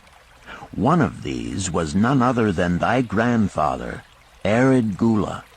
He was a rug merchant and sold to the housewives, going from one end of the city to the other, accompanied by a donkey loaded high with rugs and a black slave to tend it. He would buy 2 cakes for himself and 2 for his slave, always tarrying to talk with me while they ate them. Thy grandfather said something to me one day that I shall always remember. "I like thy cakes, boy, but better still, I like the fine enterprise with which thou offerest them. Such spirit can carry thee far on the road to success." But how canst thou understand, Hayden Gula, what such words of encouragement could mean to a slave boy, lonesome in a great city, struggling with all he had in him to find a way out of his humiliation? As the months went by, I continued to add pennies to my purse. It began to have a comforting weight upon my belt. Work was proving to be my best friend, just as Megiddo had said. I was happy, but Swasti was worried. "Thy master, I fear to have him spend so much time at the gaming houses," she protested. I was overjoyed one day to meet my friend Megiddo upon the street. He was leading 3 donkeys loaded with vegetables to the market. "I am doing mighty well," he said. "My master does appreciate my good work, for now I am a foreman. See, he does trust the marketing to me. And also, he is sending for my family. Work is helping me to recover from my great trouble. Someday it will help me to buy my freedom and once more own a farm of my own." Time went on, and Nananead became more and more anxious for me to return from selling. He would be waiting when I returned and would eagerly count and divide our money. He would also urge me to seek further markets and increase my sales. Often I went outside the city gates to solicit the overseers of the slaves building the walls. I hated to return to the disagreeable sights, but found the overseers liberal buyers. One day I was surprised to see Zabado waiting in line to fill his basket with bricks. He was gaunt and bent, and his back was covered with welts and sores from the whips of the overseers. I was sorry for him, and handed him a cake which he crushed into his mouth like a hungry animal. Seeing the greedy look in his eyes, I ran before he could grab my tray. "Why dost thou work so hard?" Arid Gula said to me one day. "Almost the same question thou asked of me today, dost thou remember?" I told him what Megiddo had said about work and how it was proving to be my best friend. I showed him with pride my wallet of pennies and explained how I was saving them to buy my freedom. "When thou art free, what wilt thou do?" he inquired. "Then," I answered, "I intend to become a merchant." At that he confided in me, something I had never suspected. "Thou knowest not that I also am a slave. I am in partnership with my master." "Stop," demanded Hayden Gula. "I will not listen to lies defaming my grandfather. He was no slave." His eyes blazed in anger. Sharunada remained calm. "I honor him for rising above his misfortune and becoming a leading citizen of Damascus. Art thou his grandson, cast of the same mold? Art thou man enough to face true facts, or dost thou prefer to live under false illusions?" Hayden Gula straightened in his saddle. In a voice suppressed with deep emotion, he replied, "My grandfather was beloved by all. Countless were his good deeds. When the famine came, did not his gold buy grain in Egypt, and did not his caravan bring it to Damascus, and distribute it to the people, so none would starve? Now thou sayest he was but a despised slave in Babylon. Had he remained a slave in Babylon, then he might well have been despised. But when, through his own efforts, he became a great man in Damascus, the gods indeed condoned his misfortunes and honored him with their respect. Sharonada replied. After telling me that he was a slave, Sharonada continued, he explained how anxious he had been to earn his freedom. Now that he had enough money to buy this, he was much disturbed as to what he should do. He was no longer making good sales and feared to leave the support of his master. I protested his indecision. Cling no longer to thy master. Get once again the feeling of being a free man. Act like a free man and succeed like one. Decide what thou desirest to accomplish, and then work will aid thee to achieve it. He went on his way, saying he was glad I had shamed him for his cowardice. One day I went outside the gates again, and was surprised to find a great crowd gathering there. When I asked a man for an explanation, he replied, "Hast thou not heard? An escaped slave who murdered one of the king's guards has been brought to justice and will this day be flogged to death for his crime. Even the king himself is to be here." So dense was the crowd about the flogging post, I feared to go near lest my tray of honey cakes be upset. Therefore I climbed up the unfinished wall to see over the heads of the people. I was fortunate in having a view of Nebuchadnezzar himself as he rode by in his golden chariot.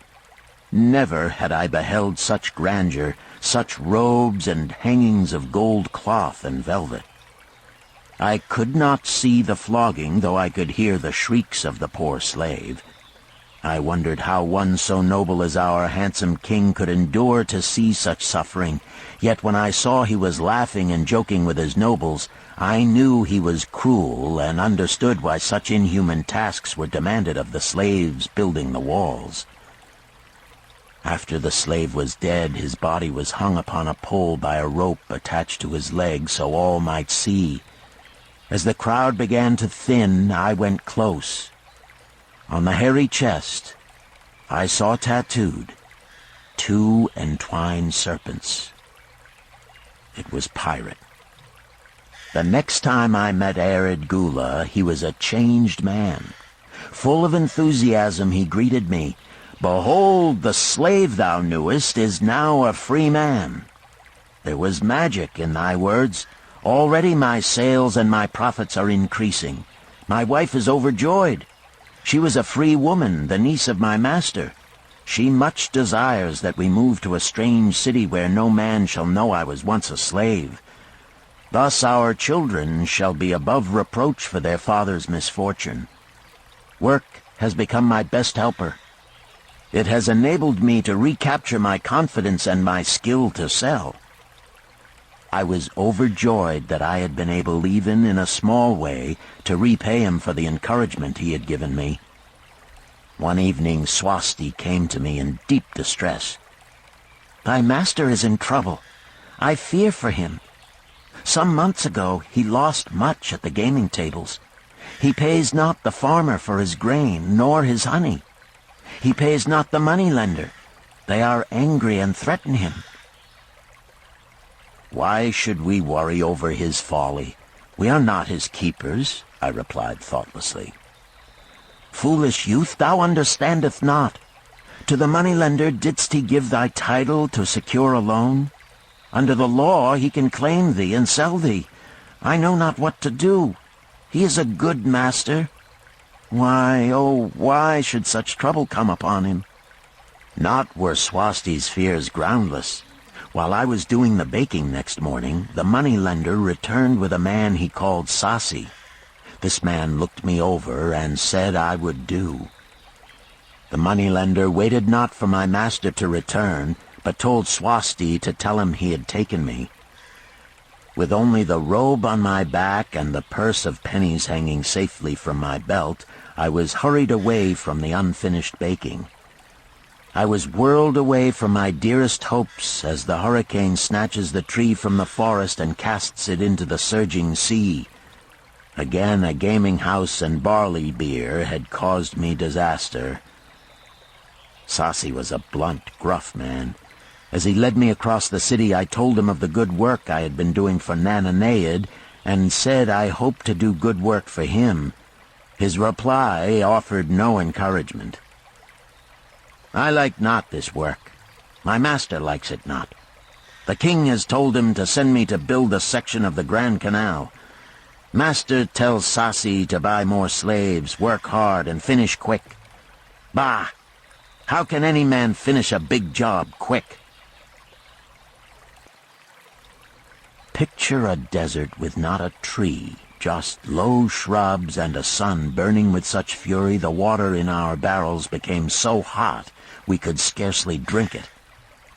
Then picture rows of men going down into the deep excavation and lugging heavy baskets of dirt up soft, dusty trails from daylight until dark.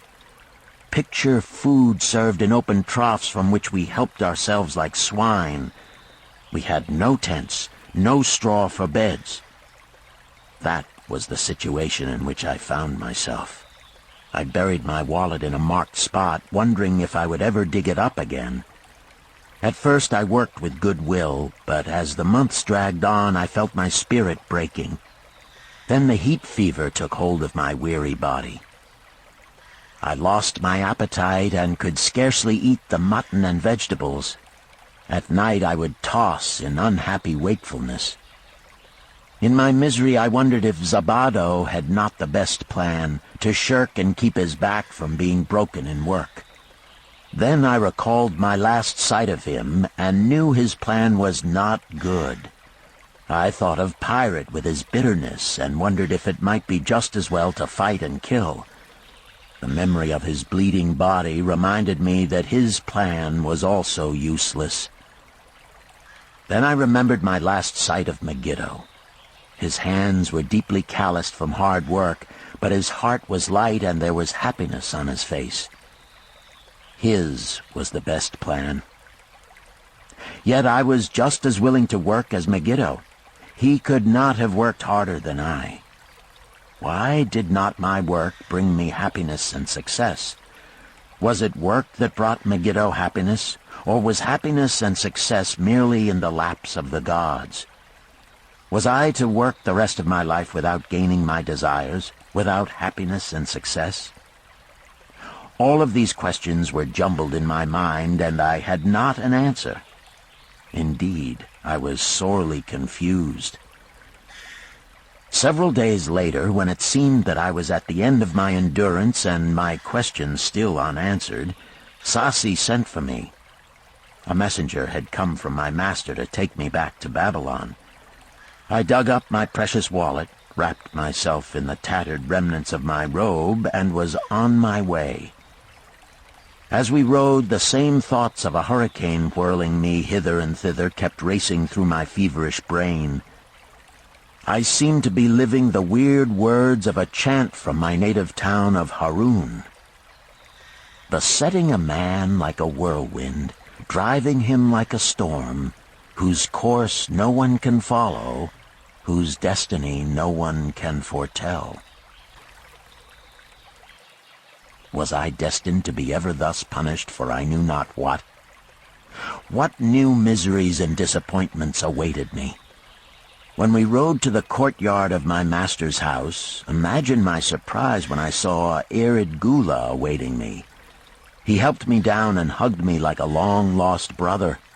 As we went our way, I would have followed him as a slave should follow his master, but he would not permit me. He put his arm about me, saying, "I hunted everywhere for thee. When I had almost given up hope, I did meet Swasti, who told me of the money-lender who directed me to thy noble owner. A hard bargain he did drive, and made me pay an outrageous price. But thou art worth it. Thy philosophy and thy enterprise have been my inspiration to this new success. Megiddo's philosophy, not mine, I interrupted. Megiddo's and thine. Thanks to thee both, we are going to Damascus, and I need thee for my partner. See, he exclaimed, in one moment thou wilt be a free man. So saying, he drew from beneath his robe the clay tablet carrying my title. This he raised above his head and hurled it to break in 100 pieces upon the cobblestones.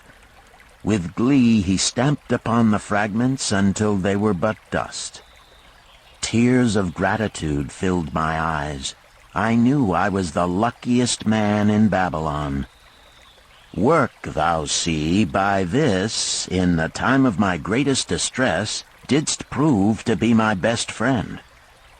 My willingness to work enabled me to escape from being sold to join the slave gangs upon the walls. It also so impressed thy grandfather, he selected me for his partner. Then Hayden Gula questioned, was work my grandfather's secret key to the golden shekels? It was the only key he had when I first knew him, Sharunada replied. Thy grandfather enjoyed working. The gods appreciated his efforts and rewarded him liberally. I begin to see, Hayden Gula was speaking thoughtfully.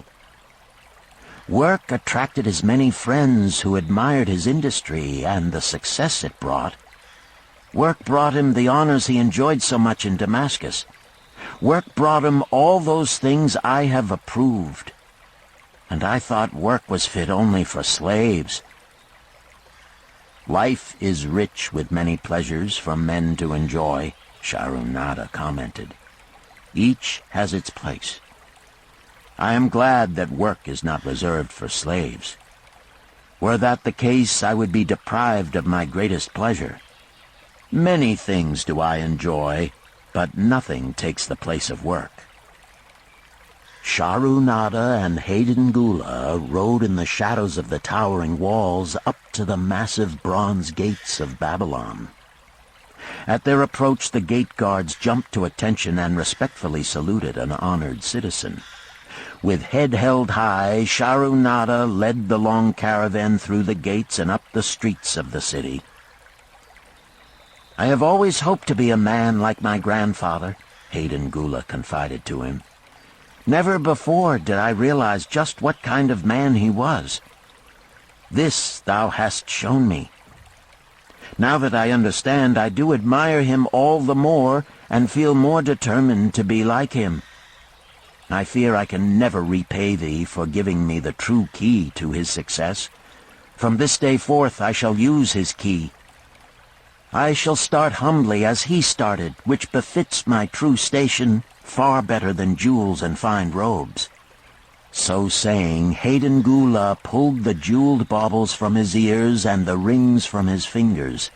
Then, reining his horse, he dropped back and rode with deep respect behind the leader of the caravan.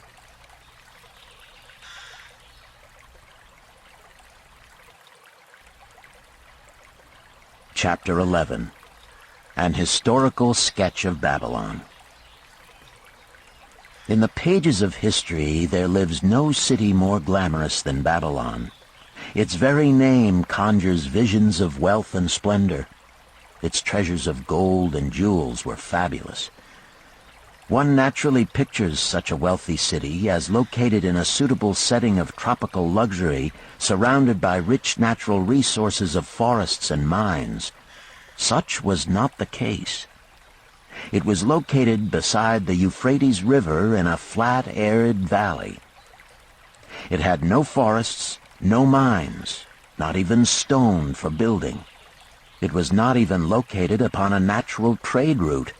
The rainfall was insufficient to raise crops. Babylon is an outstanding example of man's ability to achieve great objectives using whatever means are at his disposal. All of the resources supporting this large city were man-developed. All of its riches were man-made. Babylon possessed just two natural resources: a fertile soil and water in the river. With one of the greatest engineering accomplishments of this or any other day, Babylonian engineers diverted the waters from the river by means of dams and immense irrigation canals. Far out across that arid valley went these canals to pour the life-giving waters over the fertile soil. This ranks among the first engineering feats known to history. Such abundant crops as were the reward of this irrigation system the world had never seen before. Fortunately, during its long existence, Babylon was ruled by successive lines of kings to whom conquest and plunder were but incidental. While it engaged in many wars, most of these were local or defensive against ambitious conquerors from other countries who coveted the fabulous treasures of Babylon. The outstanding rulers of Babylon live in history because of their wisdom, enterprise, and justice. Babylon produced no strutting monarchs who sought to conquer the known world that all nations might pay homage to their egotism. As a city, Babylon exists no more. When those energizing human forces that built and maintained the city for thousands of years were withdrawn, it soon became a deserted ruin. The site of the city is in Asia, about 600 miles east of the Suez Canal, just north of the Persian Gulf. The latitude is about 30 degrees above the equator, practically the same as that of Yuma, Arizona. It possessed a climate similar to that of this American city, hot and dry. Today, this valley of the Euphrates, once a populous irrigated farming district, is again a windswept arid waste. Scant grass and desert shrubs strive for existence against the wind-blown sands. Gone are the fertile fields, the mammoth cities, and the long caravans of rich merchandise.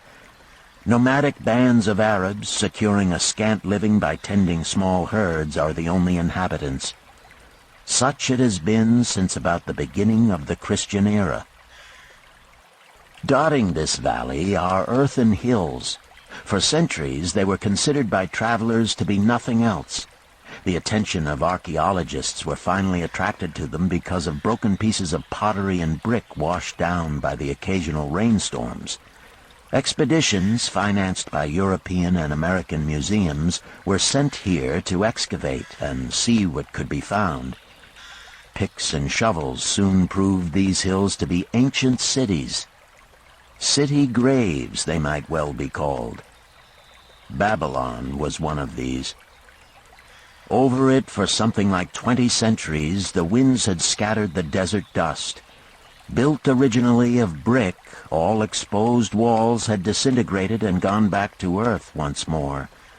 Such is Babylon, the wealthy city, today. A heap of dirt, so long abandoned that no living person even knew its name until it was discovered by carefully removing the refuse of centuries from the streets and the fallen wreckage of its noble temples and palaces. Many scientists consider the civilization of Babylon and other cities in this valley to be the oldest of which there is a definite record. Positive dates have been proved reaching back 8,000 years. An interesting fact in this connection is the means used to determine these dates. Uncovered in the ruins of Babylon were descriptions of an eclipse of the sun. Modern astronomers readily computed the time when such an eclipse, visible in Babylon, occurred, and thus established a known relationship between their calendar and our own. In this way, we have proved that 8,000 years ago, the Sumerites, who inhabited Babylonia, were living in walled cities. One can only conjecture for how many centuries previous such cities had existed. Their inhabitants were not mere barbarians living within protecting walls. They were an educated and enlightened people. So far as written history goes, they were the first engineers, the first astronomers, the first mathematicians, the first financiers, and the first people to have a written language. Mention has already been made of the irrigation systems which transformed the arid valley into an agricultural paradise. The remains of these canals can still be traced, although they are mostly filled with accumulated sand. Some of them were of such size that, when empty of water, a dozen horses could be ridden abreast along their bottoms. In size they compare favorably with the largest canals in Colorado and Utah. In addition to irrigating the valley lands, Babylonian engineers completed another project of similar magnitude. By means of an elaborate drainage system, they reclaimed an immense area of swampland at the mouths of the Euphrates and Tigris rivers and put this also under cultivation. Herodotus, the Greek traveler and historian, visited Babylon while it was in its prime and has given us the only known description by an outsider. His writings give a graphic description of the city and some of the unusual customs of its people. He mentions the remarkable fertility of the soil and the bountiful harvest of wheat and barley which they produced. The glory of Babylon has faded, but its wisdom has been preserved for us. For this we are indebted to their form of records. In that distant day, the use of paper had not been invented. Instead, they laboriously engraved their writing upon tablets of moist clay. When completed, these were baked and became hard tile. In size, they were about 6 by 8 inches and an inch in thickness. These clay tablets, as they are commonly called, were used much as we use modern forms of writing. Upon them were engraved legends, poetry, history, transcriptions of royal decrees, the laws of the land, titles to property, promissory notes, and even letters which were dispatched by messengers to distant cities. From these clay tablets we are permitted an insight into the intimate personal affairs of the people. For example, one tablet, evidently from the records of a country storekeeper, relates that upon the given date a certain named customer brought in a cow and exchanged it for 7 sacks of wheat, 3 being delivered at the time, and the other 4 to await the customer's pleasure. Safely buried in the wrecked cities, archaeologists have recovered entire libraries of these tablets, hundreds of thousands of them.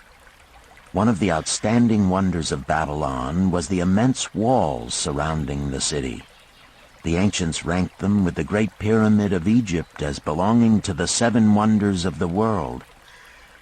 Queen Semiramis is credited with having erected the first walls during the early history of the city. Modern excavators have been unable to find any trace of the original walls, nor is their exact height known. From mention made by early writers, it is estimated they were about 50 to 60 feet high, faced on the outer side with burnt brick, and further protected by a deep moat of water. The later and more famous walls were started about 600 years before the time of Christ by King Nabopolassar. Upon such a gigantic scale did he plan the rebuilding, he did not live to see the work finished. This was left to his son Nebuchadnezzar, whose name is familiar in biblical history. The height and length of these later walls staggers belief. They are reported upon reliable authority to have been about 160 feet high, the equivalent of the height of a modern 15-story office building. The total length is estimated as between 9 and 11 miles. So wide was the top that a 6-horse chariot could be driven around them. Of this tremendous structure, little now remains except portions of the foundations and the moat. In addition to the ravages of the elements, the Arabs completed the destruction by quarrying the brick for building purposes elsewhere. Against the walls of Babylon marched, in turn, the victorious armies of almost every conqueror of that age of wars of conquest. A host of kings laid siege to Babylon, but always in vain. Invading armies of that day were not to be considered lightly. Historians speak of such units as 10,000 horsemen, 25,000 chariots, 1,200 regiments of foot soldiers with 1,000 men to the regiment. Often 2 or 3 years of preparation would be required to assemble war materials and depots of food along the proposed line of march. The city of Babylon was organized much like a modern city. There were streets and shops. Peddlers offered their wares through residential districts. Priests officiated in magnificent temples. Within the city was an inner enclosure for the royal palaces. The walls about this were said to have been higher than those about the city.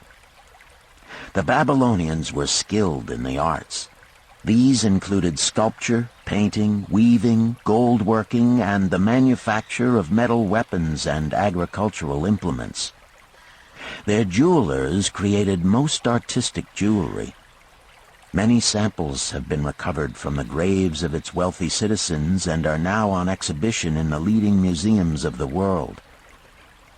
At a very early period, when the rest of the world was still hacking at trees with stone-headed axes, or hunting and fighting with flint-pointed spears and arrows, the Babylonians were using axes, spears, and arrows with metal heads.